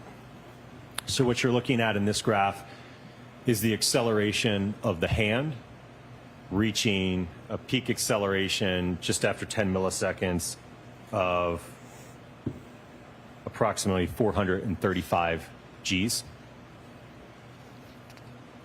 Next slide. What are we looking at here? This is the acceleration of the arm during this 24-mile-an-hour impact test, reaching peak Gs of about 300 at 4 milliseconds. And the next slide. What is this delta V graph showing us? So this is showing the change in speed of the hand as a result of the impact, ultimately getting up to approximately 24 miles an hour, which again is the impact velocity of the Lexus. And how fast did it get up to 24?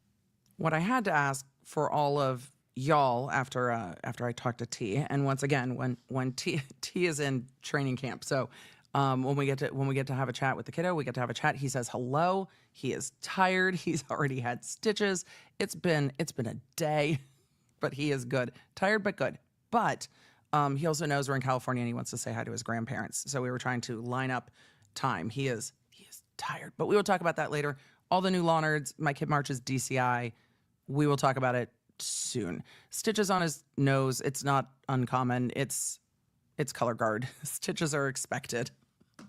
Stitches are expected. And yeah, stitches are expected. There was no concussion, so we're all good. Concussions are also sadly kind of expected, but we are all good. How impactful is it to all of you who are like, wait, what? We'll talk about it on members only, but I don't want to bore you in the middle of this testimony with all of the banned things. It's part of it, and we are used to it because I have also played sports where I end up with all of the stitches. But how impactful is it for you? Because they're going off of 24 miles an hour, and notice that in this case, the Commonwealth tried to back off the 24-mile-an-hour speed quite a lot. I wonder if this is why. Did you notice that during the direct, how much the Commonwealth was like 24 miles an hour? We never said, who said 24 miles an hour? Who said this? Who said that? Right, but they did that last trial. Last trial was all about 24 miles an hour, 24 miles an hour, 24 miles an hour. This trial, it's like, well, we don't know. We don't know exactly what speed the car was going. It could be, we don't know what point of time. It could be any point of time. We have no idea. We don't know the speed. They completely backed off at the 24 miles an hour. How important is it to you, watching this, that there is no damage to the clothing? No damage to the clothing. No damage to the clothing. The evidence with this speaks for itself. No damage to the clothing. At 24 miles an hour. We haven't seen a test. And we talked about this with Dr. Russell, how important the damage to the clothing is. there are a few things in this case that really, I don't want to say speak to you because we're going to get, well, no, I'll just go there. That really speak to you being able to watch them. The clothing, the injuries matter, the tech data matters, all of the things outside of human factors, really, outside of human testimony. What's on the shirt? What are the injuries to John O'Keefe? What do the cell phones say? And when Dr. Russell was testifying about the clothing, I said probably repeatedly, because I do repeat myself, and the more tired I am, the worse it gets, but repeatedly talked about how I wish they would focus in on the damage to the clothing more. Because the clothing had punctures in it, and then you could see the things pulling. So the damage to the clothing, how is that explained by any of this testing? But we're also seeing when and how the taillight breaks. There will be another witness that will talk about the amount of G's and force asserted on a hand and an arm. And we will talk about the commensurate damage, that an injury that would have had to be there. We'll get there with Dr. Rentschler, but the damage to the clothing is something that I am keeping pretty close track of because I think it's incredibly important in this case. Let me know if you agree. Let me know if you disagree. Let's continue talking about G-forces and delta V, I think is where we're at. And no, I'm not just saying delta V because I'm in California. We're actually talking about the equation. We're talking about the equation. 4 miles an hour. In probably about 10 milliseconds or less. Next slide, please. And what is this delta V showing us? This is showing the change in speed of the arm going to about just over, looks like about 22 miles per hour at about 10 milliseconds. So total window of time of about 8 milliseconds that it took to get up to that 22 mile an hour speed or so. Understood. And next slide, please. Did you undertake, by the way, another question. On that, when the ATD was oriented in test E, as an echo, where it was standing with its right arm out, and the impact was on the right arm, what happened to the mass of the body of the ATD? It rotated. Was it projected at all off to the side? No. Was it projected rearward? No. Was that rotation expected based on your experience? Yes. What is the 29 mile an hour impact test in test F? So this was Right. I don't know if the connecting string is a factor in how the dummy moved, but it stayed relatively in its space. It wasn't projected. But when the other arm was projected, we saw it be projected. And I think you would have seen it projected some, but I don't know how much the string holding the arm up is a factor in that. I don't. I'm interested to hear that on cross, but I think if the dummy was going to move backwards, you would have seen it moving and then maybe see where it's attached on the string. I don't know, but I'm curious about that too. It didn't travel away from where it was. This was a test that we conducted with a what's known as a rescue Randy or a test dummy. That was a full-on impact to the right rear. You're telling me that you've been impacting Randy with the linear thruster to see what happens with the impact?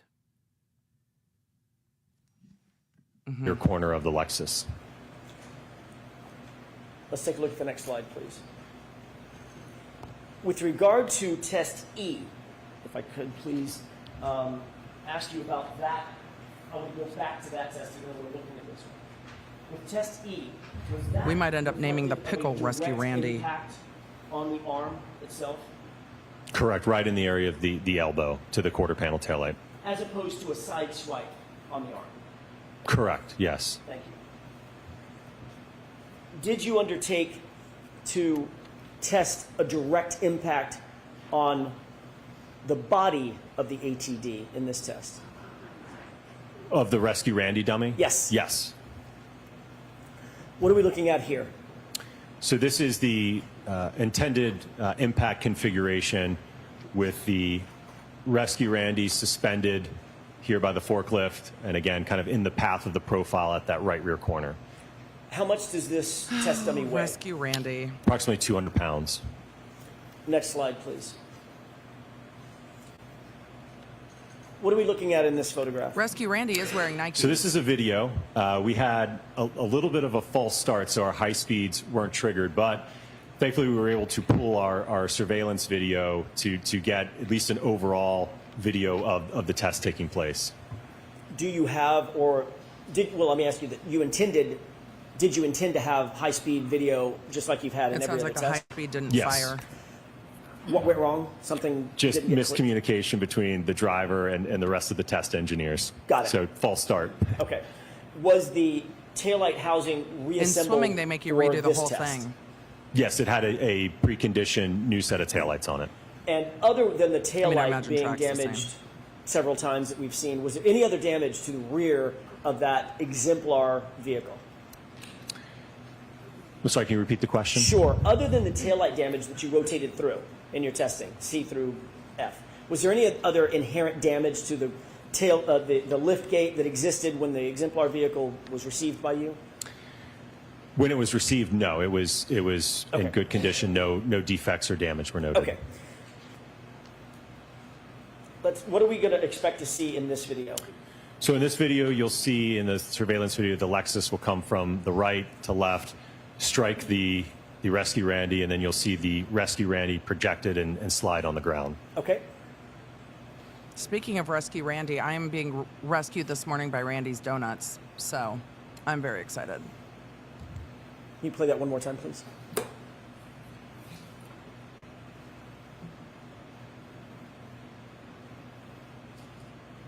Wait, where'd Randy go? Randy! Next slide, please. Damn it, Randy! What are we looking at? Oh, Randy is no longer there. I'm so sad that I'm going to rewind it. I'm so sad that the high speed didn't work for this test. Randy, no. What are we going to expect to see in this video?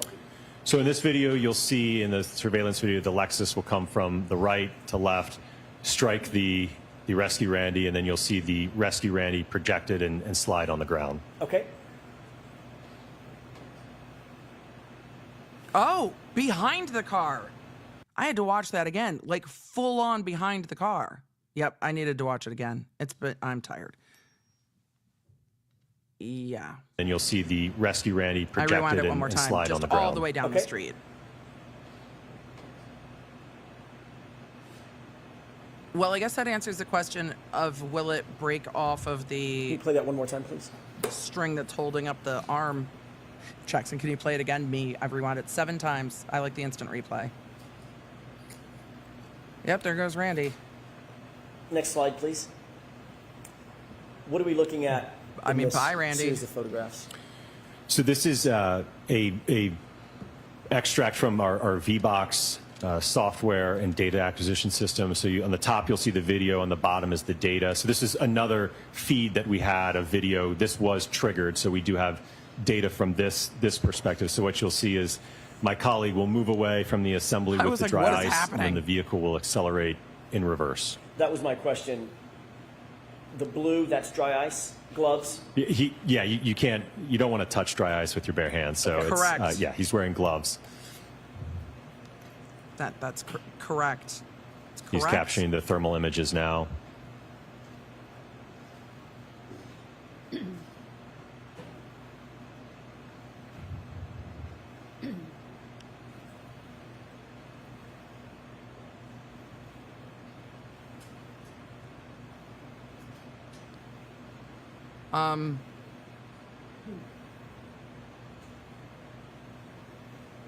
Much Next happened. slide, please. And what are we looking at in this So these are extracted frames from that video you just saw from the data acquisition system. So on the left here is just before contact between Randy. the test dummy and the Lexus. On the right is just at contact.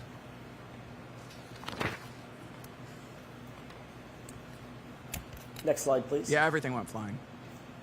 And what are we seeing in these series of photos? So this is obviously during the collision sequence. The body now has loaded into the lift gate and the back window. Well, we knew that was coming What at you're some seeing point. here is the back window shattering.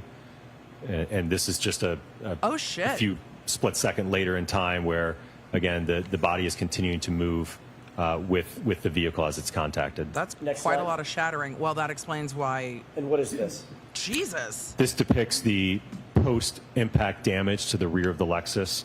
Yeah, that Lexus is fucked. Look at how damaged and bent in the back of the Lexus is. I don't know if I would have appreciated, without seeing all of this, that was just coming from Randy's not surviving that, but that is that's wild. That explains why the camera went fucking flying, because the way that the Lexus is damaged looks much more like Dr. Welcher's test case, but you know what's intact?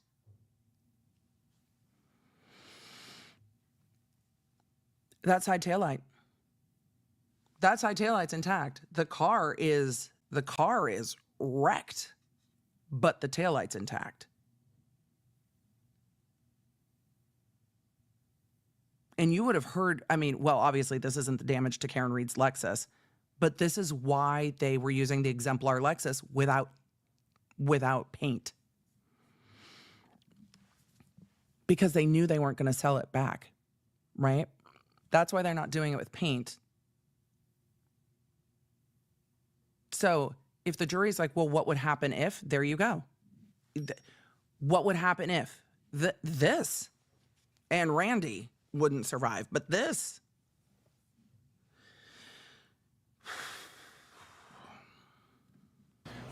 As I noted, the rear window is completely shattered. There's deformation and crush Yeah. to the liftgate section of the vehicle. I'm actually surprised by how The much damage. Bumper step was popped out, and then there was some minor fracturing in the bumper cover at the lower level.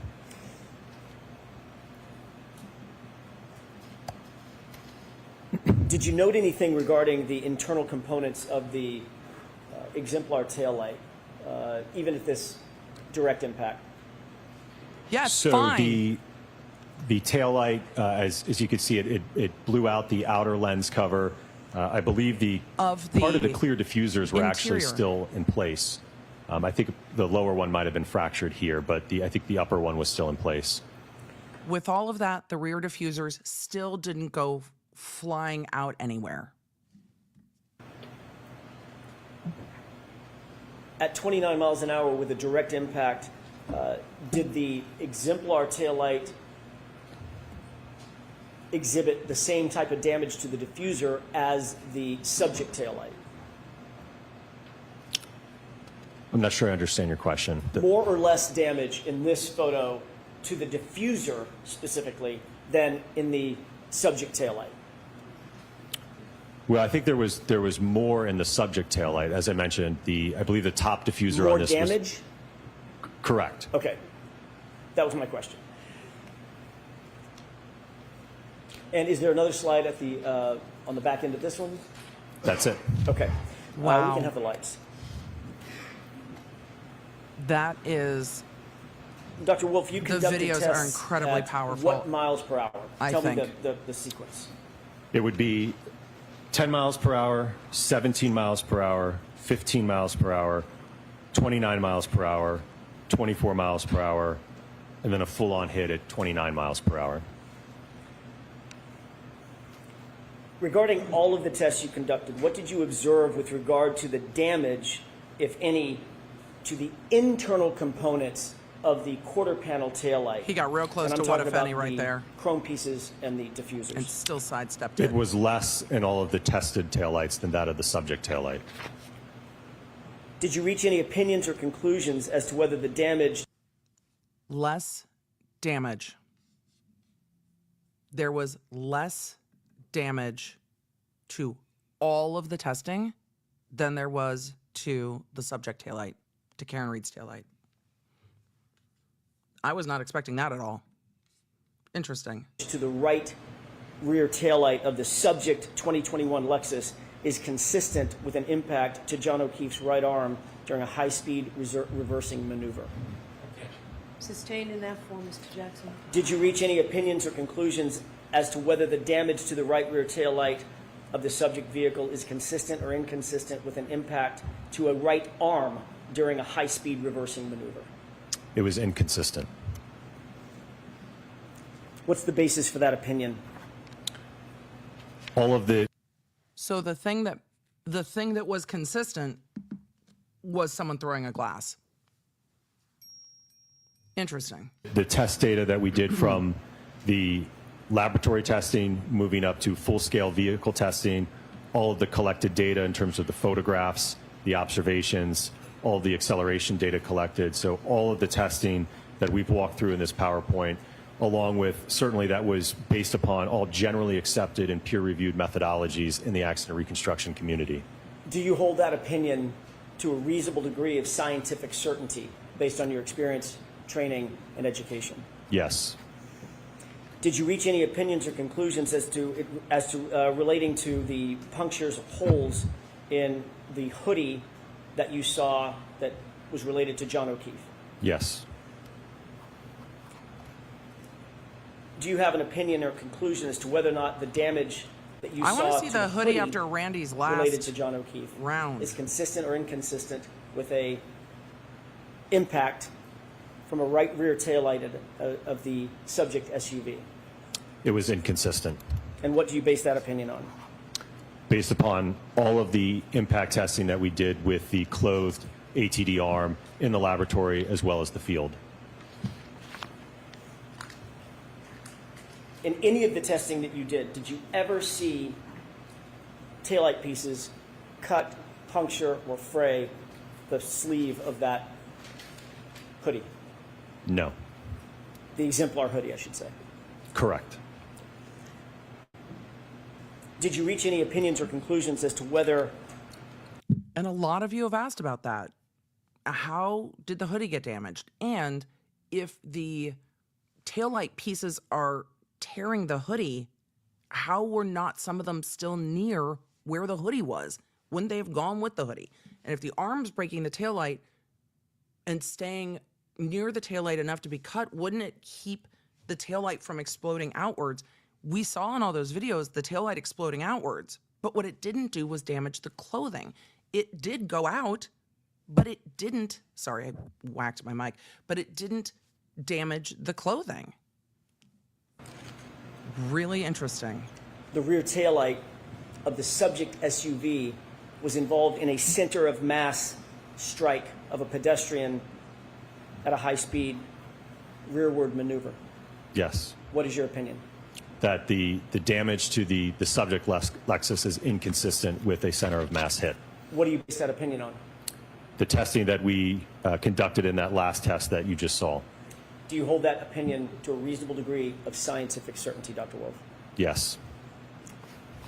Thank you. That's all I have. He's done, yeah. All right. Is this a good place for a break, or do you want to Yes. get started? What's preference? Lunch is on here. Jurors, why don't we let you have your lunch? Okay? So we'll come The back. bailiff said lunch is here. Lunch is here. Cabs are here. All rise for the court, please. Emily, how much reality TV do you watch? All.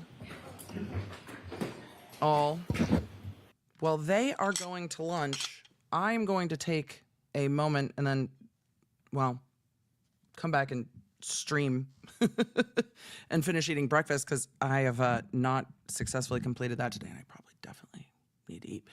I'm going to take a few minutes just to run to the restroom, and then we will resume with court after the lunch break. So if you don't have the Lawnerd app and you need to step away at any point, you're like, this testimony is riveting, I will let you know all of the thing. We'll keep you posted when we switch witnesses, et cetera, et cetera. Also, yes, microphone is in frame. It's because we're traveling. So it is what it is. Do not worry. I'm interested to see cross. We know this witness can hold their own. We saw it in the voir dires. For everyone who's watching this case for the first time, we'll try not to spoil the attitude Brennan can get with this witness, but I'm very interested to see where Cross goes. So at the lunch break of day 28, it's ARCCA day. They started with Dr. Wolfe. I imagine Dr. Rentschler will be the next witness. So we've got 2 ARCCA witnesses. The defense has indicated that they might be done by Tuesday. They've got another medical witness or 2, and that's probably it for the defense case. The jury really may have this case by the end of the week, which surprises the shit out of me, but the jury was told they will get the case to deliberate in 8 weeks. So if it is Friday of 8 weeks and they get the case, how much time they take for deliberation is up to them. But they might have this case next week because we know that there's going to be rebuttal witnesses. For all of you who are just starting to tune into the case, who are like, I just want to see the defense. We're in like defense day 4, and the witnesses have been moving through pretty quickly. Okay, so Dr. Wolfe testified this morning, an entirely different testimony than we saw at the first trial because they did a substantial amount of testing that they didn't do last time. Why? Dr. Wolfe is trying to prove kind of a different thing than they were asked to do at the first trial. At the first trial, they came in to testify about the testing they had done with the federal government. Now, they did not say the federal government. They did not say they were not hired by the defense, and that's it. But at that time, they had been hired as accident reconstructionists, take everything and see what happened.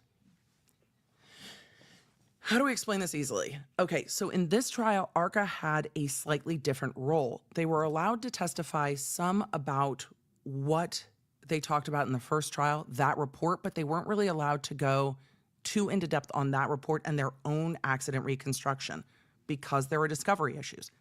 The discovery issues with regard to ARCCA are mostly due to the fact that the federal government still has things that are well under seal and not available to the Commonwealth or the defense, things that the feds won't turn over. And the court can go, hey, feds, turn this over. And they can go, yeah, no, they're not giving it to the defense. They're not giving it to the prosecution because it's subject to a federal grand jury, and that is sealed. So they were able to talk about it a little bit, but what they really are here to do is to rebut Dr. Welcher's testimony. So they are doing all of the testing they did to rebut Dr. Welcher's testimony. Dr. Welcher did all the paint on the arm and said, okay, the arm was at this ankle or this angle, and ARCCA goes, okay, the arm's at this angle. Then what happens? And so this is the defense rebutting Dr. Welcher, which is why they took Dr. Welcher's premise that this is how the arm was. And then they ran test after test after test after test to see if that was consistent.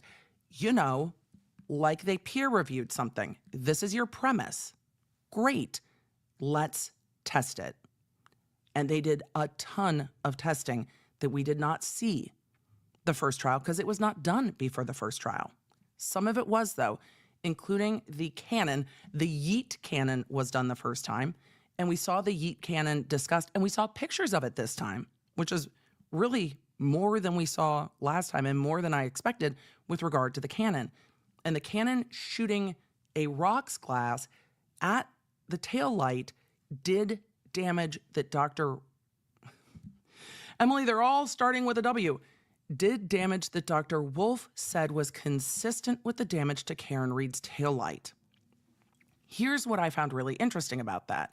When Dr. Wolfe was breaking down the structure of the tail light, Dr. Wolfe showed that the red plastic was the outside of the tail light casing, but that clear plastic and the metally dongly bit that we were like, where the fuck is that from, are from the inside. And there's 2 gaskets running horizontal and then going up vertical on the inside or the inner portion of the taillight.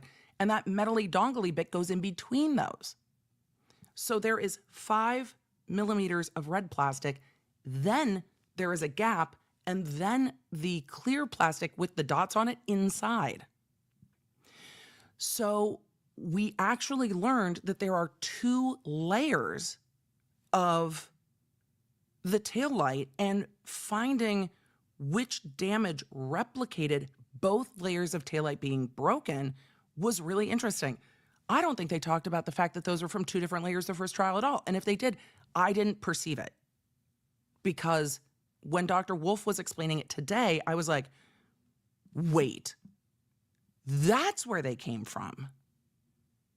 They came from the inside. So you've got the red and then the clear. And it just was so much clearer when they were talking about it this time. And then we saw all of the crash test dummies being struck by a exemplar Lexus. And the damage to the exemplar Lexus varied, but none of it, in Dr. Wolfe's opinion, and this is W-O-L-F-E, not Wolf hungry like the. Emily, there's 2 Dr. Wolfes? Yes. Yes, there's 2 Dr. Wolfes in this case, and a Dr. Welcher and a Dr. Rentschler. I know. But the damage to the taillight, Dr. Wolfe testified, was consistent with the rocks glass being thrown, not consistent with any of the vehicle strikes to the arms. And they went through video after video after video. Dr. Rentschler is going to be the one that testifies about the damage that would have caused to the arm. We're just not there yet. But we saw the damage it caused to the car. None of the tests with the vehicle striking the arm damaged the inside gaskets of the taillight. And none, this chair is just like, I'm like, Emily, I need to be standing up to talk. It's just so much easier. This taillight, the interior part of the taillight, was not damaged even when the rest of the Lexus was kind of wrecked, including the back windshield shattered out. But also, in every single example that they did where the dummy was clothed in a hoodie that matched, not in color, but in structure and brand, to John O'Keefe's hoodie, none of those tests damaged the hoodie. Not a single one. Not a single one damaged the hoodie. I think that's really interesting testimony before the lunch break. What do you think? I want to know in the chat. Replay crew, love you. Let me know down below. Replay crew, I've been reading your comments throughout this trial. Tons of insight, tons of feedback. Everybody on a time delay. I totally get it. I see so many of you say, Emily, I'm sorry I can't watch live. I live on the other side of the world and I'm just not awake at that time. You don't need to apologize to me. I love seeing you in the replay crew. I know that you miss seeing chat, but I also see all of you in the comments in the replay crew talking about chat being bae because reading the chat while you're watching it makes you all laugh out loud. Same. You guys are the best. I'm going to take 5 minutes. I'm going to run to the restroom. Then we're going to come back and finish testimony. Then we're going to come back and finish testimony. It's Friday. It's Friday. Absolutely wild stuff happening this week in trial. And these, I can't believe we have this much video, this much testing, accelerometers on the crash test dummies. We have high-speed cameras. It's so helpful to see. It's so helpful to see. Chat, let's put on a little bit of music. Let's put on, we'll put on one of our short court lunch videos, and then we'll come back and get right back into testimony. I'm going to take 5. I'll see you in just a minute. We'll get the video going. We'll get the music going. I will try to make sure that the music, I don't know if I'm going to be able to do that, Miguelina. I don't know if I'm going to be able to put on music because I don't have the faders. Hold on. I need the link to our other one. I need the link to the other one. Otherwise, it's going to echo. It's going to echo. I need the link to our other break video, please, because otherwise it's going to echo because I don't have the granular control that I need. Don't worry, we're going to get the music, guys. Traveling is dynamic. Thank you, Miguelina. And so I just needed to grab the other video so it doesn't echo for y'all. So let me put that on because we need the music, and my travel setup doesn't have the same controls, because otherwise I would have to turn off and restart my computer. We don't have time for that today. Today, look, streaming is dynamic. We do not have time today to restart everything. We have time to run to the bathroom and to go to lunch and, well, run to the bathroom, grab food, and then eat lunch. That's what we've got time for today. We have time for nothing else. We just don't. All right, law nerds, I will be right back. This shouldn't echo, and I will see you in a minute.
Hey Law Nerd, court is still on break, but don't forget to download the Law Nerd app so you know exactly when we're back from break, and you can get a notification from us when witnesses take the stand that you've been waiting for, when something unexpected happens in court, and during verdict watch.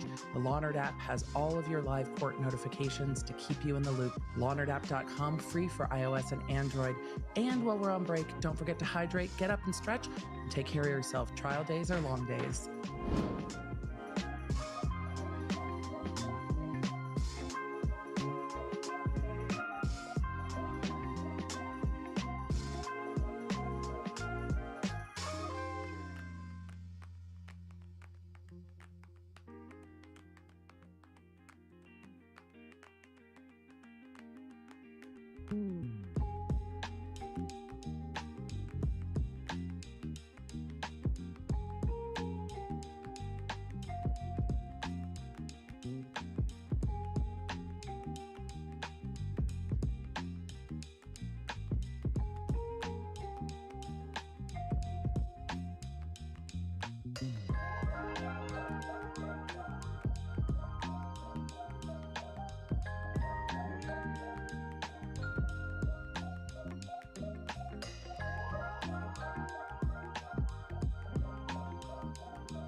Trying to stay in the loop with this trial?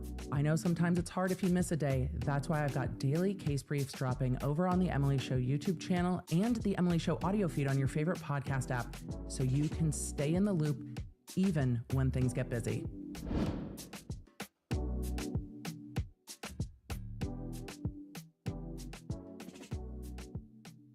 The FBI!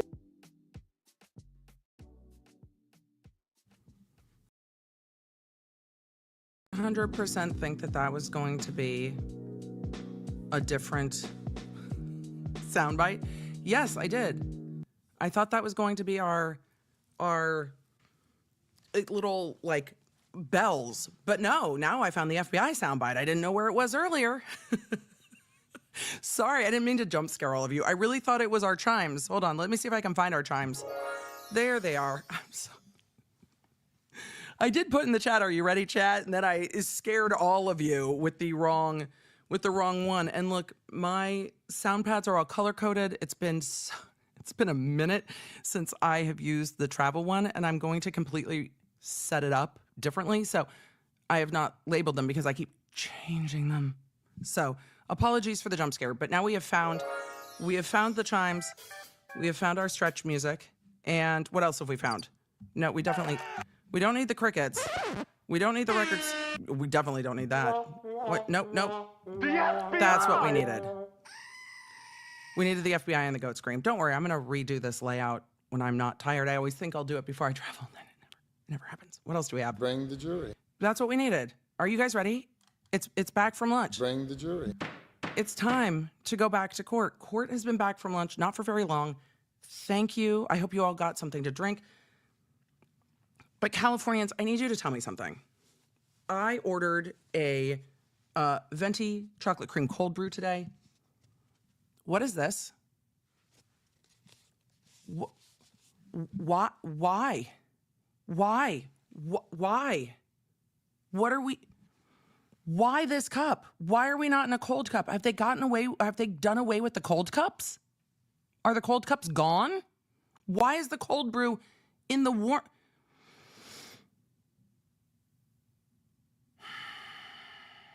But it's got like a plastic top. Why isn't it a hot cup?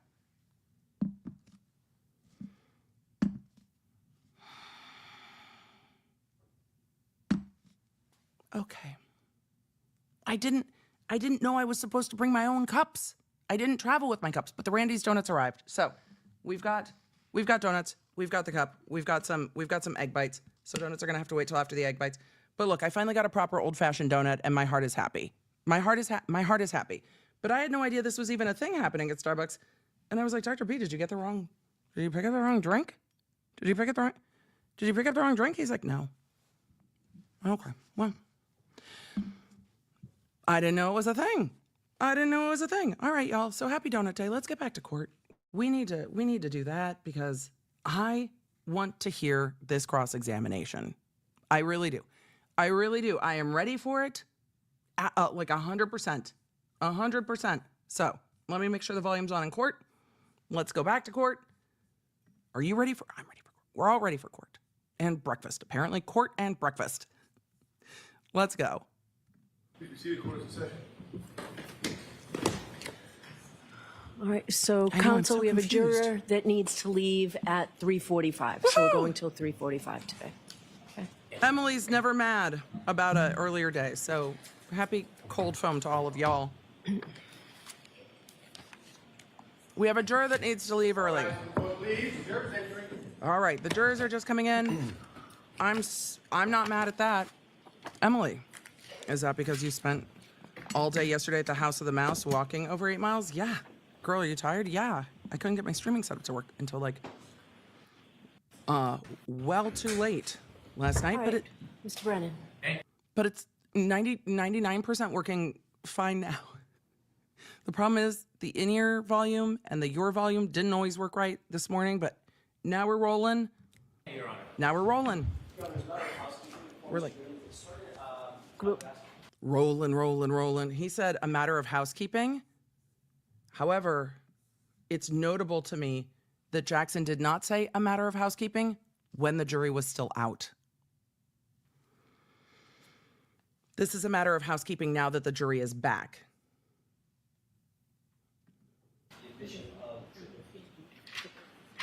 The admission of the last exhibits. Fair enough. So, That's okay, fair. great. Thank you. That's fair in front of the jury to just make sure the exhibits are all marked the same so that everyone can refer to them. All right, do we have the actual? Okay, great. Yep. Okay, cross-examination. Exhibit 216. Thank you. All right, Mr. Brennan. Oh, we Good definitely afternoon, did both Dr. parks. Wolfe. Good afternoon.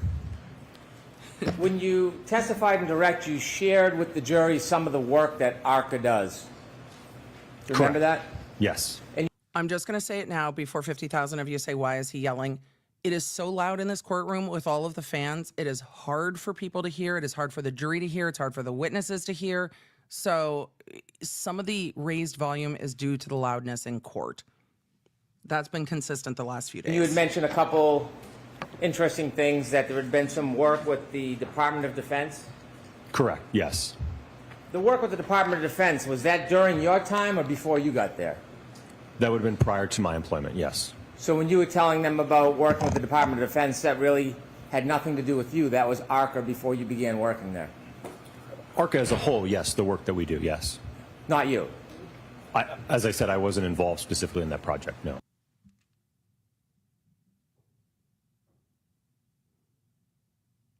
What? Your company worked with the Department of Defense before you got there. Okay. Okay, but does it mean that the company is trustworthy enough to earn those contracts? And you mentioned that you did some stuff, or the company does some things for the NHL. stuff and things Yes. for the NHL. You didn't tell us much more about what you do. There's other things that ARCCA does as far as clients, right? Certainly. Immediately going to start asking about insurance? Are you immediately going to start about asking about insurance? Did you share with us that you work for lawyers and law firms? Yes, we do. And you do litigation, insurance companies? Yes. Is there any reason why you highlighted the Department of Defense that you don't do, and the NHL, but didn't share the rest of the stuff with us? That's just some of the prominent clients that we have. I see. You provided us a CV, didn't you? Yes. And that's like a resume, tells us a little bit about your education. Oh, it better match experience. what's You get to on your, highlight some of the LinkedIn. things, your accomplishments. Yes. You shared with us you've been the director of accident reconstruction at this company, ARCCA, since 2017. No, not since I started. You He didn't say started that. with ARCCA in 2017. Correct, yes. When did you become the director of accident reconstruction? I think that would have been in January of 2024, so about a year and a half. About a year and a half ago? Yes. And you received your certification from ACDAR. Yes. Did you pass the test on both parts first time? I don't recall if it, I think it was I had to retake, I think the practice. Brennan, you passed the bar on the first time, big guy? Which bar did you take? Only Boston? Also, I believe he has his PhD and his undergrad degree. But okay. Practical section in the afternoon. Well, you would recall something like that, wouldn't you? Did you pass both parts on the first try? Like I said, I think it was the second part I had to retake. Well, this is a pretty important test, isn't it? Not really. It's your certification. And It is, but I have a much of the PhD. concepts that are covered in it are very elementary. Well, not so elementary. You had a hard time with part of it, didn't you? I bet you he overthought it and had to go back and do it again because he's like, oh, nope, I was overthinking. Well, with respect to the portion that I had to retake, it's a practical exam where you have to reconstruct an accident, where you have to determine approach angles, departure angles, and it can be very sensitive to those inputs. And unfortunately, if you mess up one of your first angles and you carry out that calculation, then the whole problem is graded wrong, Right, then the even if you math is did all wrong. the math correct. So we understand there's a multiple choice question part that's the easy The math can be correct, but if the initial input's wrong, then the entire response is wrong. Okay. part.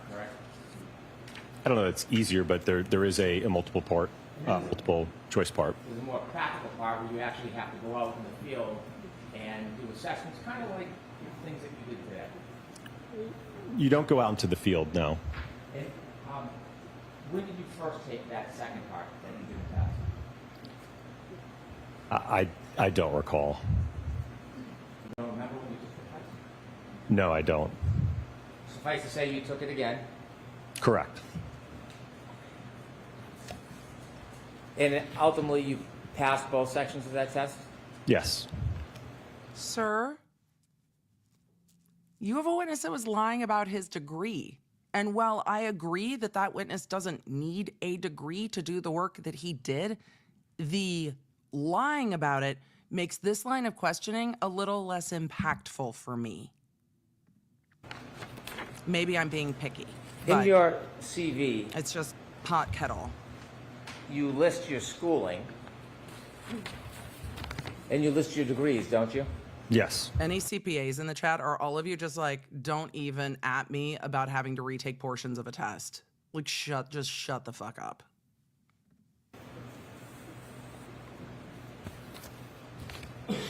You mentioned some of the things that you focused on in your academic experience, don't you?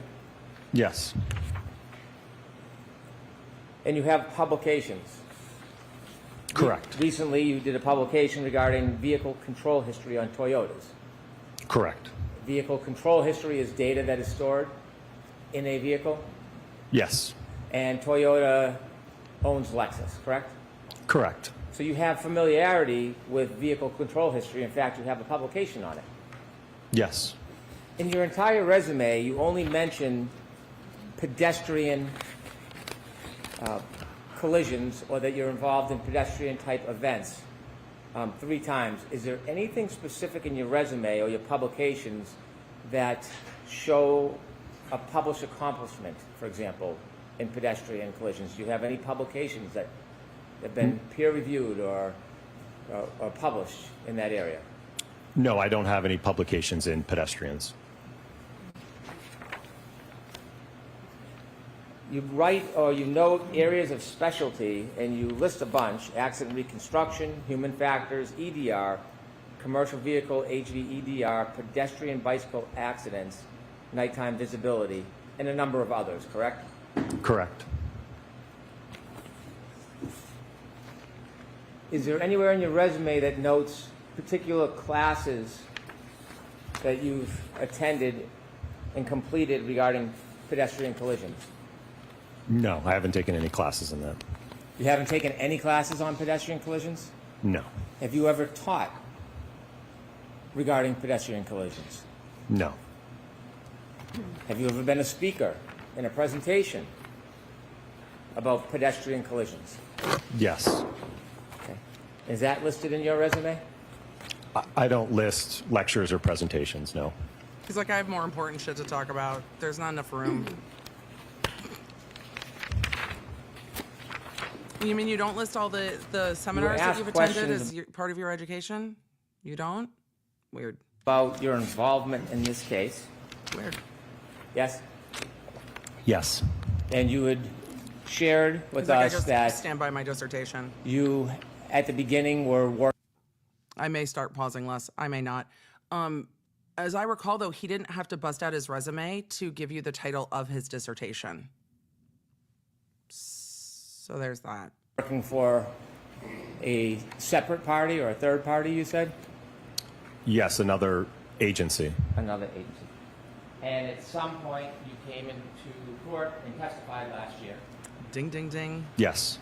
There's the agency, During the not time entity. before you came in and testified, you weren't wholly independent of the defense, were you? Well, certainly before all of our testing, at the point at which we did all of our testing, report, and analysis, as I mentioned on direct, I didn't know the Commonwealth or the defense in this case. My The question more FBI! precisely, before you testified, before you came into court and gave your testimony, you weren't totally independent from the defense, were you? No, I mean, I had to communicate with them to be able to determine when to appear for testimony. yes? Yes. And in fact, some of the time that you spent, ARCCA actually built the defense for, and they paid that bill, didn't they? Eventually, after the trial, yes. During that time, you know what a sequestration order is, don't you? Yes. Hey, excuse me. Were they, how much did you bill again? How much? Was it a couple $100,000? No? Okay. You think that you're under a sequestration order today? Yes. Did you talk to anybody about any of the prior testimony in this case before today? No. How'd you get here today? How did I get here today? I took a car ride over from the hotel. Who drove you? It was Tully? a driver. I don't know his name. Who set up the car? It would have been someone on the defense team. Was it like a window, like a limo? How'd you get to court? Well, he rocketed into space on a jetpack, the kind we were promised by sci-fi as children, and we still don't reliably have, but I would probably just get motion sick, so it's not really a thing for me either way. But they didn't have Tully picking them up and driving them around. They have to get to court. Does Brennan really think that this is the thing that people are going to give a shit about? Maybe some jurors will. Maybe some jurors will be like, oh, you got an Uber Black from the hotel. The excess. I think the amount paid to Aperture undermines this entire line of questioning. And it looks, to me, kind of petty after we know how much Aperture was paid. It's just not a serve. If Aperture was paid way less than ARCCA, and ARCCA's going out to, $2,000 dinners or whatever, then I think I can understand the line of questioning. But if we're going down the someone got you a car after your experts were paid over $200,000, which is a wild number for experts hired by the government for me, it just doesn't hit. It was an SUV. Was there anybody from the defense with you on the ride over? There were 3 young ladies in the back seat. I think they might have been interns, and Mr. Woke. And who? Mr. Wolke, I think is it pronounced? The tech guy. Am I saying it wrong? Have you discussed anything about this Mr. case before Wolke. your testimony today as far as the trial? Before today? Yes. Yes. Have you discussed anybody's testimony in this case? Nobody's testimony, no. That was different last year, Inbound. At some point, they're going to talk about Signal and text messaging. though, because before you testified last year, you did have discussions about testimony, didn't you? Not with the Commonwealth or the defense, no. But I'm asking, though, you did have discussions about testimony before you testified last year, right? Correct, yes. And you know what a sequestration order is, don't you? Yes.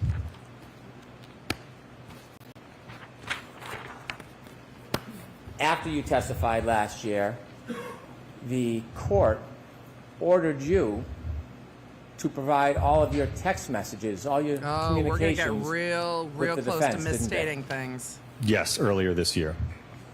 And when you were ordered to provide all of the actual verbatim communications with the defense, did you provide those communications? Yes, all of the records that I had at the time I provided. Well, not the records. You know what I'm getting at. Did you provide the communications? I provided everything I had in my possession, sir. A text message isn't just a time and date. There's actually substance when you text somebody, isn't there? If it's Correct. still in your phone. And when you texted, how many texts do you think you had with the defense? From what I recall, I think it was around 50 texts that I sent. It wasn't 100, I think it was 50.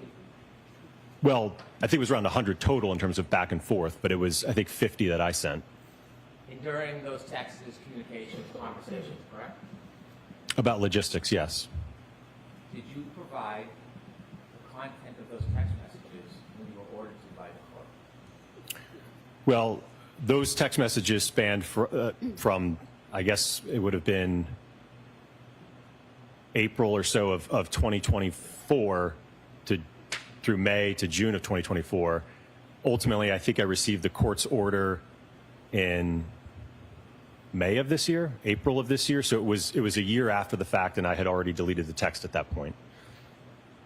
How many of those text messages did you delete?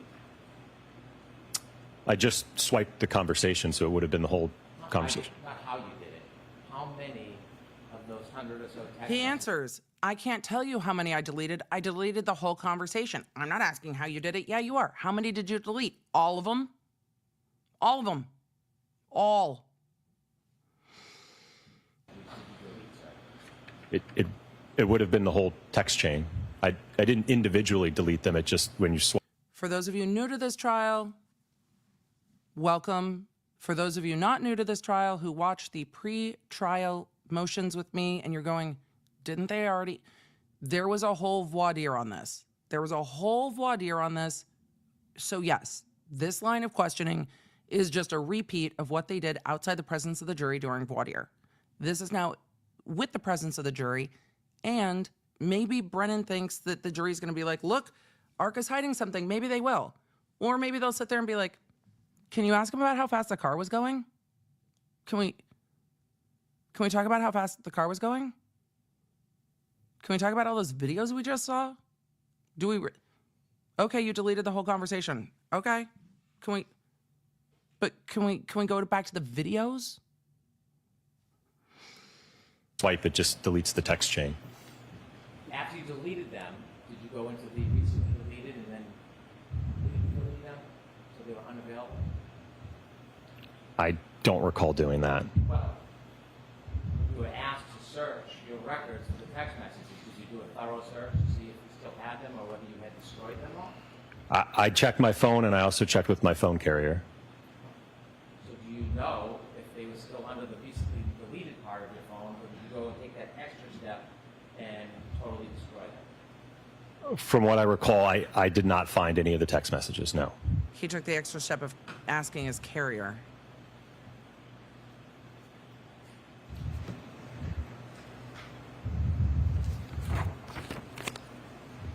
Is there any reason why you deleted all of your text Because trial was done. communications with the defense? Well, it's something that I routinely do. I work with attorneys and clients all the time, whether it's appearing for trial or inspections, and I don't have a habit of keeping a text chain that talks about logistics and things. It's just I routinely delete them after that communication is over with, and certainly after the prior proceeding, once it had concluded, there was no reason for me to preserve those. And so, at some point, you switched from text messages to another form of communication, didn't you? Yes, earlier this year.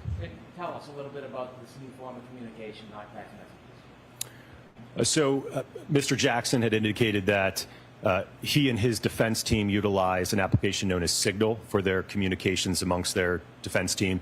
Ultimately asked if I would also use that application to communicate, which I agreed to. Is Signal an encrypted app?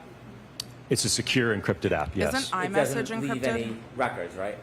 I don't believe so, no. Well, you have it. You're using it. Do you have any records from your Signal use? I'm going to allow that. Do you have any records from your Signal use? I do not, no. So you know full well that Signal as an encrypted app leaves no record. There may He be a doesn't setting know. that you can change. I just know that the way that it was set up, there was no record. Well, who set yours up to have no record? I don't know. I think it was default. Have you ever checked your Signal app to see if you have any record of your communications pursuant to that court order? Well, I don't have the application anymore, but at the time I did check the application. Out of all these clients that you've had, how many times or how many clients would you use Signal with? This was the first time. Have you used it since with other clients? Not yet, no. Have you used Slack, WhatsApp, Before you testified iMessage, email? last just- time Have a phone call? at the last proceeding, or should I say when you testified at the last proceeding, kind of like today, you attempted to portray yourself as totally independent. That's didn't you? argumentative. Sustain enough. When you testified at the prior proceeding, did you You tried to portray yourself as totally independent. Didn't they say they were hired by the defense? I thought that was kind of clear on direct. If I'm misinterpreting that, I would love to know how he said he was hired by a different agency, which is factually correct. And then the defense brought them to trial and then paid them for their time and for getting to trial. And that's factually correct. And then the defense hired them and now they're here and they've been paid. And that's factually correct. Attempt to portray yourself as totally independent? Yes. The truth is, before you testified, you were communicating with the defense and attempting the best you could to assist their cause, weren't you? I wouldn't characterize it that way. So before you testified, you wrote out questions that you thought could help, that you should be asked when you testified, correct? So something I routinely do before testifying is prepare an outline of topics and questions that would best help be able to get out my opinions and the analysis I undertook, ultimately so that you all have an understanding of what I did. So I'm asking you a question. You gave the explanation, but you're skipping over the answer to my question. So Sustained. I'll ask you again. Before you testified, Sustained did you write out immediately. a list of questions that you wanted to be asked? Yes. And when you listed out the questions, you also listed out the answers, didn't you? A general response. It wouldn't be verbatim to that. I didn't say verbatim, because you listed out the answers to each and every one of the questions that you had prepared. Yes. So for every question, there's an answer that you provided so that you could follow a script, so to speak, yes? I wouldn't characterize it as a script. One of the questions asks, so not being able to inspect vehicles is something that is not uncommon in your line of work? And your answer, absolutely not. Remember writing that out? Yes. And you put a Absolutely footnote, a not. comment. And you said, not sure if you want to put this somewhere in the direct examination. I have a feeling they are going to argue I didn't personally inspect the vehicles. I had enough information from the material I reviewed, so it wasn't necessary. Need to show the jury it doesn't matter in this case. Did you write that? Yes. When you're talking about they, I have a feeling they are going to argue I didn't personally inspect the vehicle. Who's they? That'd be the Commonwealth. And so when you were writing out these questions as is your routine with the answers, is this the mark of independence to you? Well, I was being called I think by the again, defense. whether the Commonwealth asked me that question or the defense asked me that question, my response would be the same. It wouldn't change depending on who called me to testify. There are a number of cases, by the time I get involved, the evidence is gone from the roadway, the vehicle is gone. So it's certainly not necessary to inspect a vehicle. And I wanted the jury to have an understanding that because I didn't physically inspect the vehicle, it didn't affect my analysis in the case. So you think that showed independence? Yes. Then you also had another question. Would it be fair to say that because you do a lot of nighttime visibility work, your cases frequently involve pedestrians? Remember that? Yes. And you said, yes, unfortunately, there is a direct correlation between time of day and pedestrian fatalities. Is that true? Correct. Yes. And Unfortunately, I think is modifying people being struck by cars. Unfortunately, time of day matters a lot in pedestrian collisions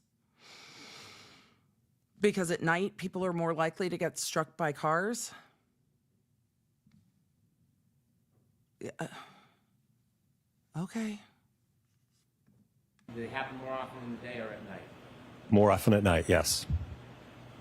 Statistically speaking, by the way, this case involves nighttime, doesn't it? Correct. Statistically speaking, most of pedestrian fatalities occur during the evening and night hours. So my specialty in the area of lighting and human factors results in a lot of my cases involving pedestrians. Did you write that? Yes. In fact, you testified, you shared that with the jury, didn't you?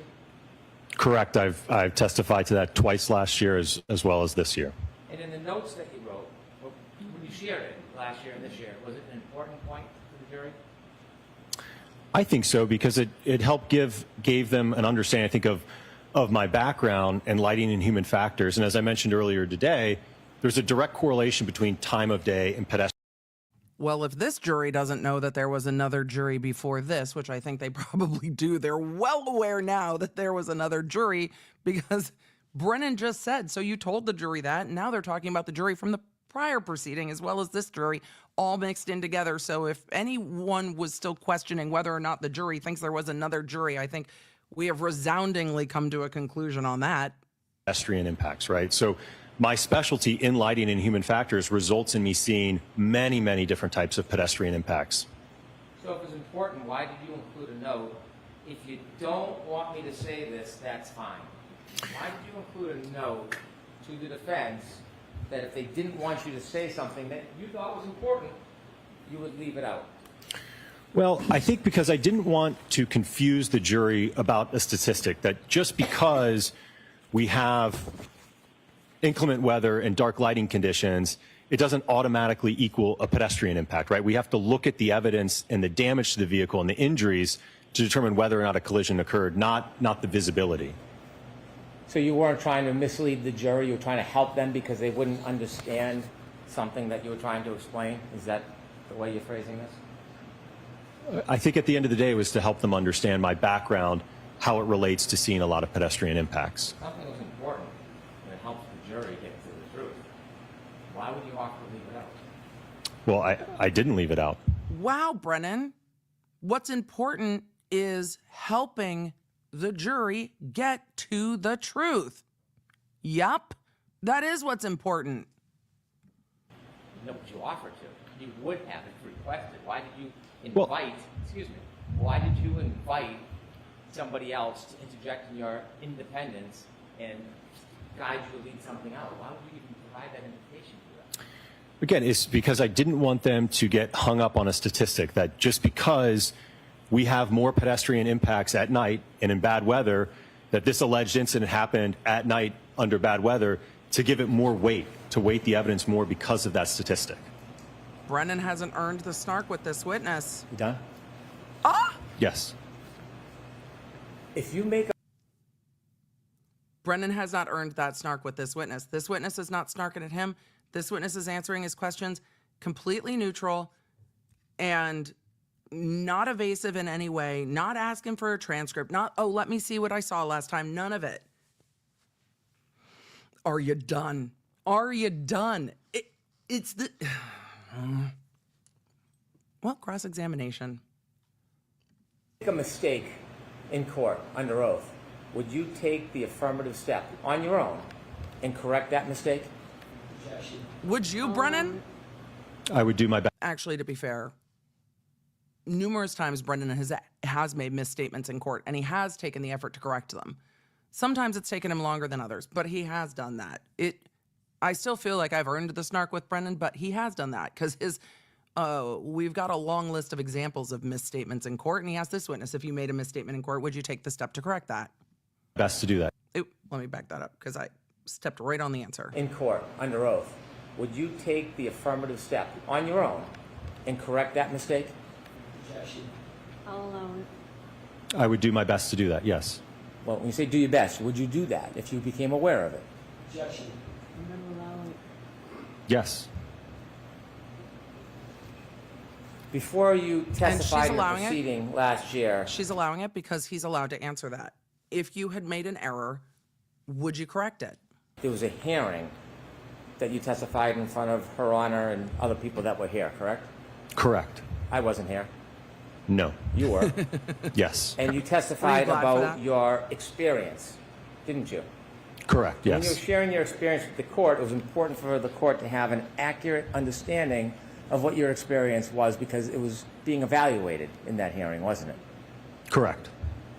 When you testified to the court, you testified that you had been qualified as an expert to testify over 20 times, didn't you? I don't have the transcript. Oh. I believe I said approximately 20 times.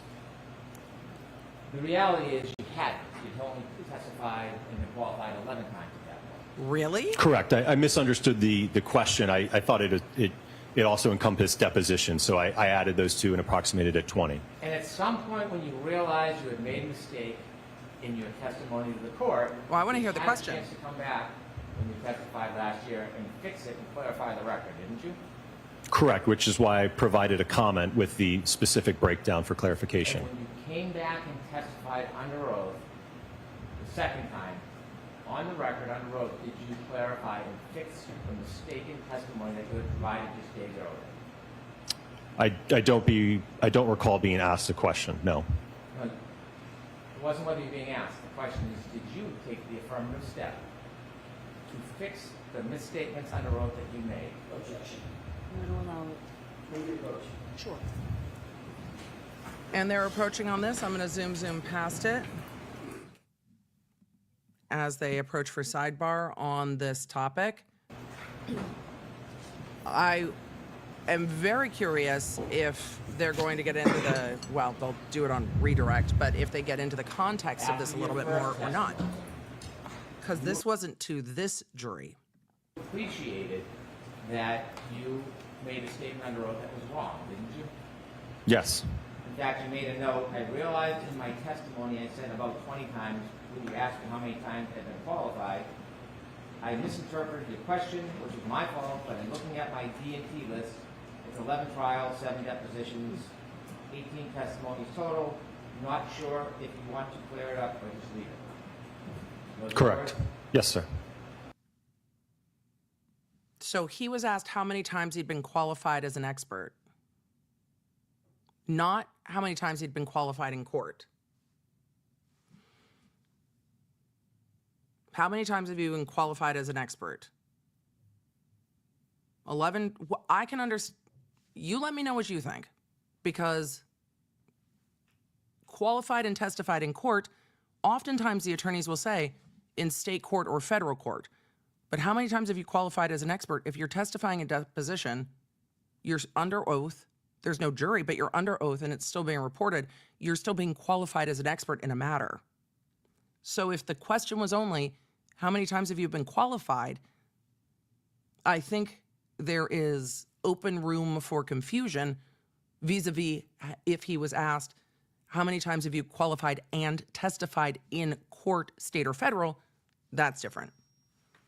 Let me know if you guys find that to be a difference or not, because some might be like, well, 11 and 20 aren't the same, but 18 and 20 are pretty close if it's an approximation. Did you just leave it?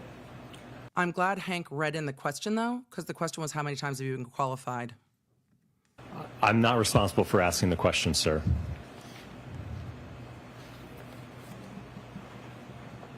He emailed the attorney and said you can ask.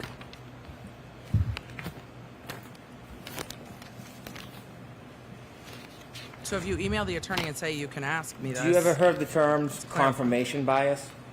Yes. Do you know what confirmation bias is generally? Generally, yes. Do you think that you suffer from any confirmation bias in this case? No.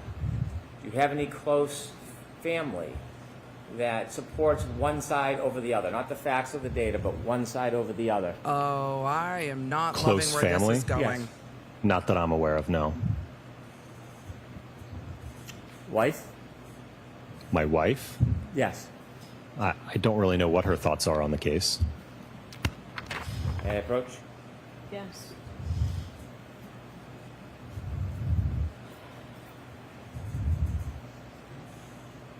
Brennan, Take a look at that document. Have you seen that before? is that No, Facebook? I have not. Never seen that. No. Take it back.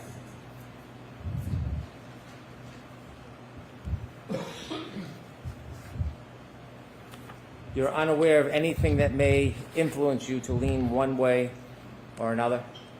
Correct.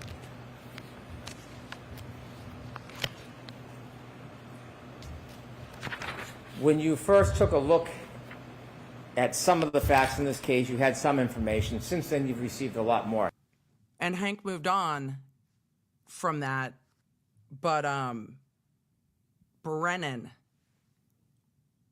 what in the world? You don't talk about the family unless there is something that is a direct proof that he's been influenced. It's wild. Absolutely wild. Or haven't you? Correct, yes.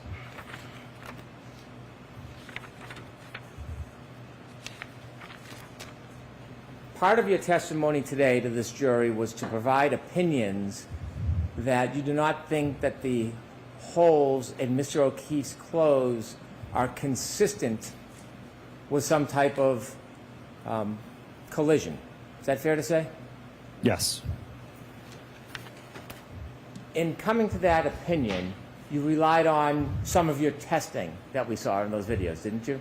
Yes. And that testing involves a hybrid 3-arm, doesn't it? Correct. Yes. A hybrid 3-arm is an arm from a crash dummy. Yes. That's not the technical name, but that's what it's often referred to. Yes. And you and Dr. Renshaw have been working together on this case, haven't you? Yes. You've discussed ideas and shared thoughts. Yes. In fact, you've worked so intimately together, you know some of the things he's going to testify if he comes to testify, you've said many times today, right? Yes. And so some of the data that you've shared and some of the opinions overlap with each other, wouldn't you say? Certainly. He's going to rely on a lot of that test data, yes. When you were forming your opinion about holes in clothes and potential abrasions to somebody's skin, all of those tests, all of those that you did, were using a crash test dummy arm, weren't they? Yes.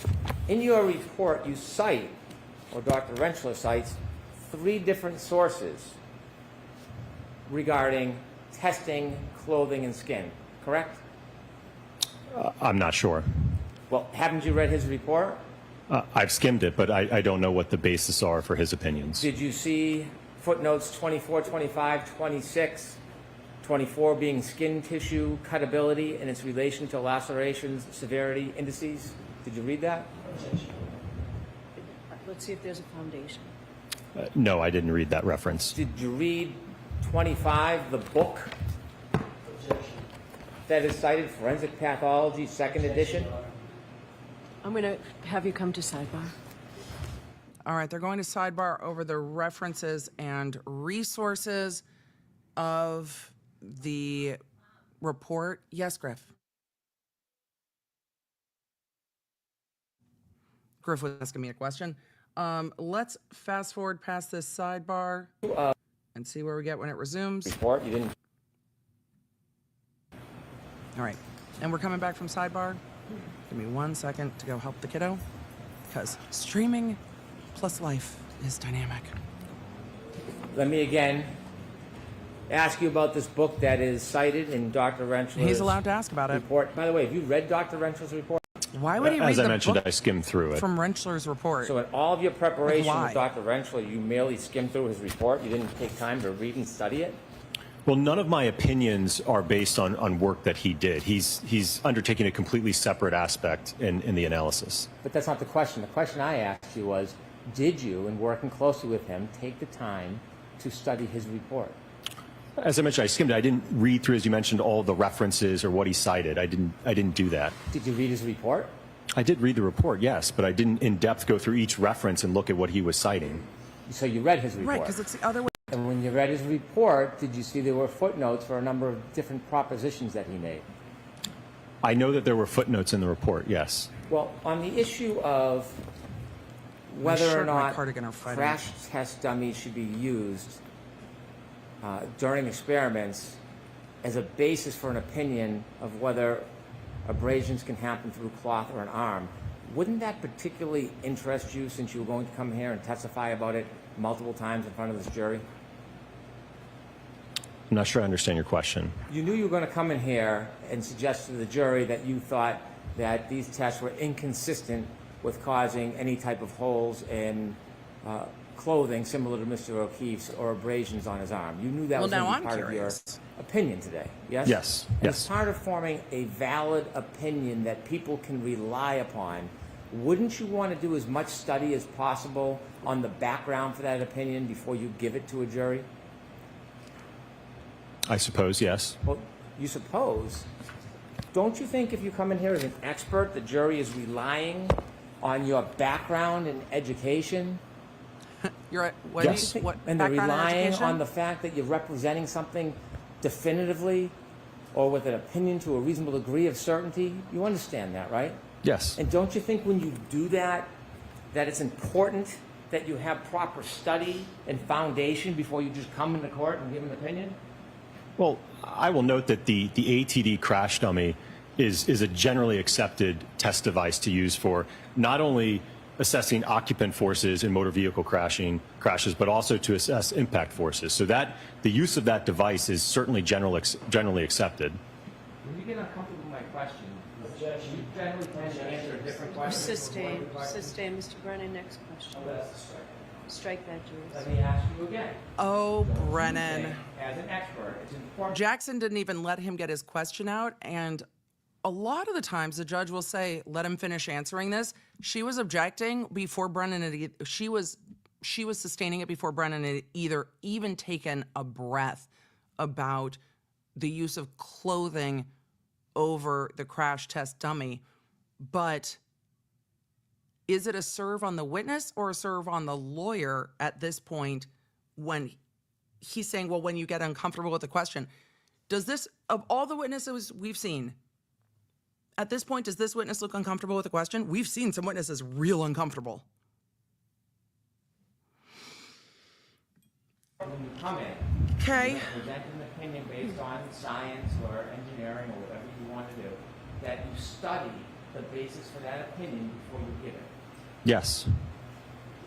When you saw in Dr. Rentz's report references to this very issue about what should be used when you're doing demonstration or study of what can cause tears to clothing, weren't you interested in the basis for those opinions? Well, again, it was something where Dr. Rentschler and I worked together, and we were in agreement that we could utilize the ATD arm clothed.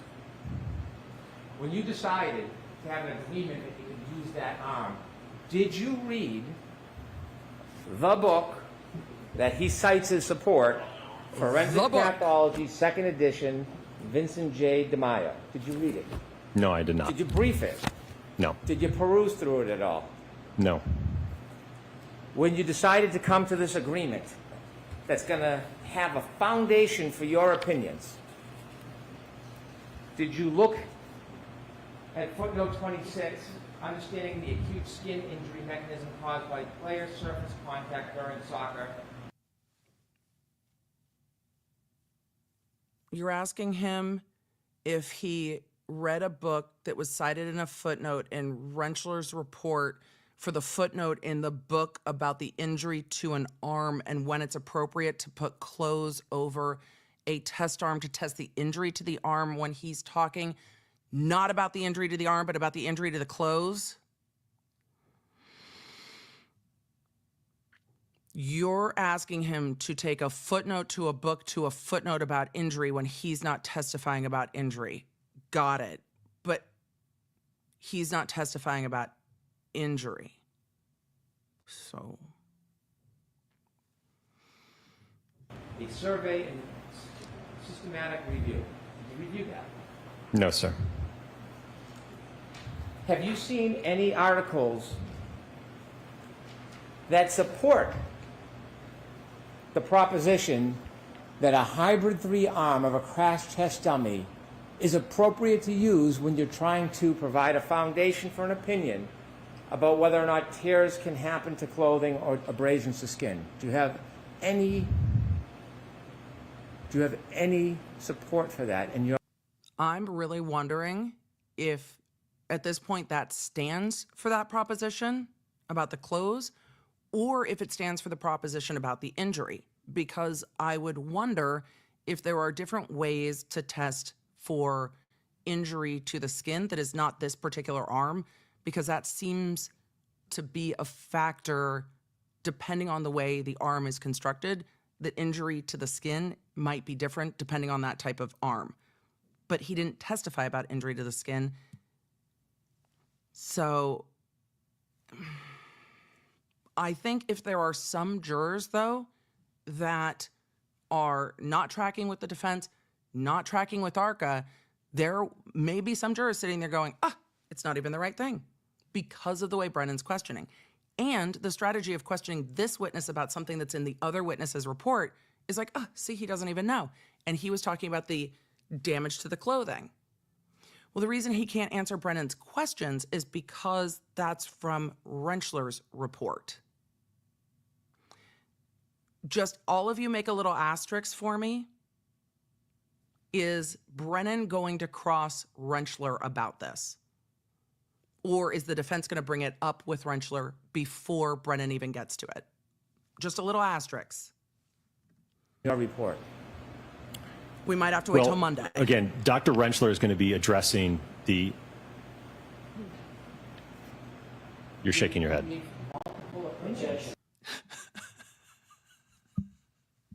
I thought this feed froze. I literally thought my feed froze. Rentschler's going to be addressing. You're shaking your head. That wasn't the feed. The witness is buffering in real time. You're shaking your head. Okay, I rewound it. Well, again, Dr. Rentschler is going to be addressing the...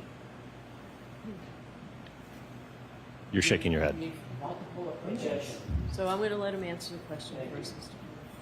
So as I mentioned, Dr. Rentschler is assessing the injuries to the arm, okay? He indicated to me that we could utilize the hybrid arm to assess the injuries to the arm. So you have no independent experience or research or knowledge. Not Dr. Rentschler, you don't have any independent research. My next asterisk to this is Dr. Rentschler talking about the abrasions, or is Dr. Rentschler going to talk on a broader level about ligament tissue and bone damage based on force and velocity and load?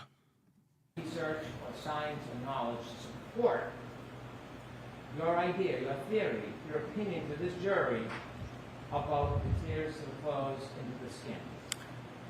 I was relaying the observations from the testing that we conducted with the ATD. Ultimately, like I said, Dr. Rentschler, it's my understanding that he will testify to the abrasions or the lacerations to the arm. He talked about the clothes. Multiple opinions about this to this jury, didn't you? No, Correct, yes. he talked about the clothes. I'll ask you one more time. Name. Asked and answered. Name, other than someone called Dr. Rentschler. Name 'em. Name the 'em. papers, the studies, the learned treatise. Name the resource materials you relied on.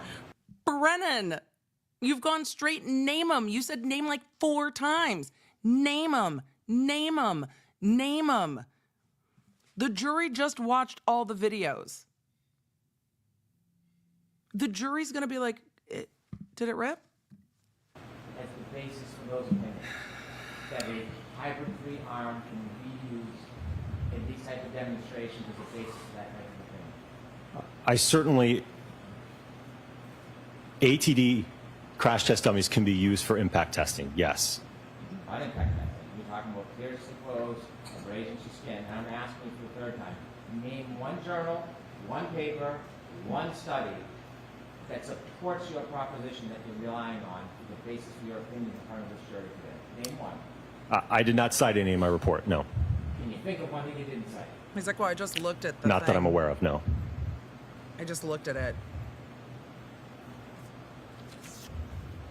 Like, I just looked at it.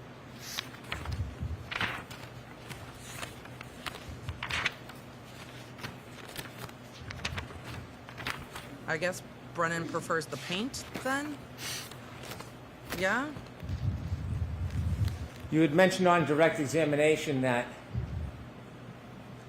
when you first started looking at materials some time ago, at the beginning, you were unconstrained in the scope of your study. Is that fair to say? No, he said with regard to the Are we talking about vehicle. 2023? Yes, we are. Okay, yes. I You were thought he was- unconstrained. You could have done anything you wanted to. I don't know about anything. When you said unconstrained, what did that mean? Well, the agency that retained us didn't ask us to do specific work per se or specific tests. You didn't do any type of crash test at that time, did you? Not like was demonstrated today, no. Instead, you did started a reconstruction. working theory that perhaps a Brennan might get precipitously close to allowing this witness to explain more the accident reconstruction work that he did earlier. Bold strategy. A glass was thrown at the rear taillight of the defendant's car? Yes. Did someone suggest to you that was a theory? No. It's just something that you and Dr. Rentschler thought up together? Based on the evidence that we had, yes. When you thought up that as a potential theory, that's why you built the potato cannon? The pressurized cannon, Ding, yes. ding, ding, ding, ding. Pressurized cannon. We knew it. We knew he was going to call it a motherfucking potato cannon. We knew it. He was going to be like, your little potato cannon. He's like, well, actually, it's a pneumonic pressurized cannon. But we knew. Bingo, everyone. We knew that Brennan was going to say, your potato cannon. He's so salty about the cannon. Probably because we all think the cannon's kind of cool. I think the cannon's kind of cool. I love to see an experiment. I want to see how it happens or how they're saying it happens. Show us the videos. Show us what you tested. It's actually more of a pressurized cannon, a potato cannon. And you shot a glass at the rear taillight? Yeet cannon? Yes. You determined that at 37 miles per hour there'd be similar damage? Yes. And then you came into court last year, didn't you? Yes. And you provided that opinion of consistency to the jury, didn't you? Yes. You got up and you said that something to the effect that that speed is consistent with the damage? Yes.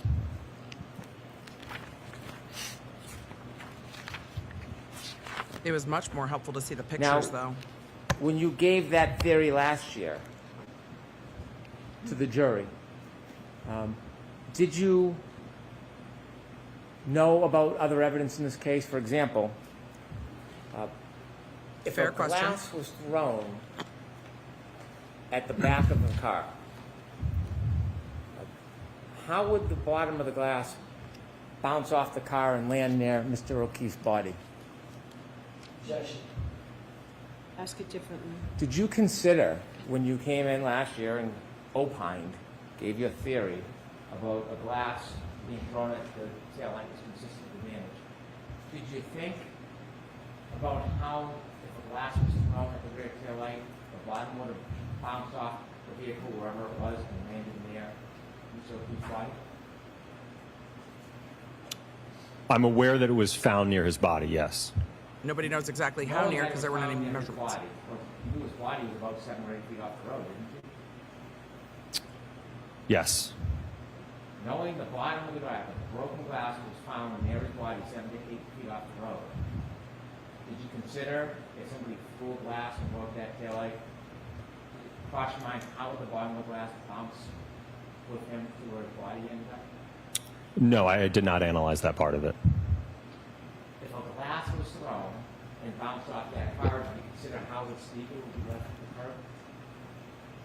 No, Well, how did John O'Keefe end up there? But I think all the petty shit annoys the hell out of me. This is a much better line of questioning.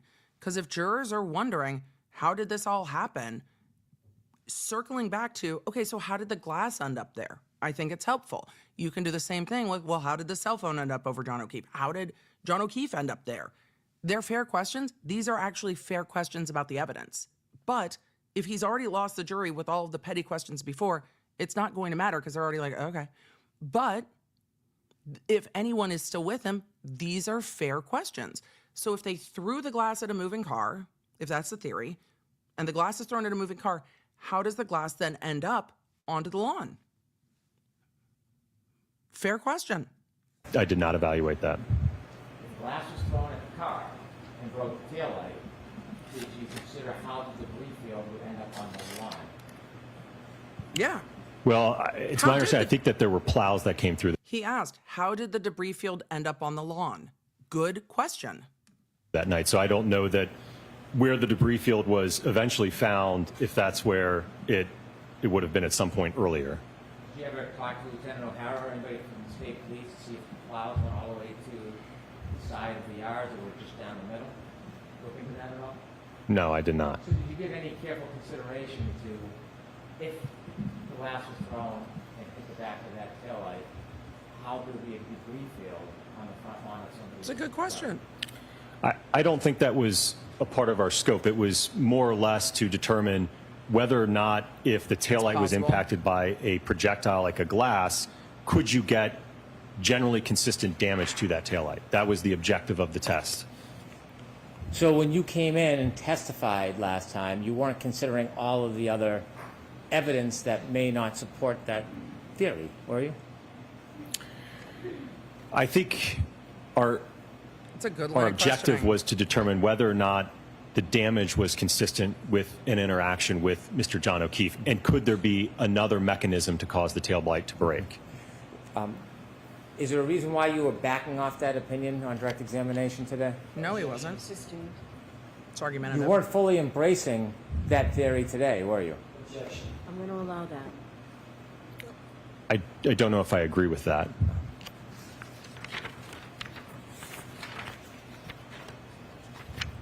If he had opened In with this this line of case, you questioning, provided I would have reports been recently? much more complimentary of his cross.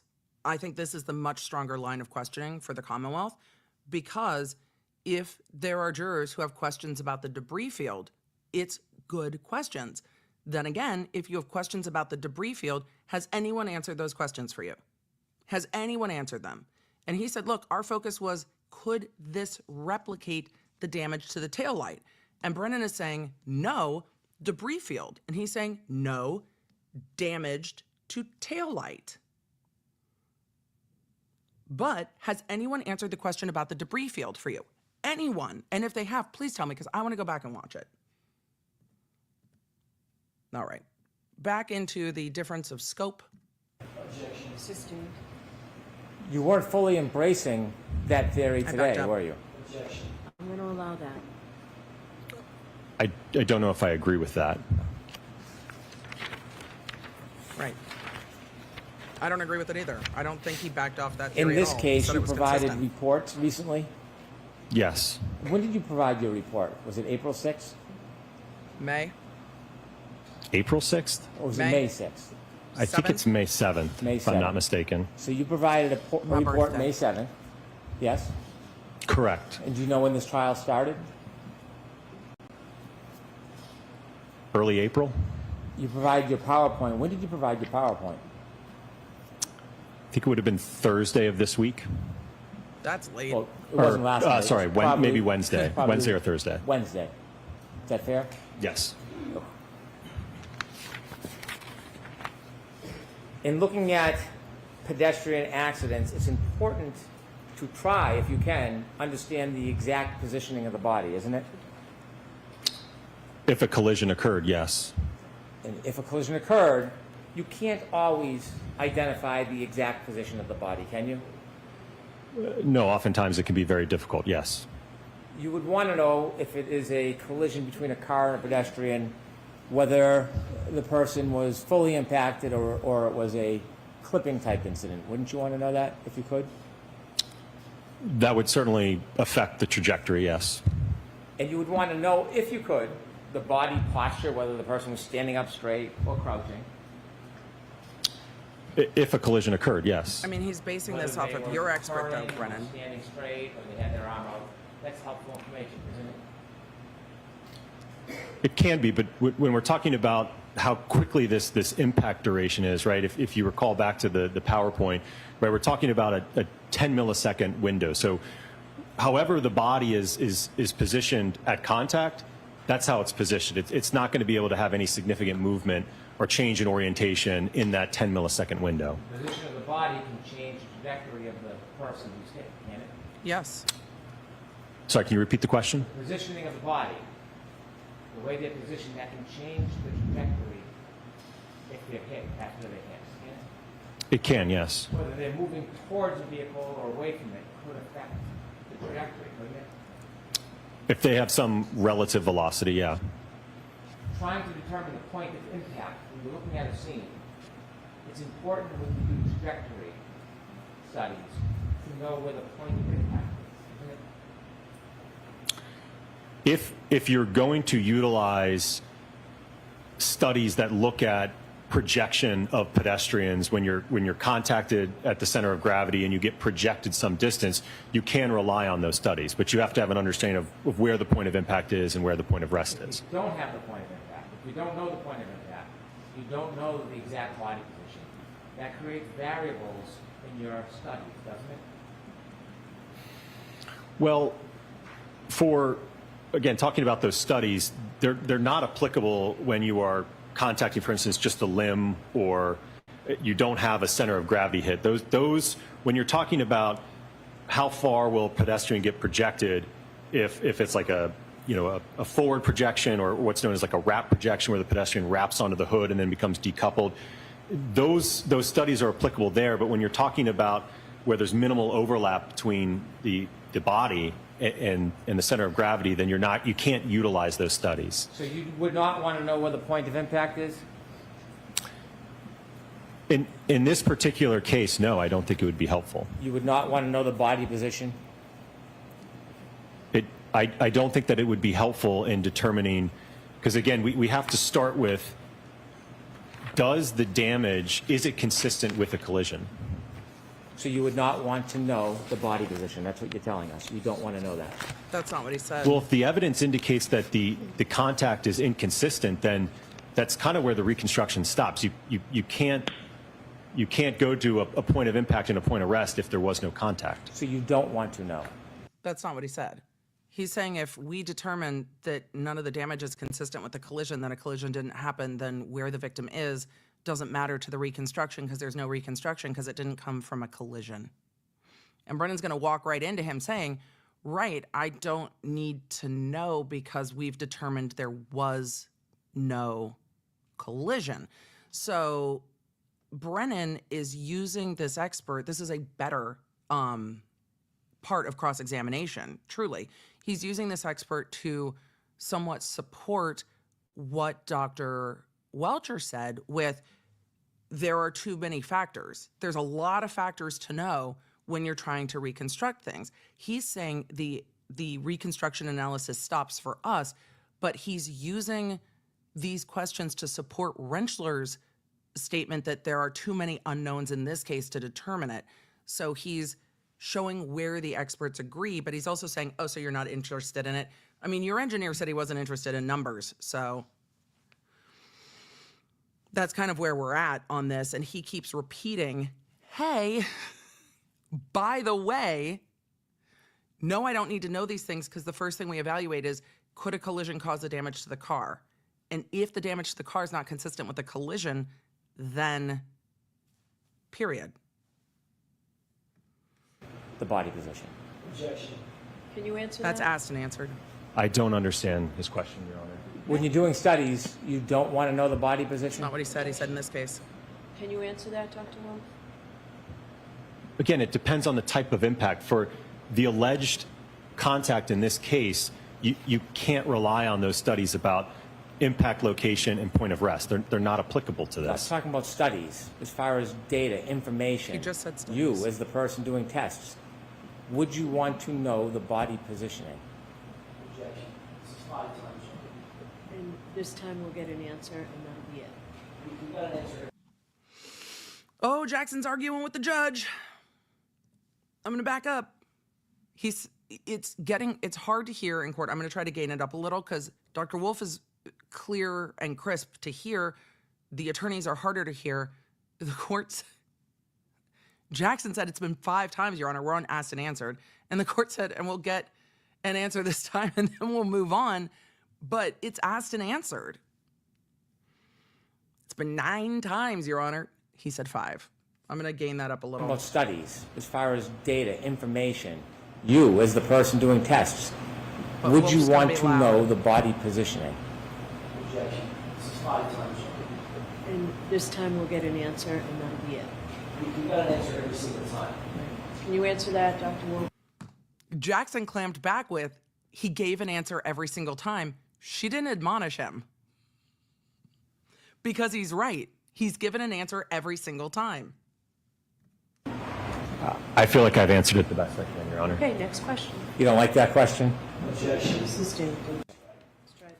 All right. Objection sustained. Damn. Brennan said, you don't like that question? He's answered it again and again and again.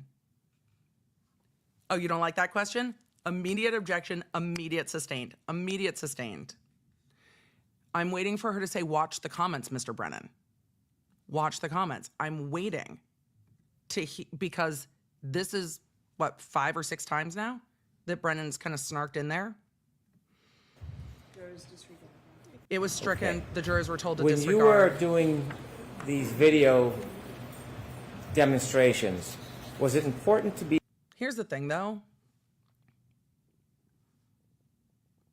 Does his snark impact how you see the witness or how you see the lawyer at this point? That's the real question. Because if the jury doesn't like it, well, it's not going to land well with them. be as accurate as possible? Yes. Data changes if information changes, right? I'm not sure I understand your That's question. a tough question. Yeah, it You was. want to be precise as you can in ultimately having a conclusion regarding data, don't you? Yes. Could I have PowerPoint page 12, please?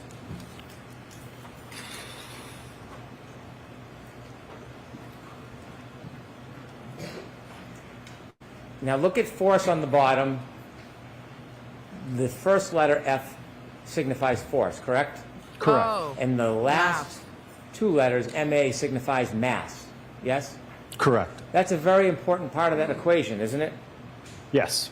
If you change the mass, it can change the whole analysis, can it?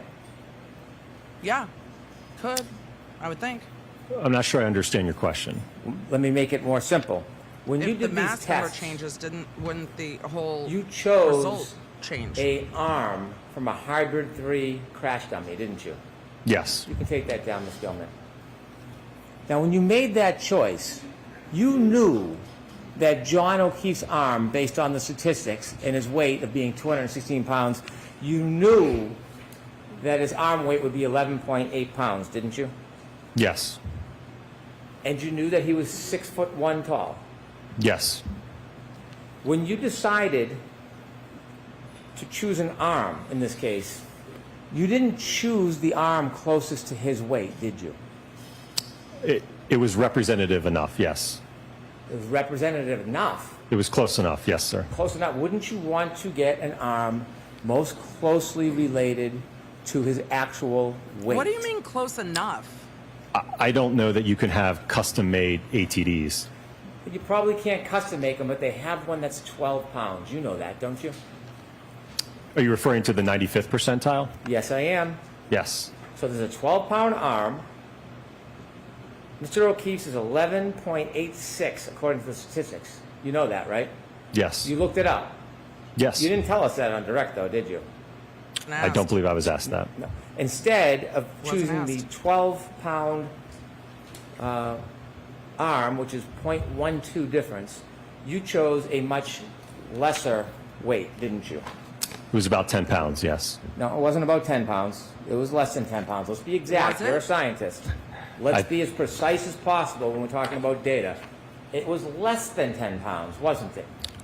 I think according to the spec sheet, I think it's 9.4 pounds total. That's How about less than 10. 9.38? You keep coming up a little bit. 9.38 pounds. Sustained in that form. May I approach? Yes. Showing you a photograph. He doesn't need the snark. It's a fair question. And those are fair questions that are going to matter to some jurors. Why pick the arm with all of the work they did? With all of the work they did, why pick the arm at 9.38 pounds instead of the arm at 12 pounds? I imagine when we get to the redirect, the answer is going to be we chose the lighter weight arm to be conservative because if we use the heavier arm, the argument would be, well, if you use the heavier arm, isn't it going to break at a lower speed? Isn't there going to be more damage because the arm is heavier? So aren't you gaining it up to actually show more damage than you would otherwise see? Isn't using the lower weight arm the more conservative way? And so if you use the arm that's heavier, based statistically, then the argument goes the other way, right? But they are good questions in front of the jury, because if some of the jurors are like, oh, that's weird. If they don't get to redirect today, some of the jurors might be like, But most of the chat is like, using the lighter weight arm, and for the almost 50,000 of you in here, using the lighter weight arm is the more conservative approach, because it's not trying to add more weight to break the tail light. Because can't you see the argument the other way? And they used an arm that weighed more to do more damage, to that taillight. John O'Keefe's arm didn't weigh 12 pounds. So how do you know that that 12-pound arm broke that taillight? Because that's not what his arm weighed. They're doing everything they can to make it fit. That's the argument on the other side, isn't it? And when you're dealing with a 6,000-pound car, does the difference between 9.3 out and 8 and 12 matter that much? We'll see, because they're going to ask them. But for some jurors, it might be like, interesting. But when we get to the damage to the arm, did it get accounted for to the damage to the arm? Because I'm only talking about the damage to the Lexus, because that's what this witness is talking about. The damage to the arm is going to be interesting to see if it's different. But that's not this witness. So I'm interested to see, but it is showing, A, I think this is a good line of cross-examination for Brennan and his arguments, and B, it shows the amount of research Brennan has done to be ready to cross these witnesses. You might not agree with Brennan, you might not agree with his style, you might not like him very much at all. I think this is a good line of questioning for Brennan, and it's a deeply researched line of questioning. Of your materials in this case, Yes. and in that photograph, it shows the arm that you used in your studies, doesn't it? Correct. And it shows that that arm weighs 9.38 pounds, doesn't it? Yes. And that is Dude, he just totally channeled Ferris Bueller. The weight, 9.38 pounds. Brennan, stop. You're just... arm that Emily, you rewound it? Sure did. you used in your studies, doesn't it? Correct. And it shows that that arm weighs 9.38 pounds, doesn't it? Yes. And that is less than the 11.86 pounds of Mr. O'Keefe's arm, yes? Correct. Yes.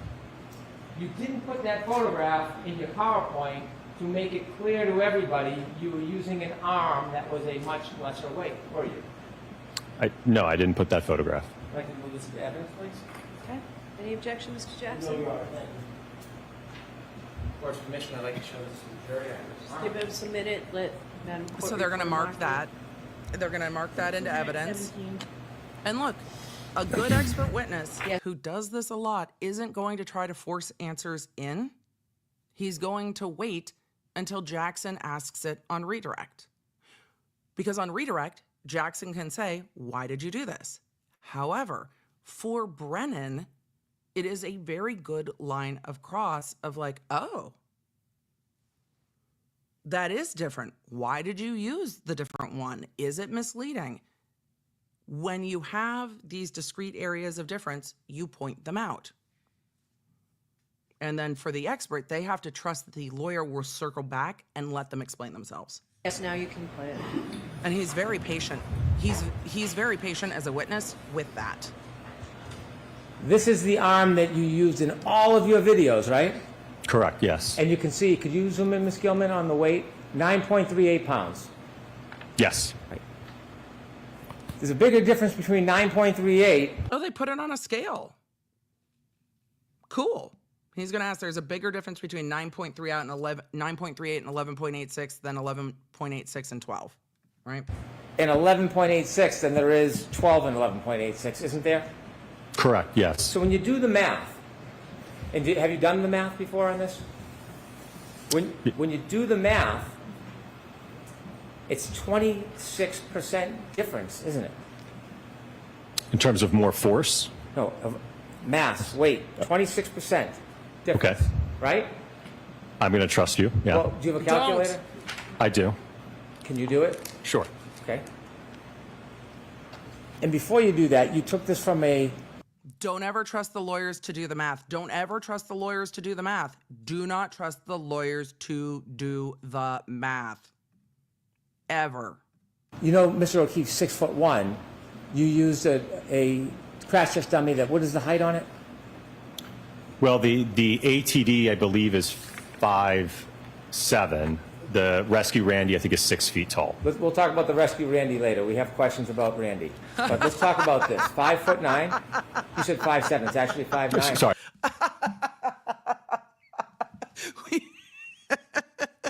Brennan, we do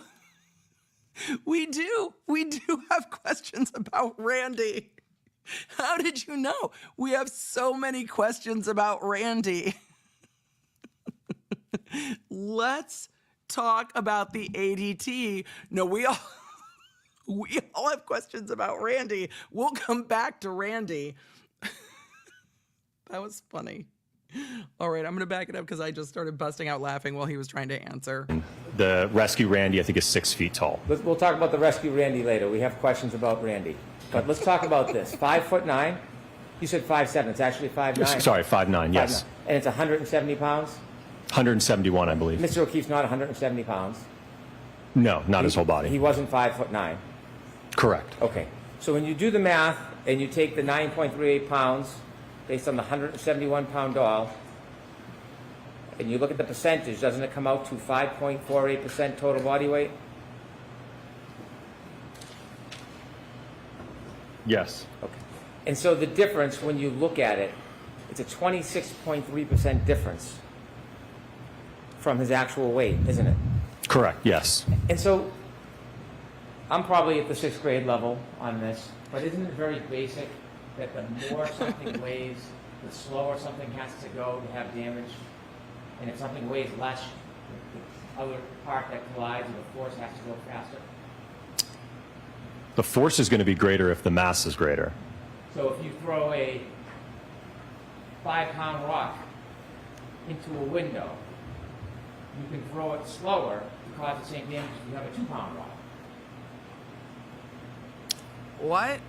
I don't know if I agree with that analogy. So you agree that based on the 26% difference, in order to actually be accurate, to be specific, to be scientific, you then have to adjust the speeds that you presented on your demonstrations, and you have to reduce the speed by 26%.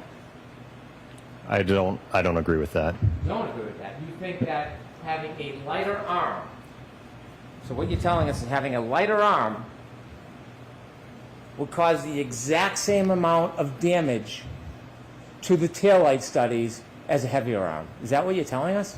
Well, if you look at, for instance, the 29-mile-an-hour impact test, that's significantly more kinetic energy. So the momentum of a 6,000-pound vehicle moving at 24 miles an hour, 29 miles an hour, that's going to overcome whatever the mass is that it's hitting at that point. You're sidestepping my question. Sustained. Ask a question, Mr. Brennan. Just ask a question. No more. My question is, are you telling... She said, ask a question, Mr. Brennan, no more comments. Ask a question, Mr. Brennan, no more comments. But I think she only said it at that point because Jackson said, can we approach? And the court, well, said, ask a question, no more comments. Telling us that having a lighter arm does not impact the damage in these tests as opposed to using the heavier arm? Certainly not in the field test, no. And so you disagree that when you look at the weights of those arms, do you disagree there's a 26.3% difference? In what? Yes. You disagree? I'm sorry, what was your question? Do you agree there was a 26.3% difference? That wasn't his question. It was, do you disagree? Not do you agree. He just changed the question. In the arm weight that you used opposed to John O'Keefe? Yes, the hybrid arm compared to Mr. O'Keefe's arm, yes. And you are denying that there needs to be an adjustment to your calculation because the mass, MA, is different. You're denying that. I think, again, if you're, and this is something Dr. Rentschler, I believe, will No, I want touch to talk on. to you. I don't want to talk to Dr. Rentschler. Well, because when you're addressing the forces for injury and the mechanisms for injury, right, you would account for the difference in the weight. So you're saying that it makes no difference that you... No, he's saying when you are accounting for the damage to the vehicle, it's different than when you're accounting for the damage to the arm. Those are two different things. But the reason Brennan is asking him these questions, it's the same way you see defense attorneys asking questions of officers who it's not their job. It's like, but officer, you never took pictures. It's not their job. But you didn't do this. It's not their job. Same tactic, same exact tactic, which doesn't surprise me. He's asking this witness a bunch of questions about the shit that's not his job. And so it is kind of flipping that analysis. This isn't his job. It's not what he did.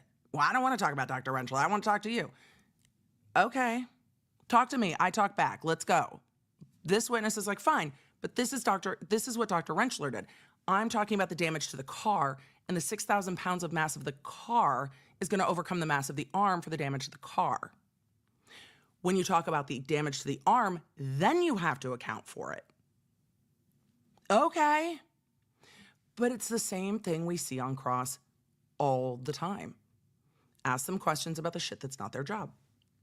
Because then it's like, oh, look, you don't know? You don't know that? Okay. Use an arm that was 26% lighter. Is that what you're saying to us?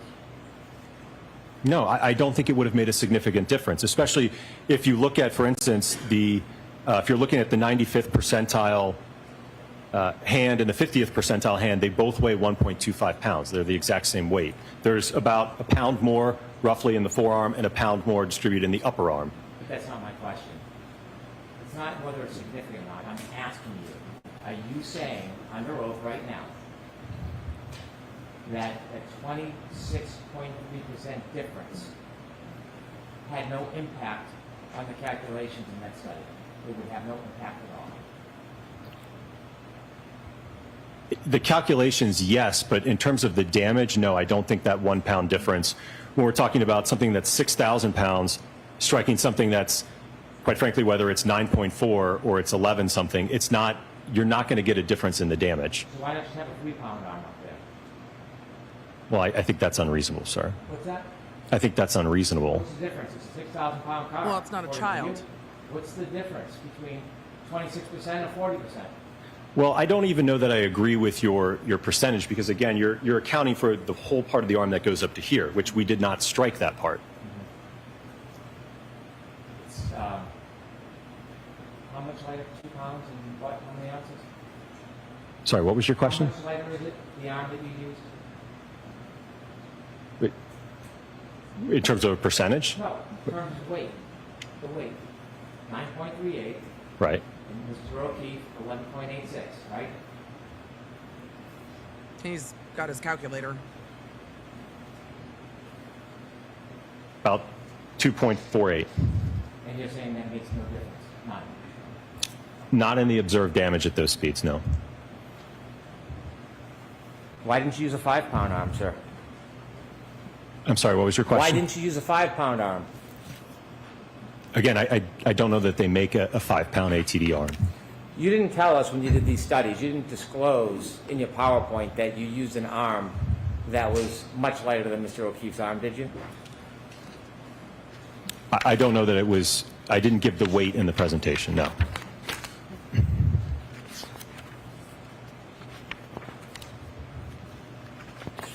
Let's take a look at some of your testing. The first one was at 10 miles per hour, test A. You remember that test, right? Yes. Chat, let me know what's more helpful to you. The testing with the arm or the testing with the paint. And if the testing with the arm is more instructive as to the damage to the vehicle, does it matter? Because he's saying, look, when you're looking at damage an arm versus a 6,000 pound vehicle, the pound difference in the arm doesn't matter. You adjust for the calculations on the other side when you're looking at the damage to the arm. But does it matter? Like, Well, why is he not using that arm? Or are you comparing it to the other testimony we've seen? I want to know how you're approaching it. Thank you for your input, chat. I'm curious and I appreciate you. Now, 10 miles per hour, if you had taken 26% off, would you agree it would change the actual speed from 10 miles per hour to 7.67 miles per hour? That's if you why did he's out asking. the math, if you did it specifically, accurately, precisely, would you agree, using the wrong arm, you make the deductions and the calculations, that 10 mile per hour test would actually be 7.67 miles per hour? Would you agree with that? That's a good question. We don't allow that. It's compound as fuck. but No, that's a good because question. again, the arm is going to get accelerated up to that speed. So the speed would still, that mass would still be accelerated up to 10 miles per hour. Same thing in the vehicle testing. It's going to be, given that weight difference, it's going to be accelerated up to that speed. Now, can we see the video of test A, please?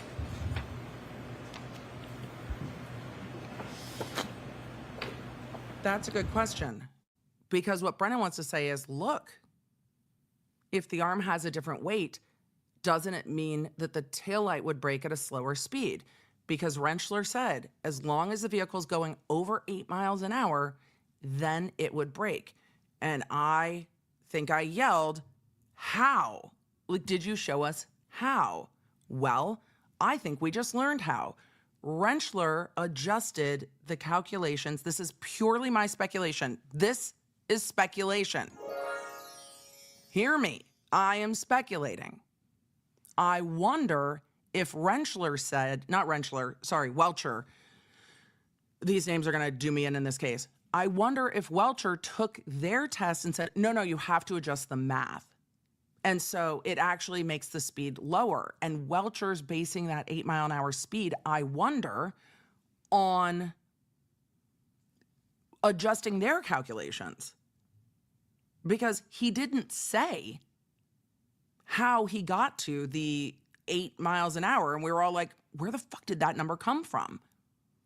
Did he adjust that number from ARCCA saying you need to take the weight of John O'Keefe's arm vis-a-vis the weight of the ADT or ATD or whatever arm, the crash test dummy arm, and because that weight's different, you need to change it, and now you need to go down to a lower number. I wonder if that's what he did. I guess we'll see it when Welcher comes back on redirect or on the rebuttal case for the Commonwealth. I'm curious to see. Chat. Now, this I'm not saying it works like that. I'm wondering if that's how Welcher got there. I'm not saying that it's correct. I'm just wondering if that's where we got there. I don't math. Now, this is your study, 10 miles per hour, you claim, with a You arm claim? that is 9.38 pounds, correct? Correct. Mr. O'Keefe, 11.86 pounds, yes? Yes. Yes. Okay. Now, this light on the end of this, you're trying to replicate the light on the back of a Lexus? Correct. If a Lexus at 6,000 pounds hits a person, the Lexus isn't stopping automatically, is it? No, it would move at a common velocity with the arm. It would would keep continue to going. push forward through the arm, yes? It Fair may, question. yes. And the arm can push into the light before the body turns, yes? I don't know that I agree with that, no. If the light on the Lexus, not at this speed, but if the light on a Lexus was broken or breaks and it hits the arm, it's not going to bounce off the arm, it's going to push through, isn't it? It's going to move at a common velocity with the arm. And that will move not only the arm, it will move the person's body, won't it? It may, yes. It may push the body, it may throw the body. I don't know about throw. And the light, if broken, will continue to press against the arm until there's separation. Isn't that fair to say? It could, in some instances, again, it could bounce. It could, because it's not always the same. Well, It's the a arm can dynamic bounce. process, isn't it? It is dynamic, You yes. could do the test many times and get very different results, couldn't you?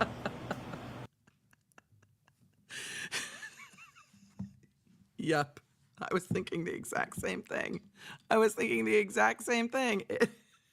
Jinx! Someone owes me a Dr. Pepper. All right, I'm not even done with my coffee yet. It is dynamic is 100% going on the soundboard. I had to back that up. It is dynamic, yes. You could do the test many times and get very different results, couldn't you? I don't know that I agree with that. Would you get the same result every time? I think you would certainly get similar results. Every time. If you had the exact same impact location and speeds, yes. Well, that's my point. What if the impact location moved a little bit? Could it change? Well, is Dr. Welcher changing? I don't know if, again, I was relying on what he provided This in his isn't on report. Dr. Welcher. I'm asking you. No, it's not. Okay, so jurors, disregard that exchange between counsel. Next question. If Everybody's spicy on a Friday. Everyone is feeling a little spicy after a day off. I bet they all got more sleep than I did. Everyone's feeling spicy. Because look, here's the thing. Jackson doesn't give a fuck at this point, my opinion. And so Jackson makes quippy little comments like Brennan does all the time. This does not worry him. So when Brennan says this isn't on Dr. Welcher, Jackson said, objection, it is on Dr. Welcher. And Brennan was like, nuh-uh. Not Brennan's exact words, but the two of them are just like, and the court's like, disregard counsel spitting at each other in court. All of you are like, wait, I didn't hear it. I'm going to back it up. We'll back it up once again as the attorneys are the girls are fighting. I'll see if I can gain that up a little bit more. Because he said, did Dr. Welcher change it? That was the answer. Did Dr. Welcher change it? I was basing this on Dr. Welcher. The point of impact to the arm, we talked about this at the beginning. The reason ARCCA put the arm in this certain positioning is because that's what Dr. Welcher did, and they are here to rebut Welcher's testimony. So they took what Welcher did, and then they tested it. So he said, if Welcher's changing it, I don't know. We're basing it off of him. Brennan said, don't put this on Welcher. Objection, it is on Welcher. Let's gain that up just a moment, because the lawyers are getting spicy with what if each the other. impact location moved a little bit? Nope, that's way worse. They're like housewives at a reunion right now. They're like, Andy. Similar results. Every time. If you had the exact same impact location and speeds, yes. Well, that's my point. What if the impact location moved a little bit? Could it change? Well, is Dr. Welcher changing? I don't know if, again, I was relying on what he provided This in his isn't on report. Dr. Welcher. I'm asking you. Objection. It is on Dr. No, it's not. Okay, so jurors, disregard that exchange between counsel. Next question. If the body position changed. This isn't on Dr. Welcher. Objection, it is on Dr. Welcher. It is not. Nuh-uh. Yeah-huh. I know you are, but what am I? To be fair, in 28 days in this trial, this has happened very few times. It happened so frequently in the Hannah Gutierrez trial. It happened somewhat frequently in the brief 3 days of the Alec Baldwin trial. It happened all the time. It has happened pretty minimally during this case. But the attorneys are just like, I know you are, but what am I at this point? You may get a different result. I'm going to back that up because Brennan is asking his question again. He said, look, we based it on Welcher. If the body position changed, you may get a different result. Isn't that fair to say? I was going after what Dr. Welcher had represented in his. I think I backed it up just far enough. Yay. I was going after what Dr. Welcher had represented in his report analysis. So we did testing to analyze his orientation that he had demonstrated in his report. You don't like that question either? Sustained. If the body Jackson, asked to approach again. Asked to approach again. He should get admonished again because Brennan doesn't give a fuck either, man. Y'all are both playing the same game. Brennan doesn't care. So ask to approach again so she'll admonish him again. Objection. Sustained. If the body position changed, it could change the result. True? I don't know what you mean by Yes. body position. But yes. No, but the answer is yes. If the position of the arm changes, it could change the result. Yes. The answer is yes. But again, hired experts are going to be like, what do you mean? No, that's fair. If it moves, doesn't it change? You can answer that. Do you mean the whole body, the arm? What part of the body? Okay, let's start with the arm. I'm- If the arm... I'm ready for him to say, I'm trying to help you, the way Dr. Welcher did. I'm trying to help you. Ugh. A few of you in the chat said, Emily, what do you mean they don't care? They don't care if the court admonishes them at this point. Neither of the attorneys are listening to the judge. There are some attorneys who do not want to be admonished in court and don't want the confrontation and aren't going to snip back like this. Some attorneys take a much longer time to get to a boiling point where they're clapping back in front of the jury at co-counsel. Some attorneys, Brennan just doesn't, he's like, okay. He keeps getting away with it and he's going to keep doing it. So he just keeps doing it. He doesn't care. He's been told no more comments, just questions. And he's just like plowing on through with the snippiness. Some attorneys, different attorneys have different thresholds for pushing that line. And in criminal law, that threshold varies greatly, I find, between prosecutors and defense, because generally the juries do not like it if they feel like prosecutors are being too heavy-handed, and the defense can get away with a bit more cheekiness or snippiness. It comes across heavy-handed when it's the government vis-a-vis the defense. So, but Brennan is just leaning in. What part of the body? Okay, let's start with the arm. If the arm position changes, it could change the result, couldn't it? Well, I'm not aware of any other orientation that Dr. Welcher provided in his analysis report as to alternative He's sidestepping orientations. that question. If the arm position changed, could it change the result? Yes, I mean, I presume if you don't have In your theory. arm on the taillight, then yes, you'll probably get a different result. What if it's bent in a different way? Could that change the result? Again, I haven't reviewed anything that indicates that there was a different orientation that Dr. Welcher suggested. You're a scientist. He's like, I'm using Dr. Welcher's work, so I'm not speculating outside of that. I'm testing what Dr. Welcher said. So this is what Dr. Welcher said, and I'm testing it. That's it. But he's saying, no, in theory. Brennan is throwing out the all things are possible, which is confusing to me because you're the prosecutor. All things shouldn't be possible. But he's like, I'm just testing what Welcher said. Yes, right? You can think. I'm asking you. That was snarky as fuck. You're a scientist, right? You can think. I'm asking you. Just a general question. Woo! Over here. If you bend the arm, could it change the result? It could. Thank you. Okay.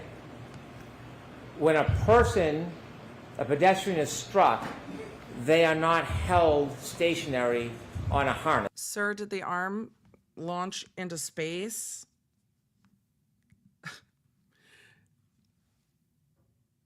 Dr. Wolfe is giving Brennan way less of a runaround than Dr. Welcher was giving Alessi. Dr. Welcher was doing the most on cross, but Dr. Wolfe still hasn't answered the question, but he hasn't snapped back. He has said, I can't answer this question for these reasons. He won't just, and that is exactly what you expect from experts. He won't just go along with what the prosecution is asking because he's coming back to the point. The point is, we were asked to evaluate Welcher's report. Couldn't it be this? Couldn't it be that? No, we're asked to evaluate Welcher's report, and he is staying on message. This was what we were asked to do. This is what we're doing. This is what we were asked to do. This is what we're doing. He's not going to answer it the way Brennan wants it answered. Just like Welcher's not going to answer it the way that Alessi often wanted it answered. Could he answer? Sure. Is he going to? No. That's not the message. Are they? No.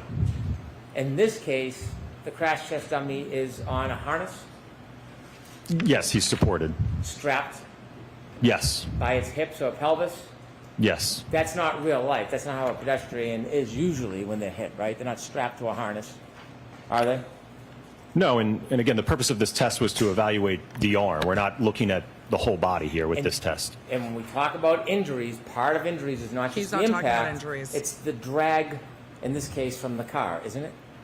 It could be, yes.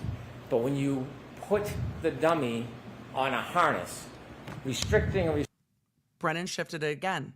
He's asking Dr. Wolfe about the work Dr. Rentschler did. Wolfe didn't evaluate the injuries. Wolfe evaluated the damage to the car. Rentschler evaluated the injuries. So he's shifting back over to what Rentschler did. restraining its movement, it is not going to replicate hitting somebody and their movement, including the drag. Not is his it? job. I don't know that I agree with that, because it will replicate, again, when we're talking about that impact pulse of 10 milliseconds, it will replicate that. And that's ultimately what we're after, is what's happening in that 10 millisecond window Yeah, not his job. in terms of the contact and the damage and the acceleration. I know that's what you're after. What I'm asking you is when you end it, when the light stops, unlike a Lexus, and the dummy is stationary, unlike a person, it affects the aftermath, the drag and the push after, doesn't That's it? a fair question. Yes, the kinematics would be different, likely, if it's not restrained like that. In That's real fair. life, a pedestrian usually is not restrained, are they? Correct. In real life, a 6,000-pound Lexus, upon contact with an arm, doesn't usually stop on a dime, does it? No. That's fair. Could I have the photo from test A, please? That's a very fair question. Hey, the kinematics of all of this would be different. He's like, right, but I'm evaluating the damage to the taillight. But the taillight would keep And going. so there is And no break, but to be fair, he is evaluating the damage to the clothing. So if the car would keep moving beyond the arm, it's fair to point out to the jury, look, this taillight is hitting the arm and stopping dead. So isn't the transfer of force potentially different if it's hitting the arm and stopping dead versus hitting the arm and continuing to go? Because the car would continue to go. So isn't it fair to talk about the fact that the car would continue to go? I think it's a very fair line of cross-examination. I think that Brennan gets lost in the good points he makes with the other snark. there's a crack in this light that was a result of this experiment where this light hits that restrained dummy, yes? Yes. And this is at 10 miles per hour in your world and 7.67 if you take off the 26% weight. That's compound. Standards to that form. Ask it a different way. We can move to test B, please. Oh, you didn't ask it a different way. Now this test B, a similar test, it has the same limitations, doesn't it? This dummy is restrained at the pelvis. Yes. Could you show the video, please? There's two videos. We can see the first one.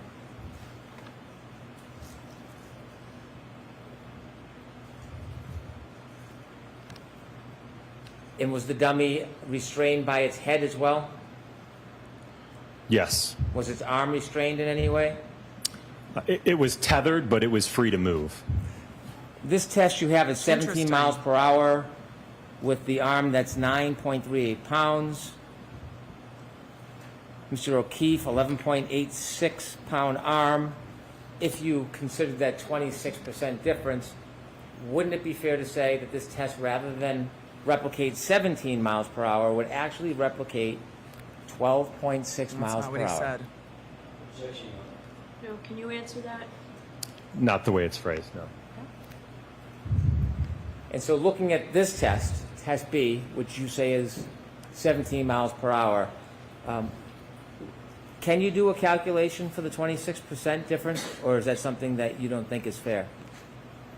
I don't think that'd be a fair way to characterize it. Again, if no matter what the mass is there, if you're accelerating it, if you're impacting at 17, that arm is going to move at 17.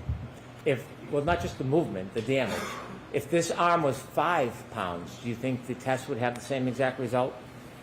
If it's 5 pounds, Yes. probably would be less damage. It'd be less damage. So to get this amount of Good damage, you'd have to question. increase the weight, right? Sorry, what was your question? To get this amount of damage, you couldn't use a 5-pound arm. There'd be less damage with a 5-pound arm. Correct. Right, because the less weight you use, the less damage at that speed. That's Correct. basically how it works. Correct. Well, if the less weight, the less damage, then isn't this a more conservative estimate than having more weight than the actual arm? Just a question. So, in this test, if we could run that back again, you have a Ooh, restrained run dummy that at the back hips one and more the head. time. There's no follow-through of the light or the body that's attached to that arm, correct? And at this speed, you can see the shards of taillight.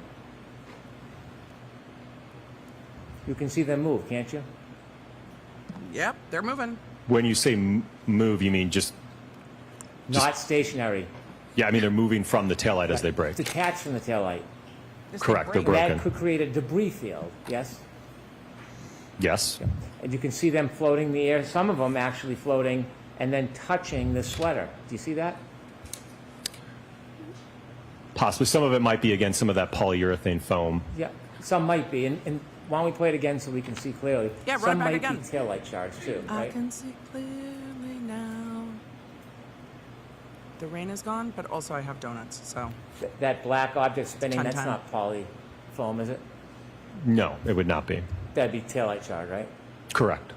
And so, even at this speed, you can see in this type of collision, there is significant, bless you, significant amount of taillight shards that are broken from the taillight and spewed into the air. Yes? Well, there. I think on the one of the slides I had, I think I showed the fragments that were left, and from what I recall, I think there was 4 pieces from the taillight, from the lens. If you could put that back a little so Dr. Wolfe can see it again. To the Emily, point are of you the duct collision. taping this day together with caffeine and sugar? Yes, but I also had some protein. Even at this speed, go ahead. Stop. You can see pieces, large, small, medium, maybe even microscopic, are now breaking off from that taillight and being littered into the air, aren't they? Yes, there are pieces coming off.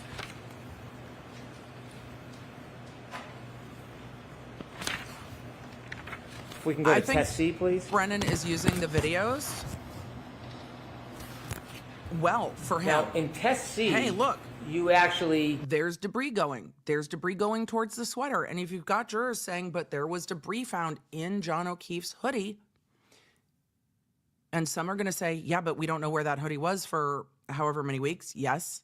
But if you have jurors saying, right, but this was scraped off the hoodie, Brennan is giving them answers to that, right? Brennan is giving jurors that are looking at this with like, but what's in the hoodie, et cetera, et cetera. Look, you saw it in the video.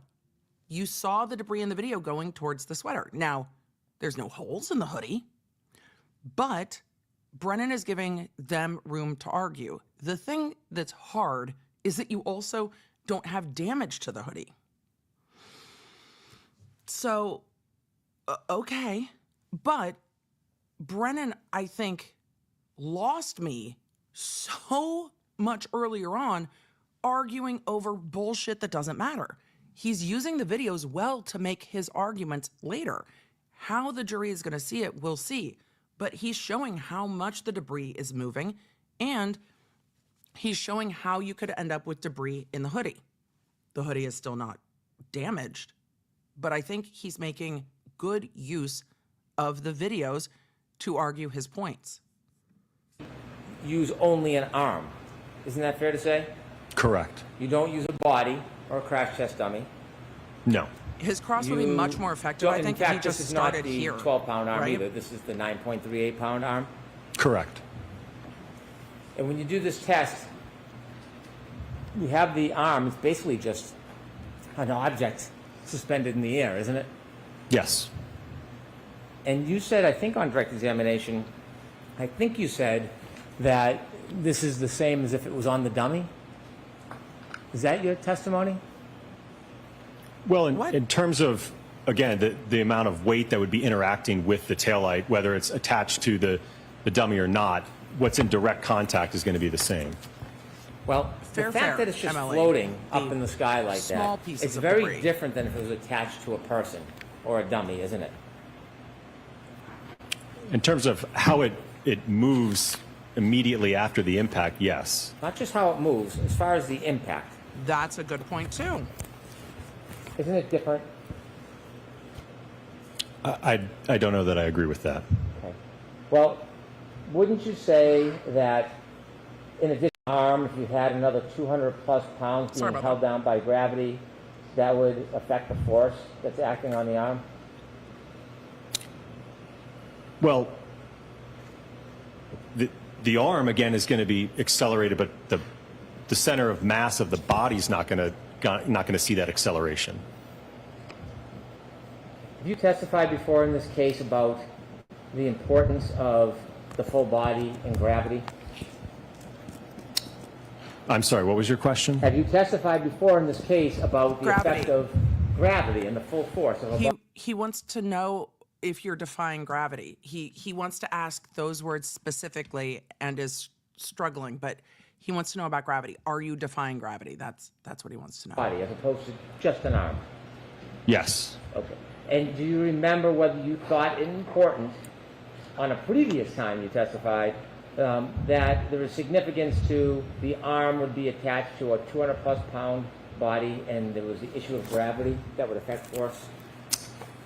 From what I recall, I think that had to deal with whether or not the pedestrian would be projected based upon an interaction with the arm or a full-on center of gravity hit, right? When we're only hitting the arm, we're not hitting the CG of the body.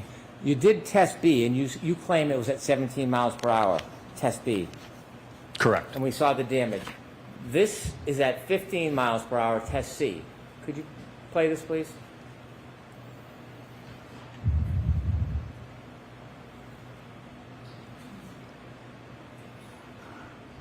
It might be a delay, so you could fast forward a little bit, please.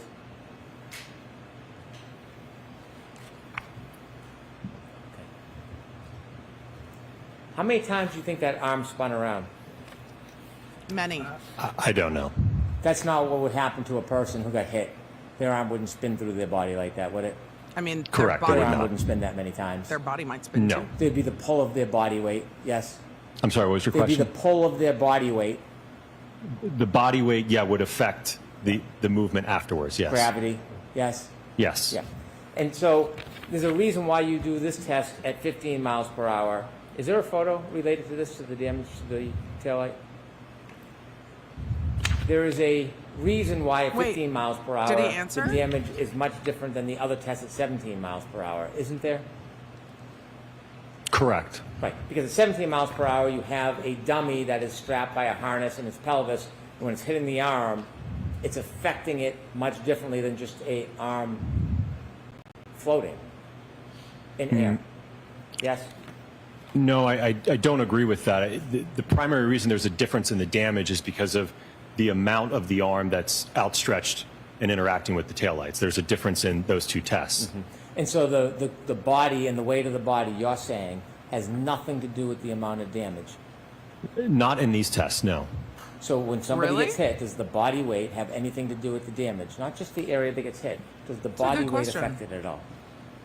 Not in terms of the impact, like the rest of the body, it's not going to matter if, for instance, only my hand, like in that last test we just saw, it was the hand and the wrist, how much my stomach weighs, my head weighs, is not going to affect the damage to that taillight and that interaction. And by the way, this test, you said 15 miles per hour. If you consider the 26%, you're only at 11.1 miles per hour. Is that the right math? Again, I don't agree with that because if you look at the data and you integrate the acceleration data to get the speed, right, that we saw in those plots, the hand basically gets up to, I think it was 14 or 15 miles an hour. It reaches that common velocity of the vehicle. Let's go to test F. On test F, you place the dummy more behind the.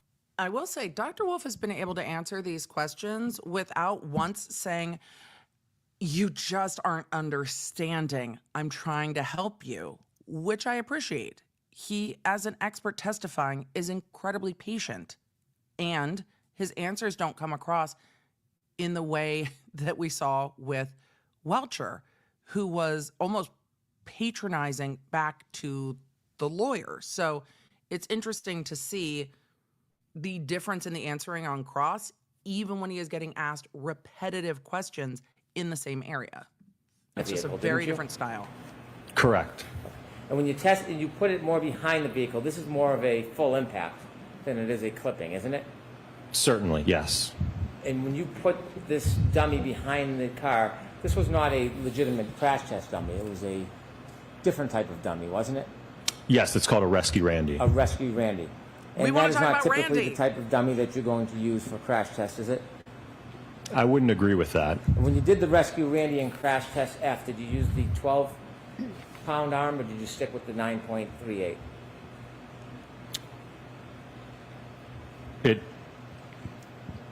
The hybrid arm wasn't attached to Does the Rescue Randy have his Randy. own The arms? hybrid arm was not. Is that what you said? He said the hybrid arm was not attached. Does Randy have, I mean, I imagine Randy has his own arms. Or it was? It was not. No, not in the full impact test. Okay, so what was the weight of the arm on the Rescue Randy? I don't know specifically the weight of the arm. I know that the total mass of the Rescue Randy was 200 pounds. Isn't the weight of the arm important when you're talking about impact with the arm? I don't think relative to the rest of the mass of the body. So now the mass of the body counts, but before it didn't. Sustained enough. Okay. Argumentative. If we can see in test F, You can ask we have it a some different photographs. way. Start with the first one, if you could widen that, please. Now, this is a direct hit. Correct. Is this simply a photo or a video? Could we go to the next one, please? So the Rescue Randy's placed much further in the car than the other type of test that would be more similar to a clip, yes? Correct. Next photo, please. Ah, Randy. And that is the result of the impact. Correct. Do you see the debris field? Yes. Is it near Rescue Randy? It's Some in of the it same is, yes. direction. It's spread out a little bit, yes? That's fair, yes. But it's not right on his body. It's a distance from his body, yes? That's a good point. There may be some, I can't tell from this photo, there may be some around his body, but yes, there's also debris close to the Lexus as well. That's a really good point. And could we, and this is the demonstration where you didn't turn on the videotape, so we don't have a videotape. That's not what he said. Correct, we had the false start, yep. What's that? We had the false start. The false start. Is there another picture after this? Those clothes. Are there holes or tears in the... Brennan, if you are going to try to argue that the damage to those clothes looked like the damage to John O'Keefe's clothes, we're going to have some issues, because that's the type of damage to clothing I would expect to see from the road. That's exactly what I would expect to see from the road.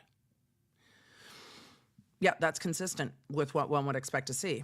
I actually think it's a helpful point of argument, this part, for the defense. I think the debris field is a helpful point of argument for the Commonwealth. But yeah, that's not what we saw here. clothes? Yes, there's damage that's consistent with road rash when clothing or a body makes contact with the pavement and is grinding into the pavement. Pavement's hard. Damn it! Yes. How about frozen ground, frozen dirt? Is that hard? Yeah. I suppose like it's it can hard? be. Well, do you have any doubt whether frozen ground in the Northeast in the winter is hard as a rock? I haven't done any analysis to assess that. And so seeing holes in those clothes is what you would expect after Randy hits that hard ground, right? Are you talking about frozen grass or paved? I'm talking about Randy right now. These holes in the clothes are what you would expect after Randy hits the hard ground, correct? Objection. I'm going to allow that. Is that what you'd expect? Your Honor, I need a motion. All right, jurors, feel free to stand up and stretch. That's what I expect from the ground. Isn't that what we would expect from the ground? Anybody grew up with rollerblades? That's exactly what I would expect. Okay, we're passing the lights cinematically back to the OnlyFan, but I'm going to zoom past that as we skip this sidebar to get back into the testimony. Because that clothing is what I would expect to see from road rash. Yeah. But that's also on So rough holes pavement. in the clothes is what you would expect after Randy hits the ground, yes? If there is prolonged sliding contact with the asphalt, certainly you could expect to see tearing, large holes, material fraying, and even transfer of pavement material onto the clothing. You've done no studies on hard ground, like a front. Brennan? Hey, Brennan. Just in case we needed just a moment to chit chat, you're the prosecutor. So unless you've changed your theory that the holes have somehow come from the street, can you explain? Because can you explain how the holes came from the taillight shards? Because that's what your expert was saying. Your expert didn't say that they came from the pavement or from the grass. See, pavement has even though both might be hard at the given moment, pavement is nubbier maybe than the grass. So the point is not that holes could have happened from road rash. The point is, how did the holes happen from taillight? What? Yard, have you? In terms of a pedestrian sliding on the grass? In clothing tears, yes. No, sir. You didn't throw Randy And across if the you could go back lawn? one slide. You see the debris field is near but not on Randy? Can you tell if there's Poor any Randy. small pieces or microscopic pieces on or in Randy's clothes in the study? Did you look? No.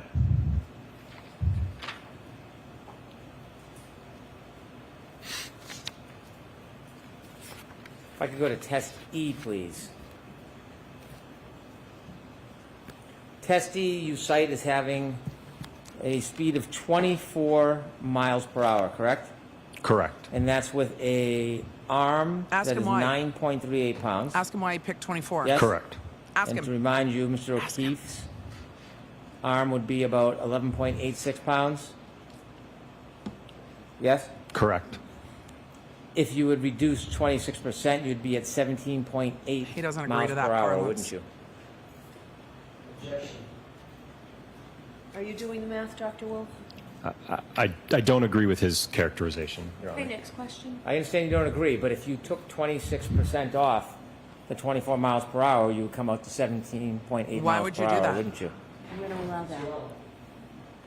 I don't think that's how the math I'm going works. to allow that. That's what the calculation would yield. Okay. On test E, there are some differences between your test and what would happen in real life. For example, there is a harness, correct? Correct. And the harness prevents the dummy from being thrown naturally. Correct. The harness affects your ability or one's ability to see this study and see what the trajectory would be after impact, correct? Well, that wasn't the purpose of the study, to assess the trajectory, sir. I understand. I'm not trying to criticize, but it affects the ability to see the trajectory when the dummy's on a harness, doesn't it? Yes. Could we put up the first video on this, please? Photo 115, if we can start with.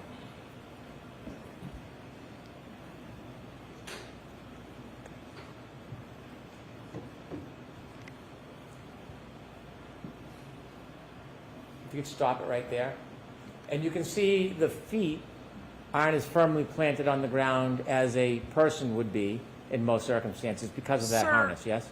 Correct. Sir, if this was a person, he wouldn't be standing like that at all because it seems that his knee is bending backwards, but that's the point for all of you listening in the background. They're showing the, I think, the final test of this again, where you can see the way that the rescue Randy is being held so that the car can run the experiment.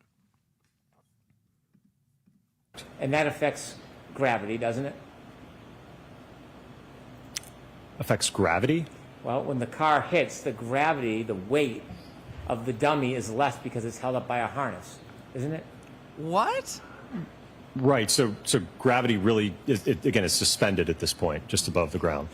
The arm that's Wait. extended, is there a glass in that hand? So it is defying gravity. We got back around. Did we get back around? I mean, I don't think that's how any of this works. I just wanted to make the joke, but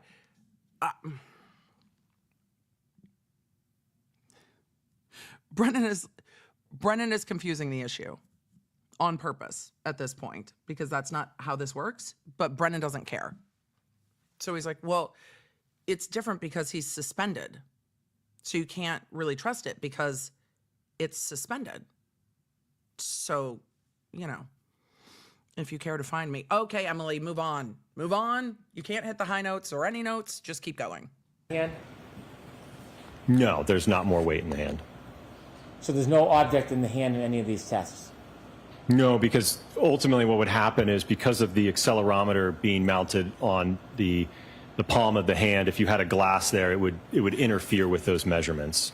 I understand why you didn't do it, but would you say it's fair to say that if a glass was in the dummy's hand on these tests, it could affect or change the damage?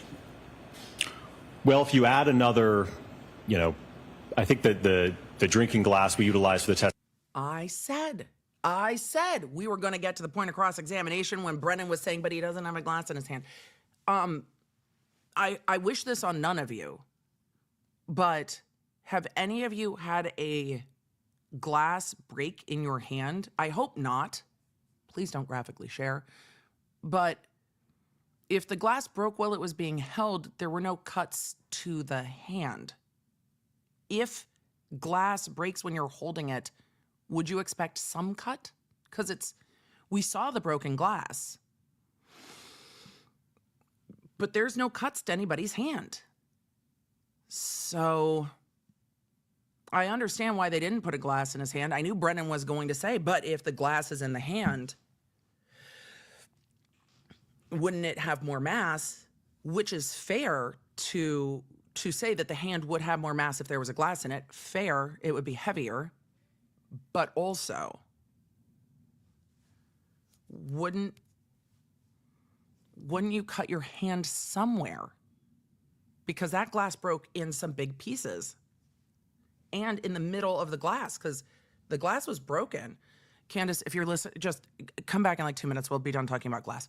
But the glass was broken where the bottom part was intact and then the middle was all just broken. Okay. Testing last year, I think, was 0.7 pounds. So if you add another 0.7 or pound to the hand, that hand contacts the liftgate taillight. You certainly could see damage to that taillight, which we certainly didn't see on the subject vehicle. So weight does kind of matter. That's a fair right? point.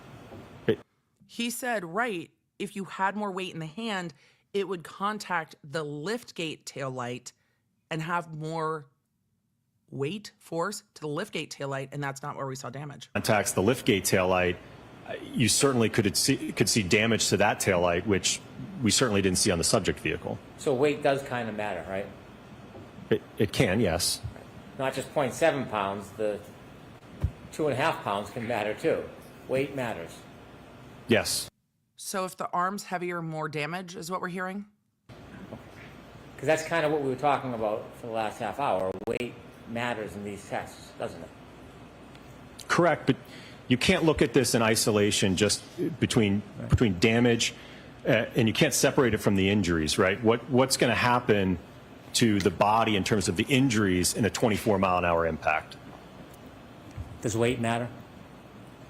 In terms of the force? And Use so the force. We see this dummy with the arm stretched out, correct? Correct. Okay, can we bring this back? He's trying to say, does weight matter to what? Because Stop it right matters there. to something, but what factor? This isn't approved crash test dummy, is it? The Rescue Randy portion, no. No. It's not instrumented like a hybrid. Is the arm the hybrid 3? Yes, the arm is the hybrid 3. So you took in test F, you didn't put the hybrid 3 on the Randy, but on this one you did. You gave Randy interchangeable arms? Randy, they rebuilt you. No, because you risk these AT devices can range from $100,000 to $150,000, and you run the risk of destroying that equipment in a test like that. So in test F, did you put the hybrid on the Randy, or did you keep Randy's original arm? It's just the Rescue Randy in the last test. On F. Correct. This one, you have the hybrid. Excuse me, Brennan? Hey, the government's not paying us. We're not going to blow $100,000 piece of equipment on the tests. We don't got the government money, Brennan. Brennan, the defendant has to pay for these tests, not the taxpayers. So we're not putting the $100,000 arm to get hit by the vehicle. No, we're not doing that. We're going to put sensors on this one, and then if the sensors break, we can just replace the sensors. No, we're not doing that. Hybrid arm on Randy. Correct. So you're switching up between tests, what pieces you're using, aren't you? I would say adding, but Well, adding and subtracting doesn't have two arms. There's one off, one on. One's Randy and one's hybrid. Frank and So you're Randy. switching. yes. Different result. However, if you are switching out the arms, I think it should be reflected in the PowerPoint. And I don't remember if he said that or not, but it should be reflected which arm is being used in which test, because it's a fair point. Is it consistent or not? So a lot of you are saying he did say that. Fair. Most of the chat is like, no, he did say he changed arms. Thank you. It's, again, long day, very tired. So the chat's like, no, he said he switched them. Fair. I'm not sure I understand your question. Okay. Are you trying to say a different result between test F and this test? Because they're not the same test. Oh, I understand. If we can have this come back a little bit more. Brennan, oh, I understand. Okay, then let Okay, it run. but we now have Frank and Randy. Stop. You can see the shattered taillight moving, Oh yeah, the pieces are flying. and most of it's moving in the same direction, isn't it? The pieces are moving quite a lot, but the arm didn't stay near the taillight long enough to be damaged. Did it? Yes. And that's what creates a debris field after a collision, doesn't it? Yes, I mean, components will break off and fall to the ground, yes. Now, since Randy is on a harness, he's not going to be thrown the same way as it would happen in real life, is he? Correct, and that wasn't the purpose of this I test, sir. understand. When you But chose it's a fair 24 point. miles per hour without the 26% deduction, Ask, which would ask. make it 17.8 miles per hour. When you chose 24 miles per hour, it's because you had looked at the tech stream data that had been taken from the defendant's Lexus, right? Correct. And when you looked at that data, you understood that during that event, 10 seconds of data is captured, yes? Yes. But that doesn't define the whole event, does it? That only encompasses what was recorded. And you said you chose 24 miles per hour because that was about the speed at the end of that 10 seconds. Correct. You do realize at the end of that 10 seconds, the car the defendant's Lexus was going faster. It was still accelerating, don't you? Objection. I'm going to allow it. From what I recall, the last data point, I believe the throttle was still around 74%. Well, ARCCA specializes in tech stream data, don't they? Yes. Okay, so you are looking at that. The accelerator is still 74% down. The car's at 24 miles an hour. They assume 24 miles an hour. Because of that, the prosecution's going to say, but when the car keeps speeding up and going backwards, that's what he's getting to. You would agree that at the end of the 10 seconds, the defendant's Lexus was increasing in speed. Well, we don't know, again, beyond that data point what the data is. Well, At the end of that 10 seconds, if the accelerator is the car still was down, going up, not down. the car in was still speed. Yes? Correct. The trajectory was. And you can't tell how much longer that car traveled for after that 10 seconds, can you? Correct. We don't know. So when you chose the 24 miles per hour, it was just based on a data point. It wasn't based on you believing that there was an impact at a certain speed, was it? No, and the triggering event itself it's not a collision by definition, and nowhere in that data can you parse out whether or not any contact even occurred. We know that. Okay. The point is, you can't tell how fast the vehicle was going if it was in a collision from that data, can you? Sorry, can you repeat the question? If that vehicle was in a collision, you wouldn't be able to tell from that data what the speed was at the time of the collision. If contact allegedly occurred at some point in that data set, no, you would not be able to pick a row in that data and say, this is where the collision occurred. Or after that data set, you would have no idea. Outside of the data? Yes. No. Okay. And so when you look at this Are you telling experiment that me you that did, when there's no data, there's no data? Okay. if you were to add, you said 24 miles per hour, but that's not considering the 26%. If you were That's to not add how you would do that calculation. 7 more miles per hour to this collision, would you expect more damage to that right taillight? Potentially, yes, but you're certainly getting into the realm of injury at that point. I'm not asking about that. I'm asking you a simple question about damage. If you were to add 7 miles per hour onto this test here, would you expect more damage to that right rear taillight? Yes. Okay, can you finish the video?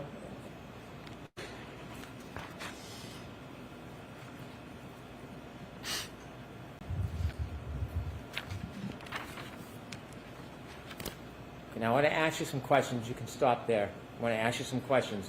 Can you bring it back to right before the collision, please?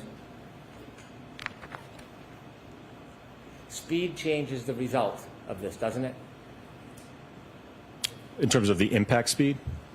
Yes, the impact speed can change the result of this, of the damage to the right rear taillight, can it? Correct. And the angle of the arm can change the damage to that right rear taillight, can't it? It can, yes.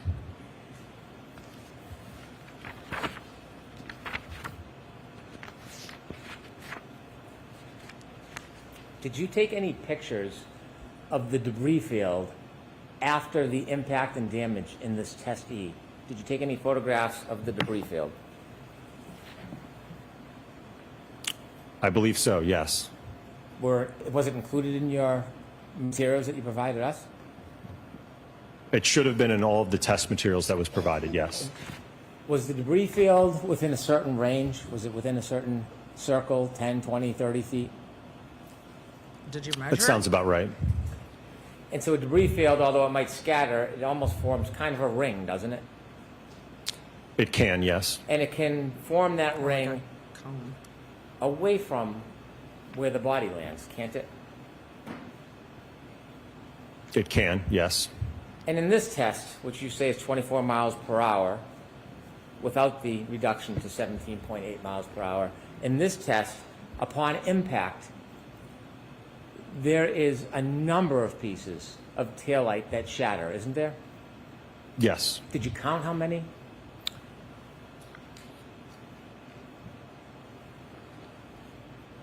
About 19 pieces.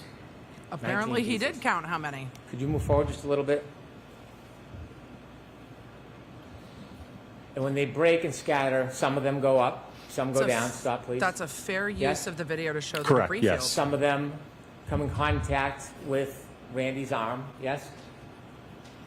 Correct. Now, Randy being on a harness, it's not like real life when the Lexus goes by, could continue to push him with it, right? He can't go with the car or the Lexus because he's on a harness.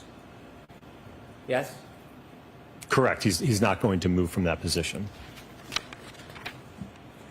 If you can move forward, you see Randy's feet? Yes. See the right foot? No. Yes. It's twisting, right? Correct. Turning? Yes. Stop. Could you show the photo of the sneaker, please?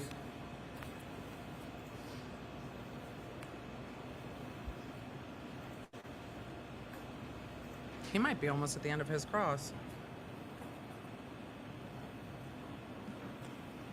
When you were reaching your conclusions that you offered to the jury today, did you consider this photograph? No. Did you know that this sneaker was up against a curb in the area? Yes. And you didn't consider this at all? Wasn't a part of my analysis. Okay. You can go back to the video. You see the spin and rotation on the foot? Yes. Can you keep going? And the turn of the sneaker? Yes. Okay. I want you to go back, Ms. Gilman, please, to the point of It impact. looks like that foot got hit. In your studies, you would agree there can be a It looks like the clip foot got hit by the of tire. a pedestrian that causes significant damage to a taillight Was it where the realistic pedestrian or not realistic? incurs no lower body injuries whatsoever. That can happen, can it? Well, I don't know that I would describe this as a clip to the arm. This is a full-on impact to the arm, so it's not a clip. Again, you saw it the 15 miles per hour. I think that's more analogous to a clip or a side swipe where the arm just kind of gets brushed out of the way. This, I would say, is a full-on impact to the arm. Okay. To use your words, in a full-on impact like this, a pedestrian could be involved in a full-on impact causing that amount of damage to the taillight that's reflected in this video, but suffer no lower body injuries. Isn't that fair to say? I don't address injuries, sir. Well, let's play it forward. Do we ever see Randy's knees? Asking. His hit the foot car? gets hit. Does it not get hit by the tire? Hips? Ribs? Foot? His foot almost gets fucking I see run the over. foot getting run over, but It does I get don't run see. over. I don't think there was. Wait, the foot fully got run over by the tire. Brennan, you were just arguing that this was completely unrealistic because it's on a harness. And now you're saying, but do you see the lower body getting injured? And the foot is under the tire. I'm backing it up to play it. But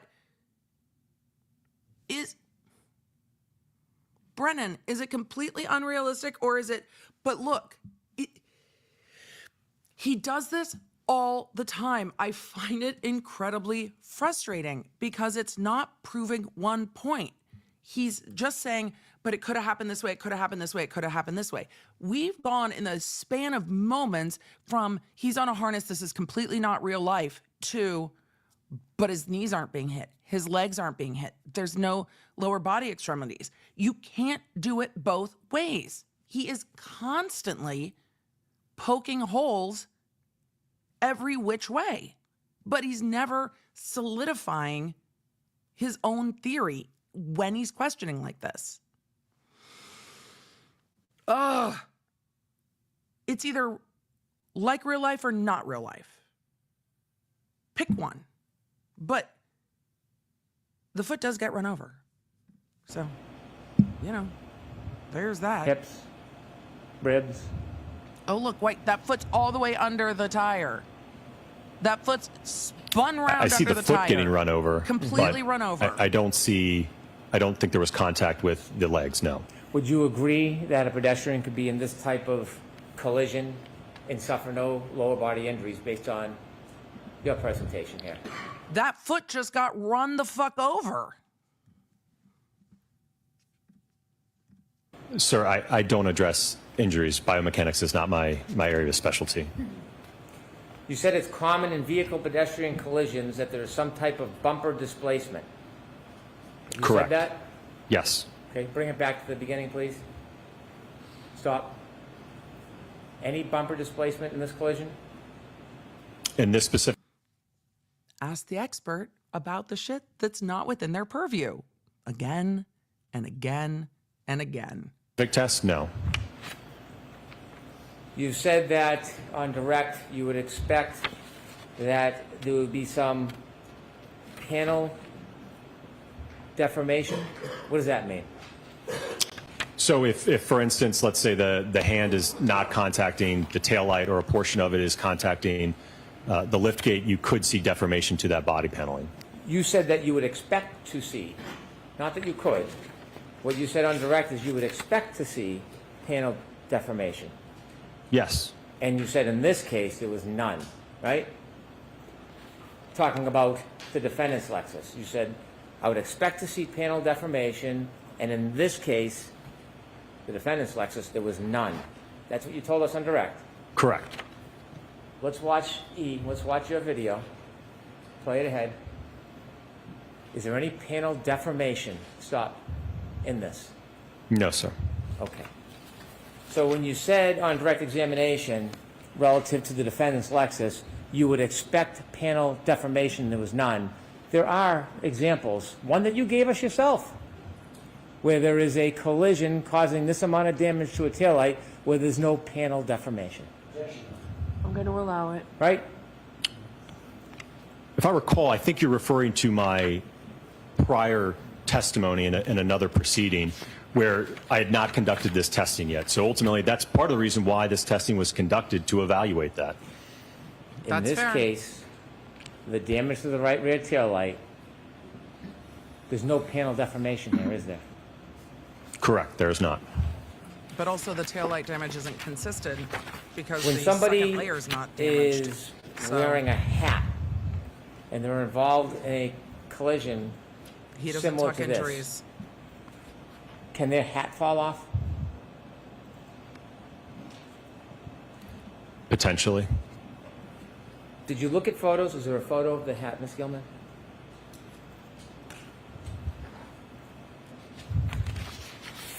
I mean, I kept taking off Before my you hat came to yesterday your so it wouldn't go opinions and flying conclusions, off did you on, look you at know, this photo and see a hat Big Thunder Railroad. on the grass?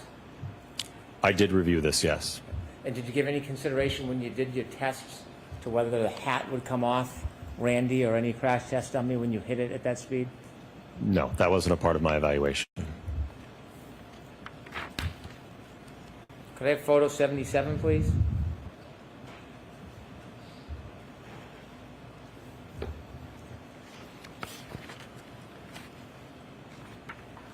What's that, sir?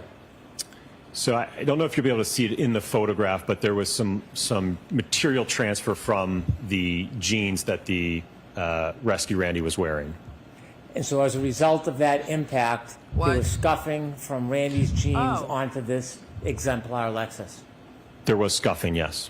Did you look at the defendant's photos of the defendant's Lexus to see Yes. if there was a, Sorry. it's okay, to see if there was any scuffing in a now, very similar now Brennan's area? like, it's fine. I don't recall it being at that portion of the vehicle close to the rear wheel. Where did you see the scuffing on the defendant's Lexus?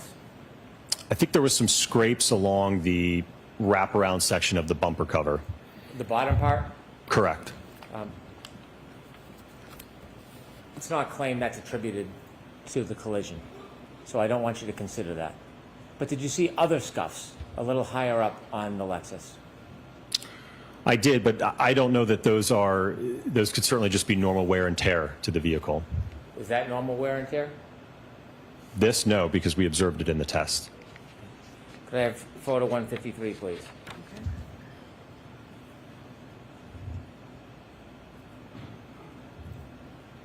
Now, this is a photo without the hatch back up. This is just the lighting fixture, right? Correct. And could you close up in on that? And you would agree if you went 7 miles per hour faster, it would cause more damage to that, wouldn't it? What? Yes. When the taillight is shattered, If the car was going 7 miles an hour faster than it was going in this test, more damage would be expected? Okay, yes, because it's going faster. and it spreads through the air, does it have the potential to impale a person, for example, on their nose?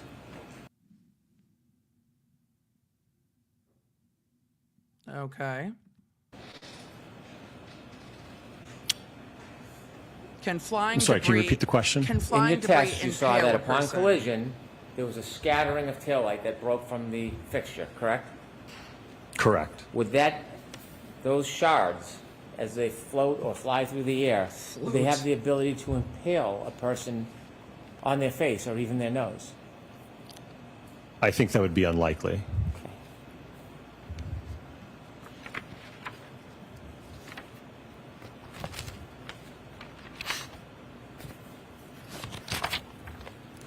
Floating through the air, just floating through the air. You know why And it's floating finally, through the air? Because it's defying gravity, because the Lexus has rocketed into space, and now things are just floating around without gravity. But I understand the points Brennan is making, even though I'm giving him a hard time, because he is tying it back to what Karen Reed said that he played during his direct about there being a piece of glass on John O'Keefe's nose and her pulling that out. So he's saying, couldn't you impale something with that debris? However, I'll be interested to see if he asks Dr. Rentschler about that and whether you would expect one discrete point or numerous points. But we're not going to get there today at all. Discussed. You now would agree with me that weight does matter, doesn't it? It can if it's significant, yes. I have no further questions. Oh, he's done. All right, Mr. Jackson.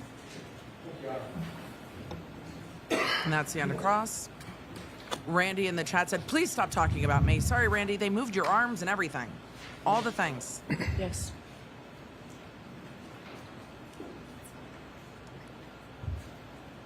And now we're going to redirect.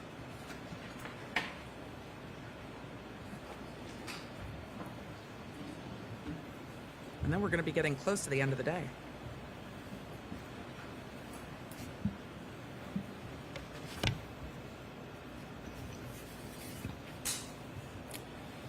That was a faster cross-examination than I expected too, Chad. A lot of you were like, wow, that's fast. I'm sure court's done for the Can day. we, Dr. Wolfe, go back to We're your delayed, power? Do you have your PowerPoint Yes. set as up? we always are. Your Honor, may I? Yes. Now he opens the laptop for the PowerPoint. No, a juror did have to leave. We are behind real time, which is my preference. I also pause and talk, so we are behind real time. I also started later this morning because I had some tech issues, and it's very early, West Coast. I'm gonna zoom while they're pulling this up. I don't have them memorized. Oh, there we go. You have that ready? Yes. Can you go forward? And I don't have them memorized, so bear with me. Can you go forward to test E? And I'm going to ask you a couple of quick questions.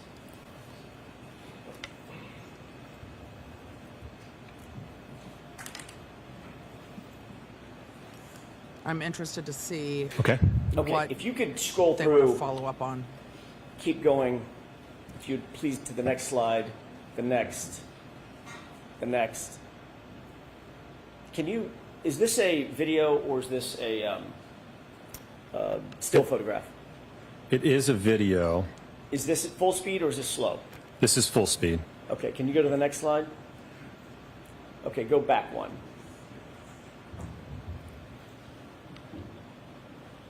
This is a test at what speed?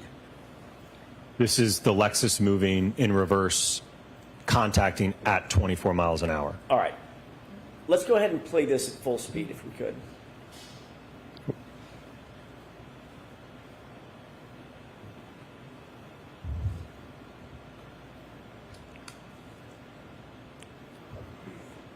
Dr. Wolfe, can you, that's awfully fast. Can you get to a point where you're moving frame by frame just at the point of contact? I love the desktop picture. I'm here for it.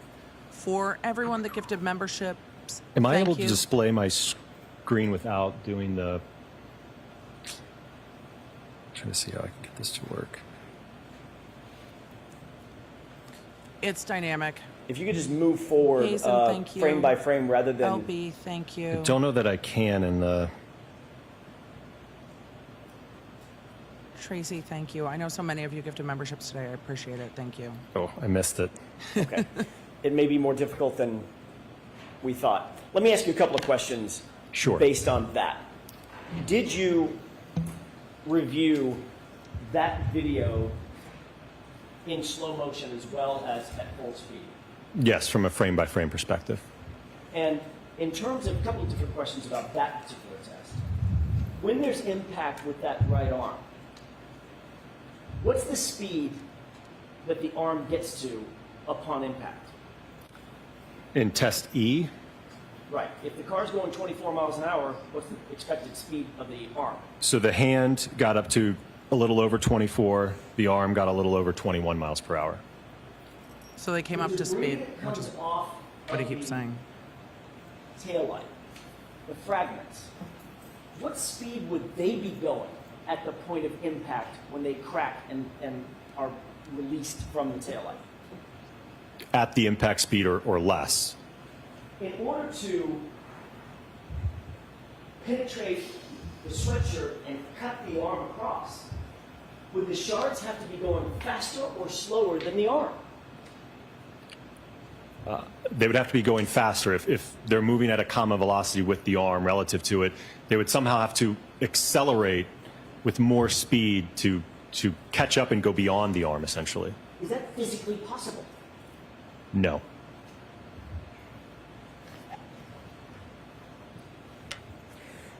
I also Mary want to ask Davis, you thank about you very much. the Mary gifted 50 memberships to all the law nerds earlier in the stream. Thank you, Mary. It is very much appreciated. We are circling back to stuff now because there were so many videos earlier today. We were at attention to watch all of the videos. So, thank you, everyone, Do you have in your and welcome to all our new members who aren't on slow mode. the photographs of the sweatshirt at the full, what you call the full-on impact? Test F. He did say full-on impact. I don't have any of those in the PowerPoint. Okay. The photo that you were shown, if I could ask Ms. Goldman to show the same photograph that she showed earlier of the subsequent to test F as in Foxtrot with the holes in the sleeve. If she can. Jackson walked away to talk about F as in Foxtrot photos of the sleeves. If she can. Can you do that, Ms. Gilman? Very kind. Thank you. And then Miss Gilman pulled it up, which is Dr. Wolfe, kind. You're shown just the left arm underneath the, whatever you call the dummy, Randy, right? Yes. Did Mr. Brennan show you the rest of the sweatshirt? No. What did the rest of the sweatshirt look like after this full-on impact when he was launched on the asphalt? Mangled. So there was not only significant road rash to the clothing.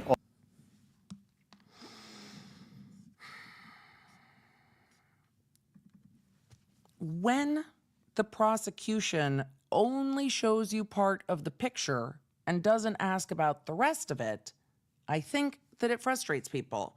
Because if the defense showed you the arm and then said, what about the rest of it? Everybody would be like, what is the defense hiding? Same. What does the rest of it look like? Completely fucked.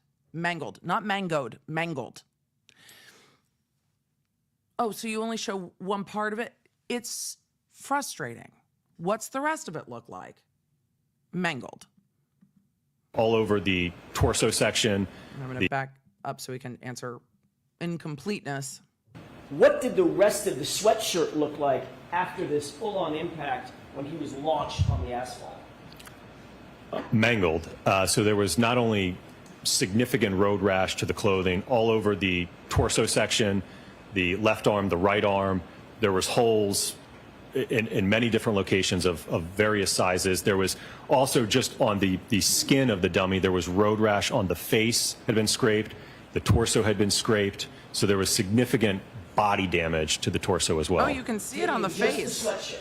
I didn't even see that when I was looking at the holes in the arms, but you can see the road rash on the nose and Randy on the nose and chin.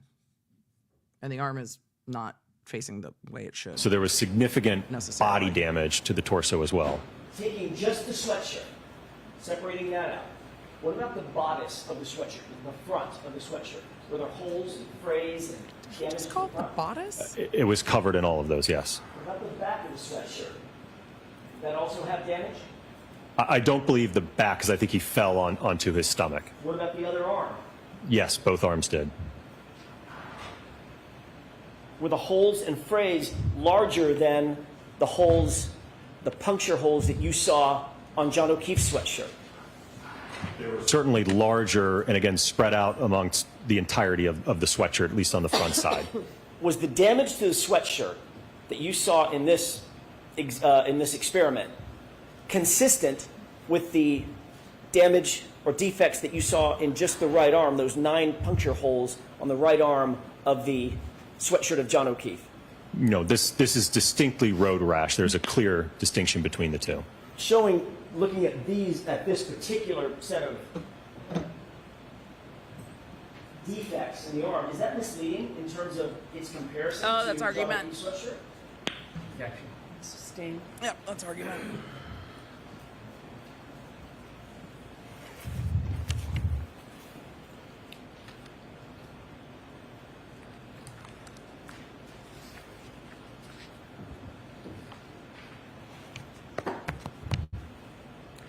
Your Honor, I'm going to ask to approach very briefly on an issue we discussed earlier at sidebar.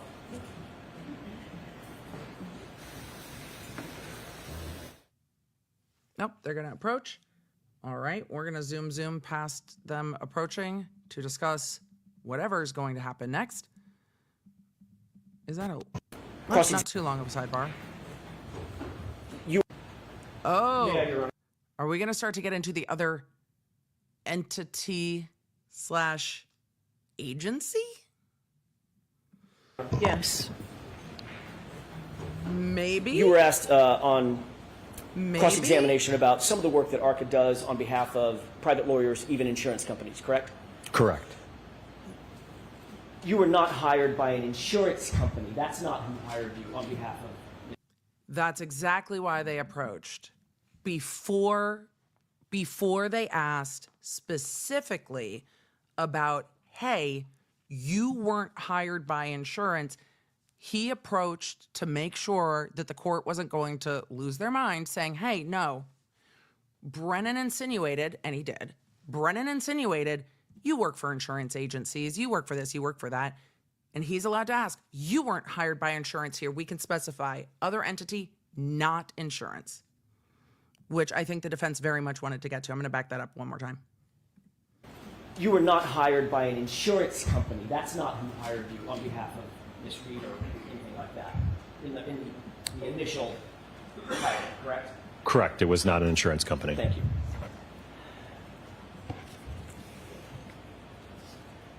I Couple know, more Chad. questions, if it's okay with the court, Your Honor, before Nope, we break. wrong one. Thank you.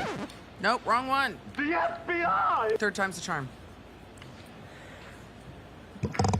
You were asked several questions about the glass and whether or not the glass weighed in on your Can we just go back to the analysis witness? of the damage to the rear tail light, correct? Correct.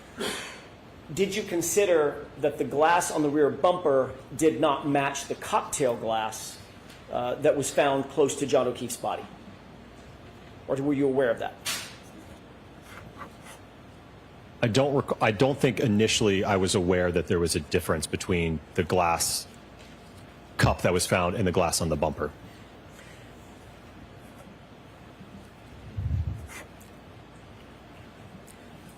You were asked a lot of questions about the difference in the weight of the arm, and I'm going by memory, 11.8 pounds statistically as it relates to Mr. O'Keefe versus 9.4 pounds. Have I got that right? 9.38. Approximately, yes. Ish. Are you aware that anybody has ever measured the weight of just John O'Keefe's right arm? It's based I'm on not aware of that, statistics. no. When you were asked questions about whether or not his arm weighed 11.8 pounds, are you aware of anybody ever weighing just his arm? No. What is that based on? 11.8, where'd that come from? I don't know. Mr. Brennan mentioned the word statistic. Based on the statistics, his arm would weigh that much. Height, weight, etc. Correct. Does a statistic determine the actual weight of an arm? No. Not conclusive to what Mr. O'Keefe's arm weighed, no. As you sit here, do you know whether his arm, John O'Keefe's right arm, if weighed by itself accurately, because pounds and apparently half pounds matter, if it weighed 11.8 pounds or if it weighed 9.4 pounds? Do you know? I don't know, no. Do you believe that your testing, the totality of your testing, was dependent upon those 2.5 pounds based on the weight of the hybrid 3, or at least the arm of hybrid 3, and the statistic of 11.8 pounds?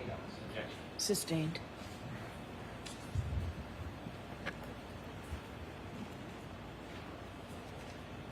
In what way does that differentiation of 2.5 pounds or approximately 2.5 pounds, in what way does that make a difference in terms of your testing? Right, that's the question. It doesn't, and that's part of the reason why we increase the speeds to almost 30 miles an hour to look at, again, when you're bringing that much more kinetic energy from the vehicle, that's going to overcome any mass that arm has. If it, like I said, if it's a pound difference, 2 pound difference, the momentum of that vehicle moving at 30 miles an hour versus 24 miles an hour, again, kinetic energy is equal to 1/2 times the mass times the velocity squared. So even if you go up a few miles per hour, you're exponentially increasing that amount of kinetic energy from the vehicle. You were also asked a series of questions about reducing the speed of the testing by a certain percentage. Oh, yeah, that was silly. Yes. Did that make any sense to you mathematically? Sustained in that form. Would you do that? What effect, if you could tell us, well, let me ask it this way. Is the Bless speed you. of the testing vehicle tethered in some way to the difference of that 2.5 pounds that Mr. Brennan was asking you about? No, and again, as you saw throughout the PowerPoint, when that vehicle is coming in at 24 miles an hour, 29 miles an hour, at those speeds, that arm, when it makes contact, is going to get accelerated up to that velocity. It's just going to reach that common velocity. It's not going to, you're not going to somehow affect the vehicle speed due to that, the fact that the arm weighing 10 pounds roughly, and you've got 6,000 pounds. It's not going to somehow scrub off speed of the vehicle. Thank you. Your Honor, at this point, I would be going through a couple of photographs and videos that might be a good place to do. Okay, I understand this at any time. So we'll start today. Dr. Wolfe, you have to come out Monday. All right, jurors. All right, Dr. Wolfe, we'll see you Monday. One question I have for you. So I know a long time ago we told you that Thursday would be a half a day. I'm told that we're nearing the end of this case, so I'd like you to think about whether you're able to stay all day next Thursday. Think about it over the weekend. If you've made appointments or anything like that, I'm not asking you anything, but think about it. And on Monday, if you let Tony or Paul, whoever's with you Monday, if you have an issue with it, just let us know, and we'll do that. All right. So please do not discuss this case with anyone. Don't do any independent research or investigation into this case. All right. If you happen to see, hear, or read anything about this case, please disregard it and let us know. And again, be very careful with your social media use. Have a great weekend. Thank you. All rise to the court, please. All right. Jury out. Back in court on Monday. Let's see, as the jury goes out, if they go back on the record for anything. It looks like everyone's leaving court, and it looks like the attorneys are up at sidebar. They're probably trying to figure out when they're going to do their jury instruction conference, because they haven't done that yet. And we are getting very close to the end of this case, because we've got ARCCA, we've got the defense medical expert, and I think that's it. So she asked the jurors, there was supposed to be a half day next week, Thursday. She said to the jurors, look, if you've already made plans, fine. But if not, maybe we can go a full day, because when we're done with the defense case, we're not done.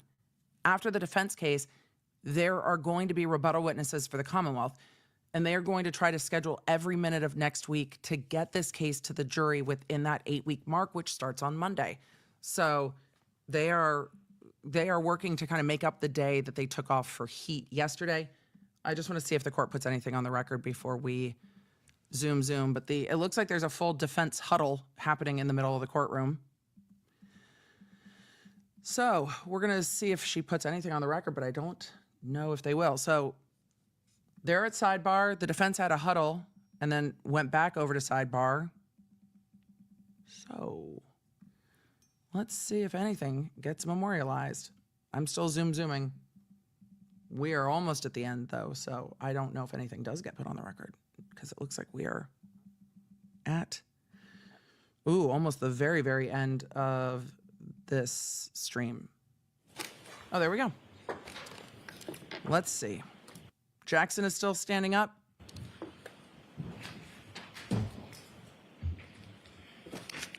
All right. Oh, nope, everybody's packing up and Judge is off the bench.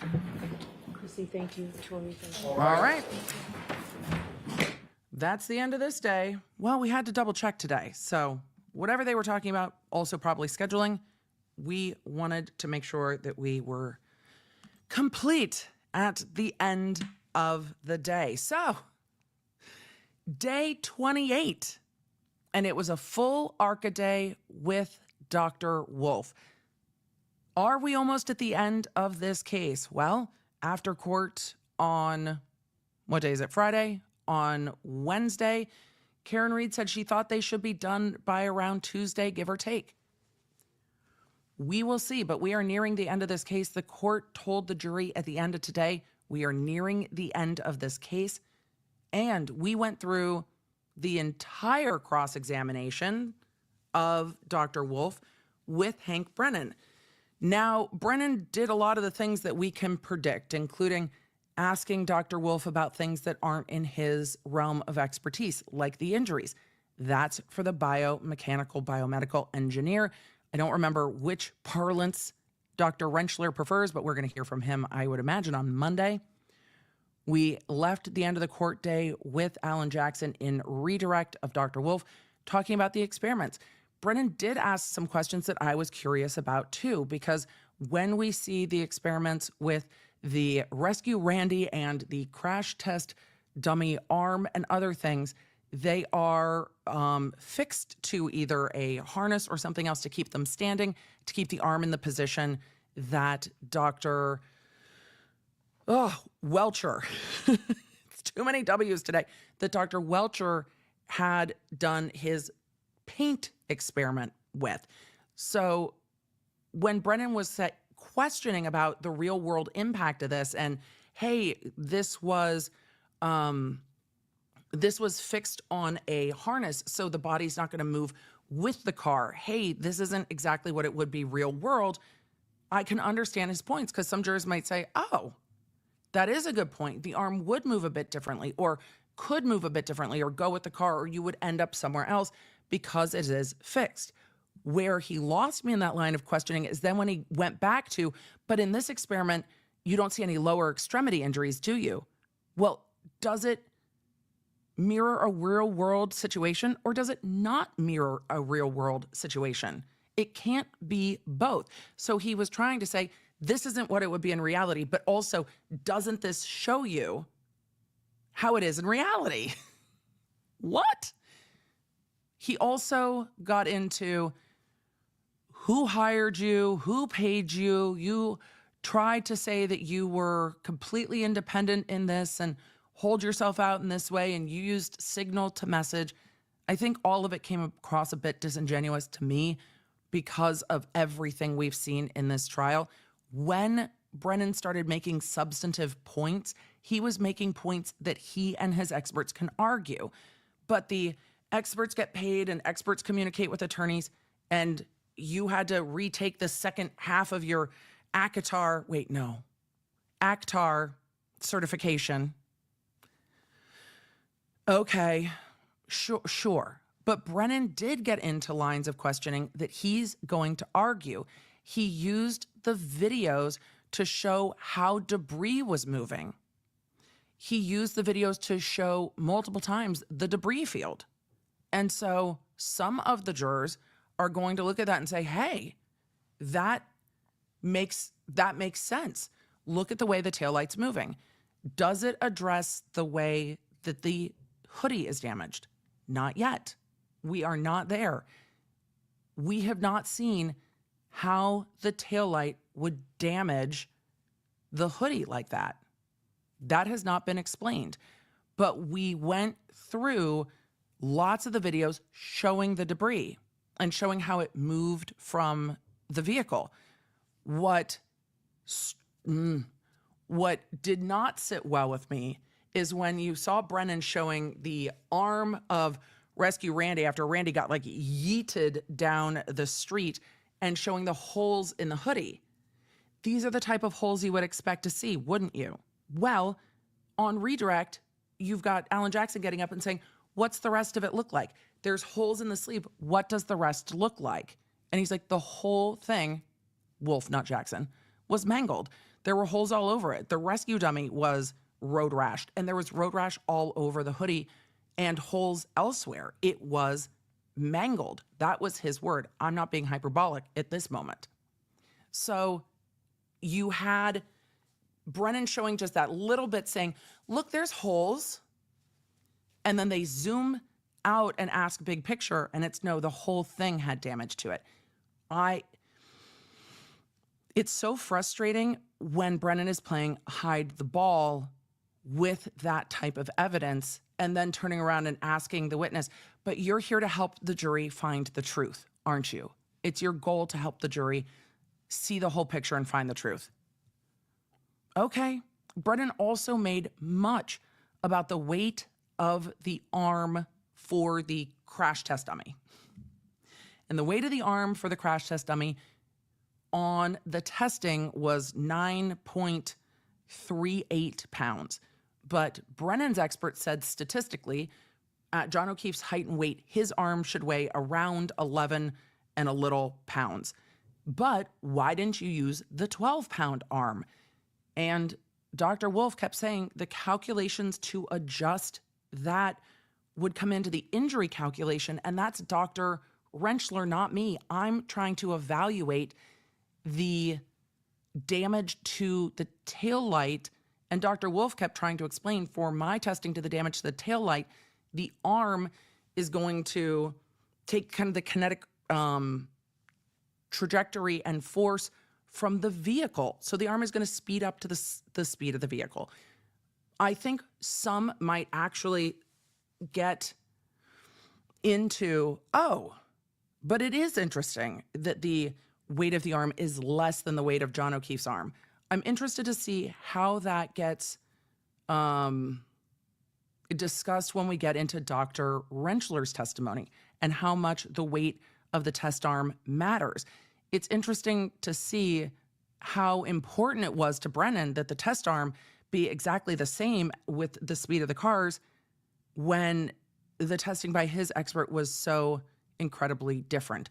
So it will be interesting to see Dr. Rentschler's testimony. And then, well, we know Dr. Welcher will be back on rebuttal, so there are many questions yet to be answered. So at the end of today, we are partway through the ARCCA testimony, more ARCCA testimony to come, and then rebuttal. But I think Dr. Wolfe kept trying to explain why for his testing, the weight of the arm didn't matter and he didn't change the calculation, but Brennan kept trying to change the calculation.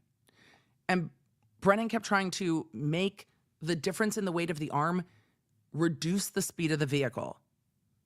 and say, but wait, if the arm mass is different, you have to adjust the other side of the equation. And Dr. Wolfe was like, that's not how that equation works.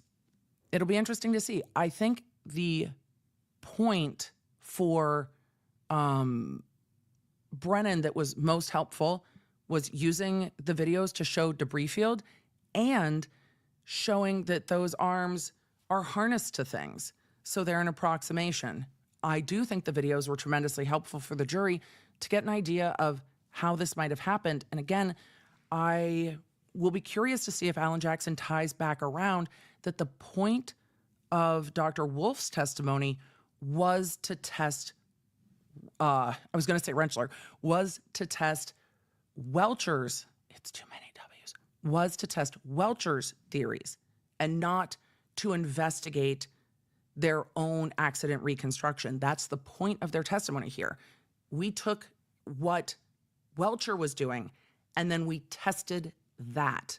And we took different tests to see if the damage to the taillight based on that theory was consistent. What I found most helpful from all the testimony today, and I love the videos, I love talking about the yeet cannon. Anytime experts can explain something so the jury can visualize it and understand it, it's great.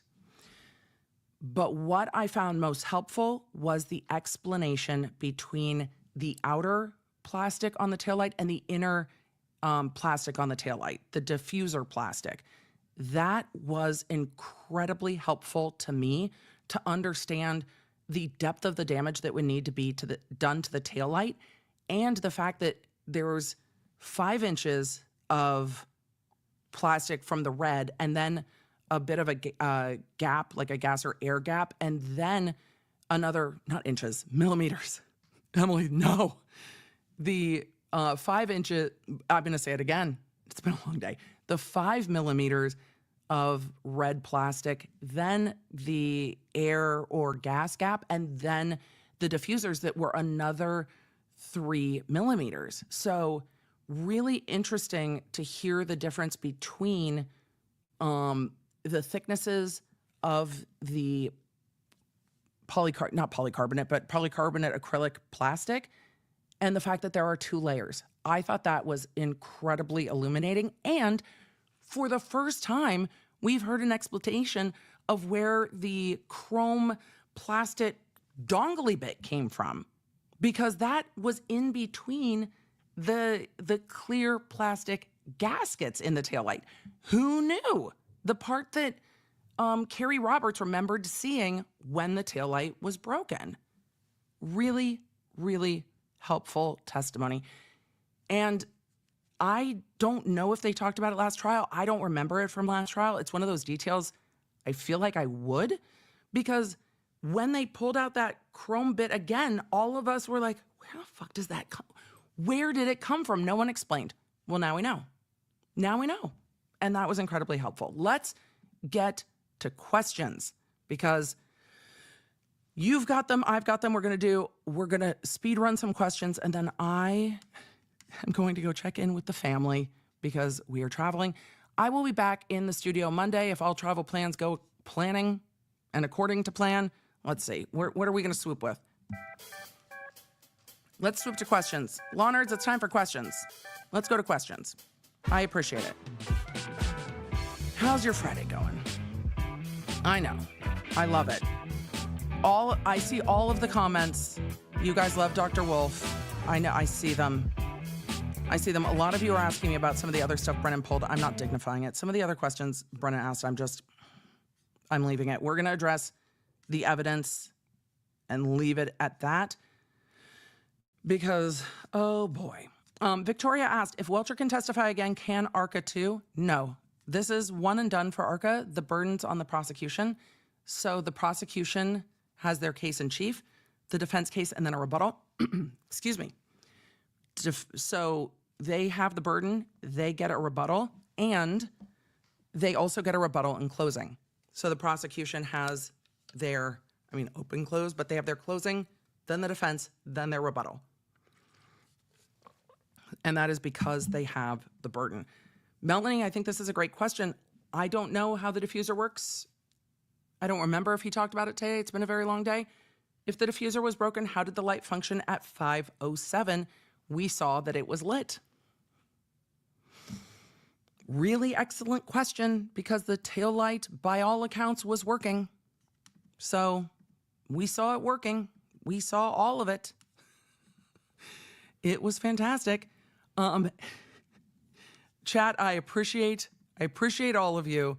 Look, it's interesting testimony. We have something to compare it to. And it is, the fact that they did so many experiments is helpful to see. And what the jury takes away from all of them, well, I guess we'll see.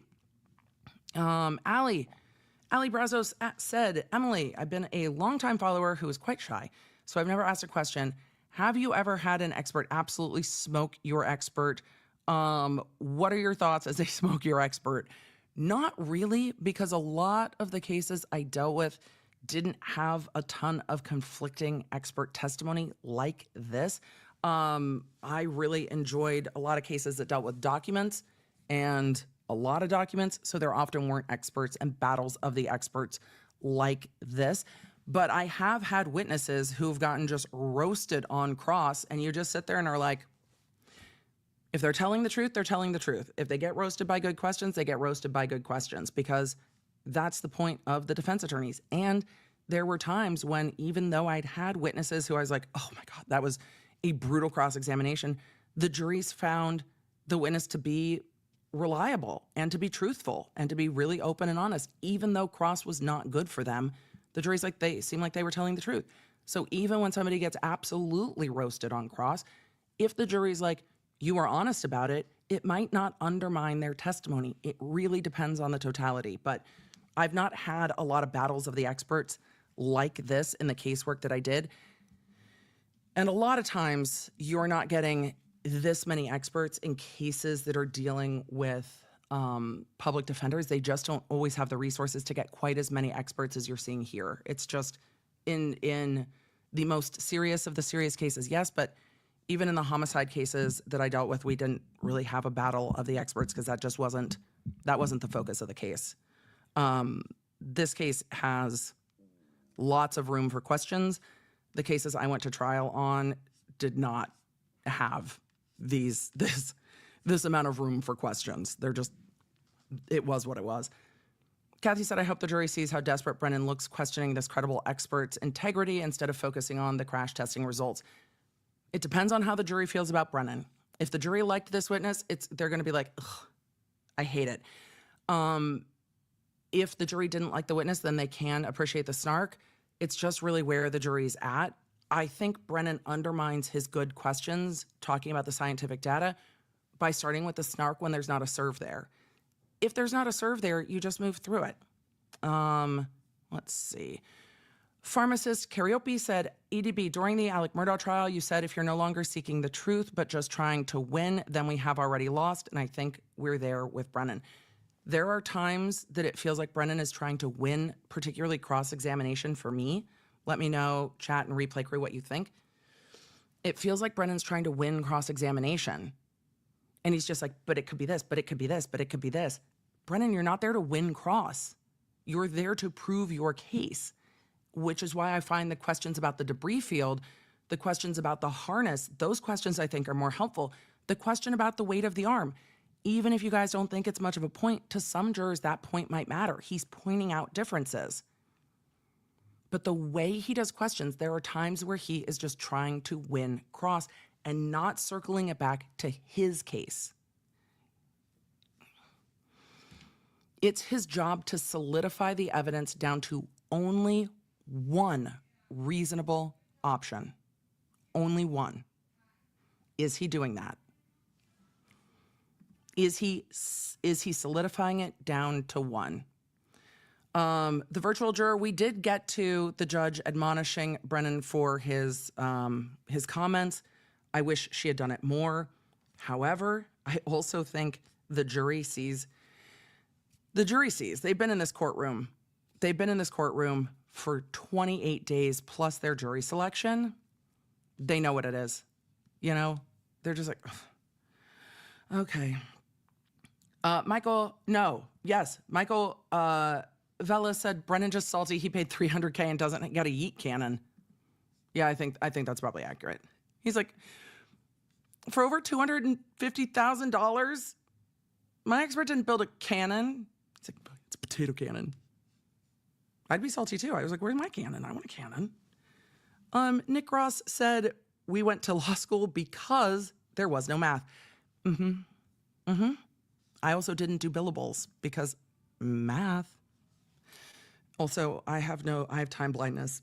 That shouldn't be somebody else's problem. It really shouldn't be somebody else's problem. Music to My Soul said, if Welcher calculated the 8 miles an hour speed based on ARCCA's new testing, then he should have, because his testimony in Brennan's case in chief was limited to what ARCCA provided before the May 8th report. That makes sense. So we'll see when we get to the redirect, because he didn't really say where they got the 8 miles an hour from at all. Let's see. Poochie said, I've never seen this case before and have been watching along with you, Emily. As a non-biased person, this attorney has beat himself with his continued, in my opinion, badgering witnesses. And then said defendant innocent. So yes, I think when he leads with the snark, it's much more attack the witness than attack the data. But we also saw Alessi leaning heavily into that with Burgess, leaning all in to Burgess's credentials and not leaning into Burgess's data on the timing. But here's my question to you on that, because Alessi did it too with Burgess. It was attack the expert, not the data. Do you care anymore? Like, as watching this trial, do you care anymore about aligning the clocks and the clock drift between John O'Keefe's phone and Karen Reed's car? Do you care? Does it even matter? Has that ship sailed? Or is it now just completely just irrelevant? So that's my question, because does it matter? Or does the new testing matter more? And I understand a lot of you are saying, but with Burgess, he lied on his CV. I agree, but some were like, I don't care. Some people were like, I don't care what he put on his LinkedIn. That's not what he gave to the court. So there are people that was not a serve for them at all. And they felt that the only reason Alessi was going after Burgess's last date and in progress was because they didn't want to address Burgess's data. So I think it's a fair question. Let's see. Emily, is Brennan burden shifting by asking these questions? Just G, no, he's not burden shifting. He's not saying that the defense has to prove anything. He's doing cross-examination. So I did not see it as burden shifting. If I change my mind at any point on that, I will let you know. A lot of you had questions about the 26%. I don't think that's how that works. But again, Brennan is leaning into the jurors who are going to go back in the jury room and argue, yeah, but he didn't do this. Yeah, but he didn't do this. Yeah, but he didn't do this. So we will see. RS asked, why couldn't they address Welcher's testing? I do not understand why the court was so adamant that he couldn't get into anything about Welcher's report, because he did use parts of Welcher's report. I can only imagine that there is something that happened at sidebar where they were discussing that, but I don't know. It was odd to me because you're allowed to discuss the other expert's report. So I was like, what in the world is happening? Cassis said, EDB, do you think the Commonwealth's experts, Wolfe and Welcher, were purposely chosen to confuse the jury with the defense experts, Wolfe and Rentschler? No, I don't. I don't think it was intentional, but it is deeply confusing and difficult for my brain to keep everybody with the W last names apart at some point, because it is so much. I also saw Tabby B said, I wonder if Randy regrets his career choices. Randy's like, leave me out of this. I'm tired of being hit by cars. I'm tired of being hit by cars. It was a lot. And there should be some room for that. And Needham in the chat asked, or Nedham, or Nettingham, I don't know if I'm supposed to pronounce it like Massachusetts way, where anything that ends in a ham can be pronounced in like 17 different ways, but it is the end of a almost 8-hour stream and my brain is very tired. How does rebuttal work with experts? The experts on rebuttal can respond to what the experts during the defense case talked about only. So it's a little bit more narrow, just like cross and then redirect. It has to go to that certain part. So it will be to that certain part and we will see it, but it will be a narrower. No, Emily, don't say it will be. It should be a narrower scope than the first round of the testimony and just addressing what ARCCA testified about. James asked, do you think the jury recognizes how much the judge favors the Commonwealth and how much do they dislike Brennan? It really depends on the jurors. And the thing is, we've seen totally different lawyering this trial, right? Alessi's new to this case. Brennan's new to this case. Jackson has not been nearly as spicy and aggressive as he was first trial. So of all of the attorneys in the courtroom, when we're on the record in front of the jury, Brennan has been the spiciest, I think. There are times that Jackson gets spicy, but it's nothing like what it was last trial. So it feels out of balance because we're not seeing Jackson take it up a level of snark. And so it doesn't feel like a fair, like tit for tat. That's not even the right phrase for it, but it doesn't feel balanced in the way the attorneys are kind of battling it out because Jackson has dialed down the spiciness and the aggressiveness this trial. Also, we haven't seen Jackson, we haven't seen him do cross of as many witnesses. And I think that the defense after the hung jury last time had to reevaluate how they see the case when they're too close to it. I wonder how much of that is Alessi coming in. I think that everyone on the defense team, it seems to me, really respects Alessi. He has a little bit more distance. Sometimes when you're close to a case, it's hard to see how anyone else can see it. I see this with this case, particularly online. Even when I try to avoid the online, I see this in this case a ton, where if people see this case from one perspective or another and are entrenched in it, it's very hard to have a conversation pointing out anything on the other side. And I think the defense was looking at this case going, with the missing phones and the butt dials and the changing stories and the this and the this and the this and the this and the this. How can you see this case? This is what I'm speculating that the defense was saying. How can you see this case as anything else than all of these people are just not telling the truth, that there's a conspiracy, that there are this many people involved, that law enforcement's doing this? How can you see it any other way? That's not easy to bring a jury on board for. It is a lot of steps they have to make. And in trial with the rules of evidence, it is harder to make that headway. But when you take a step back and you have a more restrained approach, I think it leaves it open for the jury to say, what's going on in this investigation? Why don't we have the answers we should? I think the defense was too close to the case and was incredibly confident that all the jurors would see it their way. And it seems that they did as to the intentional counts, but they didn't in that middle count. And I think restraining the way the defense is presenting the case has left open so many questions that it makes it almost easier for the defense to argue that there are all these different potentials.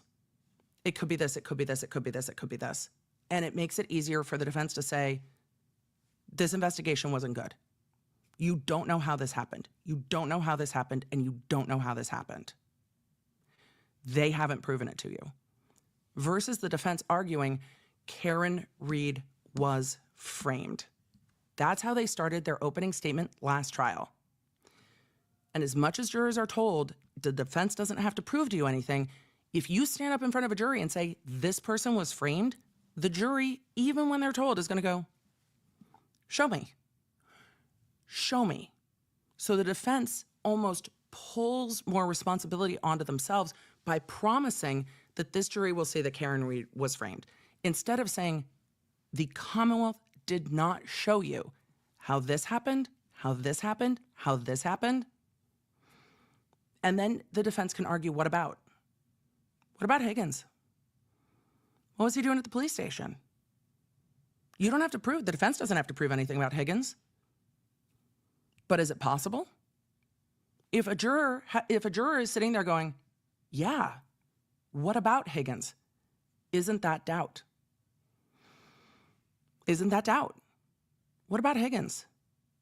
What was he doing? Why didn't you hear from him? What about Proctor?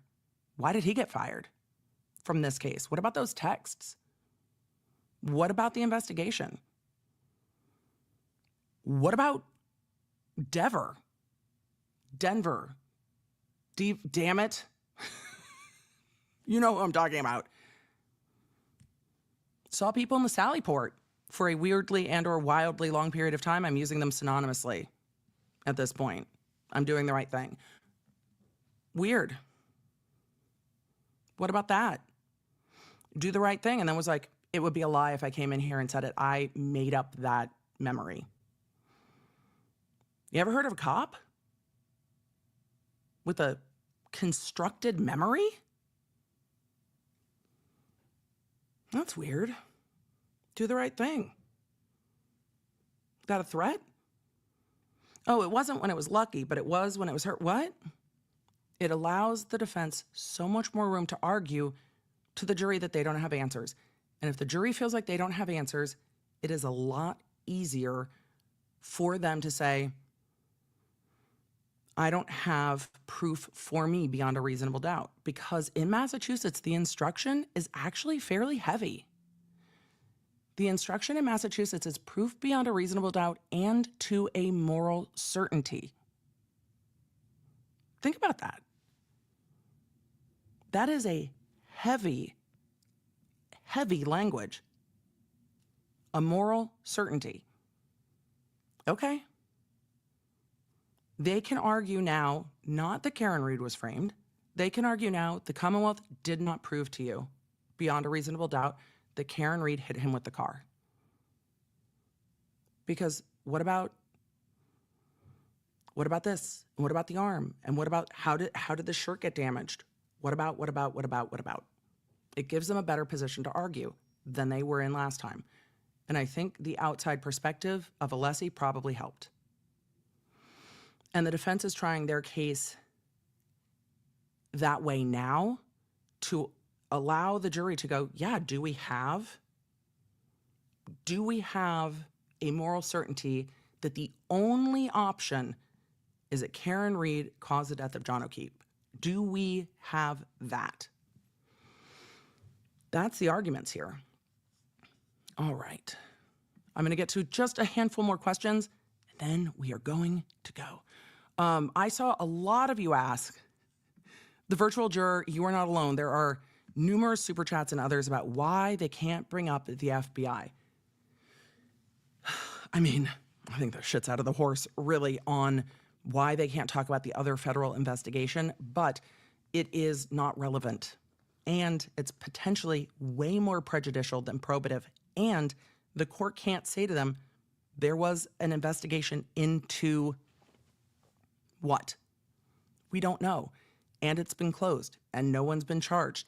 So it is one of those things that's more prejudicial potentially than probative, because if the jury's like, oh, the FBI is looking into Karen Read, she must be like bad, that can be a problem. We can't think that jurors would assume that the FBI was looking into the investigation versus looking into the defendant. So it becomes more prejudicial. Emily, easy for you to say, more prejudicial than probative, and it is just not relevant. It's all over this case. Nope, not that one. The FBI! All over this case. The agency, the this, the that, but they don't get to bring it in, and they don't have enough information to bring it in. SF in Texas said, can you explain moral certainty? It's in the jury instructions. The jury instructions in Massachusetts say beyond a reasonable doubt and to a moral certainty. And the instruction goes on. I do not have the rest of it memorized, but the instruction goes on. So it is just explaining to the jurors what a reasonable doubt is. But if you Google, because my brain is definitely not that and has stopped, but if you Google reasonable doubt instruction Massachusetts, the entire instruction should come up. That language is in it. It is how they define reasonable doubt in Massachusetts. Hopefully that's helpful. So, law nerds, happy Friday. I need to go check in with my mother. And I don't think I'm going to have time to get a nap, so it's going to be delightful. I appreciate all of you. Thank you so much for being here. Law nerds, you are the best. Julie B said, Emily, how can you manage time so well? Travel manage? No, I don't do it well. I do not. Julie, I don't do any of it well. And I have help. And I ask for help, and I'm tired. I don't know. I know. And my suitcases are overweight, and I'm late to stream. I do it passively. And court being off yesterday really allowed for some good family time. And then G was exhausted, so then he slept in this morning. But I also have help with Dr. B and my family. So no, I have help. I cannot do anything alone. I also leaned into Uber Eats, which is why I got to have donuts today. And yeah, you have to have help. If I was traveling by myself, it would be much more difficult. So help. I have help. I ask for help. I have help. I lean into help. Help is needed. That is why. So thank you, law nerds, again. Yes, I do not do it all. Where are the donuts from? Today, Randy's Donuts, but tomorrow I think Best Donuts is where we're going. We'll see. We're going to pick. Yes. Court has really lined up with my schedule. Court helped so much. Court really lined up with my schedule. All right, law nerds, thank you so much. Thank you to today's stream sponsor, FOREO. It is time to go. Law nerds, if you haven't downloaded the Law Nerd app yet and you're like, girl, what are we going to do when there's a jury verdict? Download the app so I can tell you, because then we will tell you when we're going live for a verdict. You cannot rely on any other platform to tell you. Our app will let you know. And I will see you in the next one. Bye, law nerds. Have a good weekend. See you Monday. Thanks for joining me on this stream. If you don't want to miss a moment in court, you need the Law Nerd app at lawnerdapp.com. It's a free download on iOS and Android where I can keep you in the loop with everything happening in court and, of course, when the jury has a verdict. So if you don't want to miss a moment of this trial coverage, make sure you get the Law Nerd app. Thank you for being here, and thank you for being a Law Nerd.